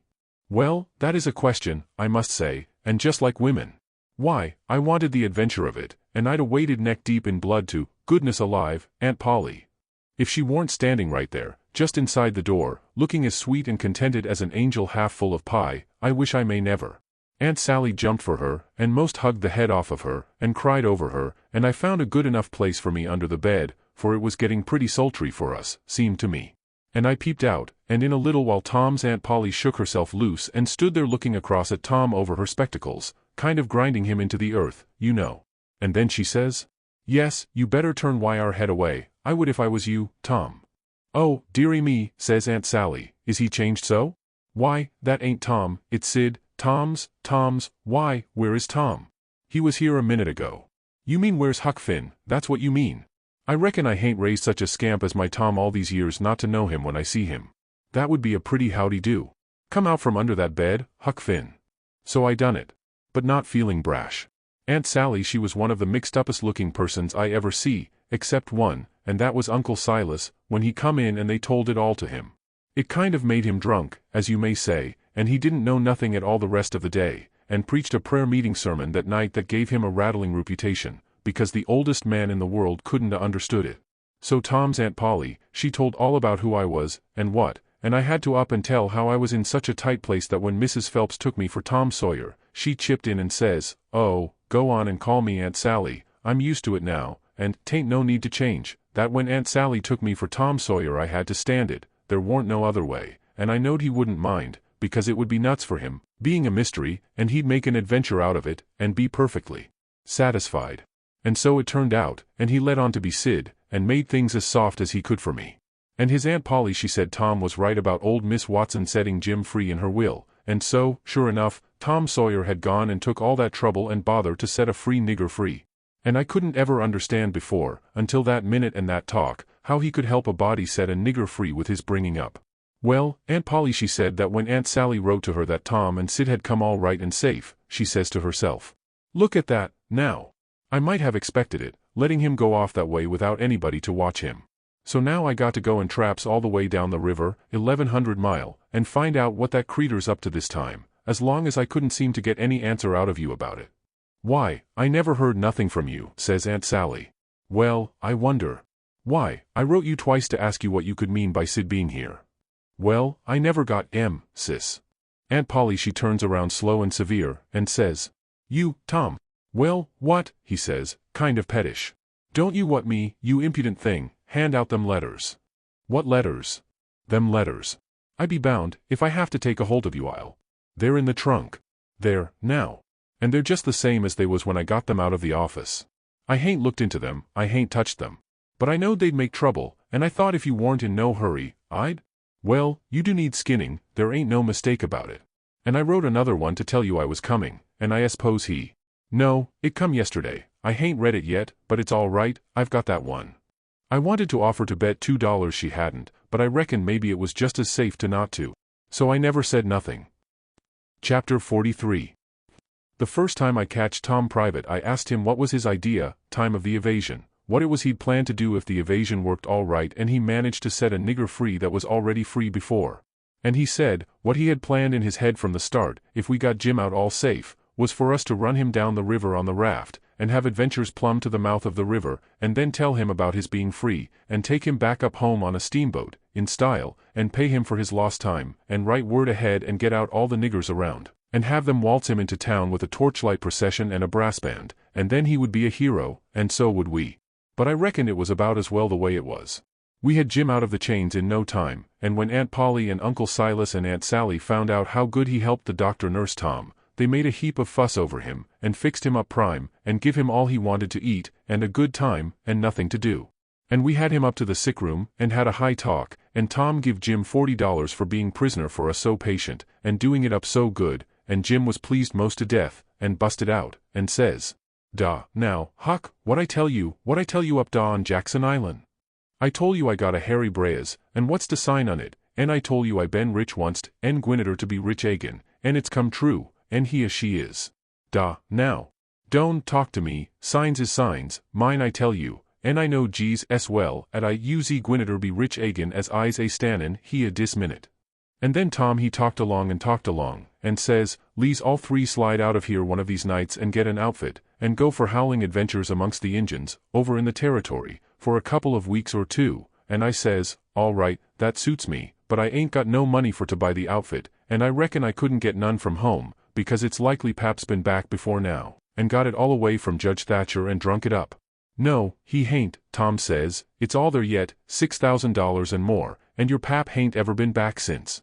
Hadn't when I come away, anyhow. Jim says, kind of solemn. He ain't comin' back no mo, Huck. I says. Why, Jim. Nemean why, Huck, but he ain't comin' back no mo. But I kept at him, so at last he says.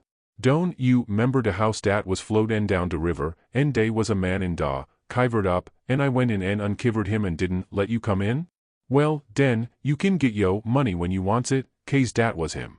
Tom's most well now, and got his bullet around his neck on a watch guard for a watch, and is always seeing what time it is, and so there ain't nothing more to write about, and I am rotten glad of it, because if I'd a knowed what a trouble it was to make a book I wouldn't a tackled it, and ain't going to know more. But I reckon I got to light out for the territory ahead of the rest, because Aunt Sally she's going to adopt me and civilize me, and I can't stand it. I been there before. The end. Yours truly, Huck Finn. Dear listener. Another tale finds its resting place, a world built from sound, breath, and boundless imagination. Here at Fictional Frequencies, we don't just tell stories, we resonate with them, letting each word echo into the corners of your mind and heart. Thank you for lending us your ears, your time, and your wonder. If this journey stirred something within you, stay a while, subscribe, share, and explore the many realms still waiting in our archive. And remember, every frequency holds a fiction, and every fiction holds a truth.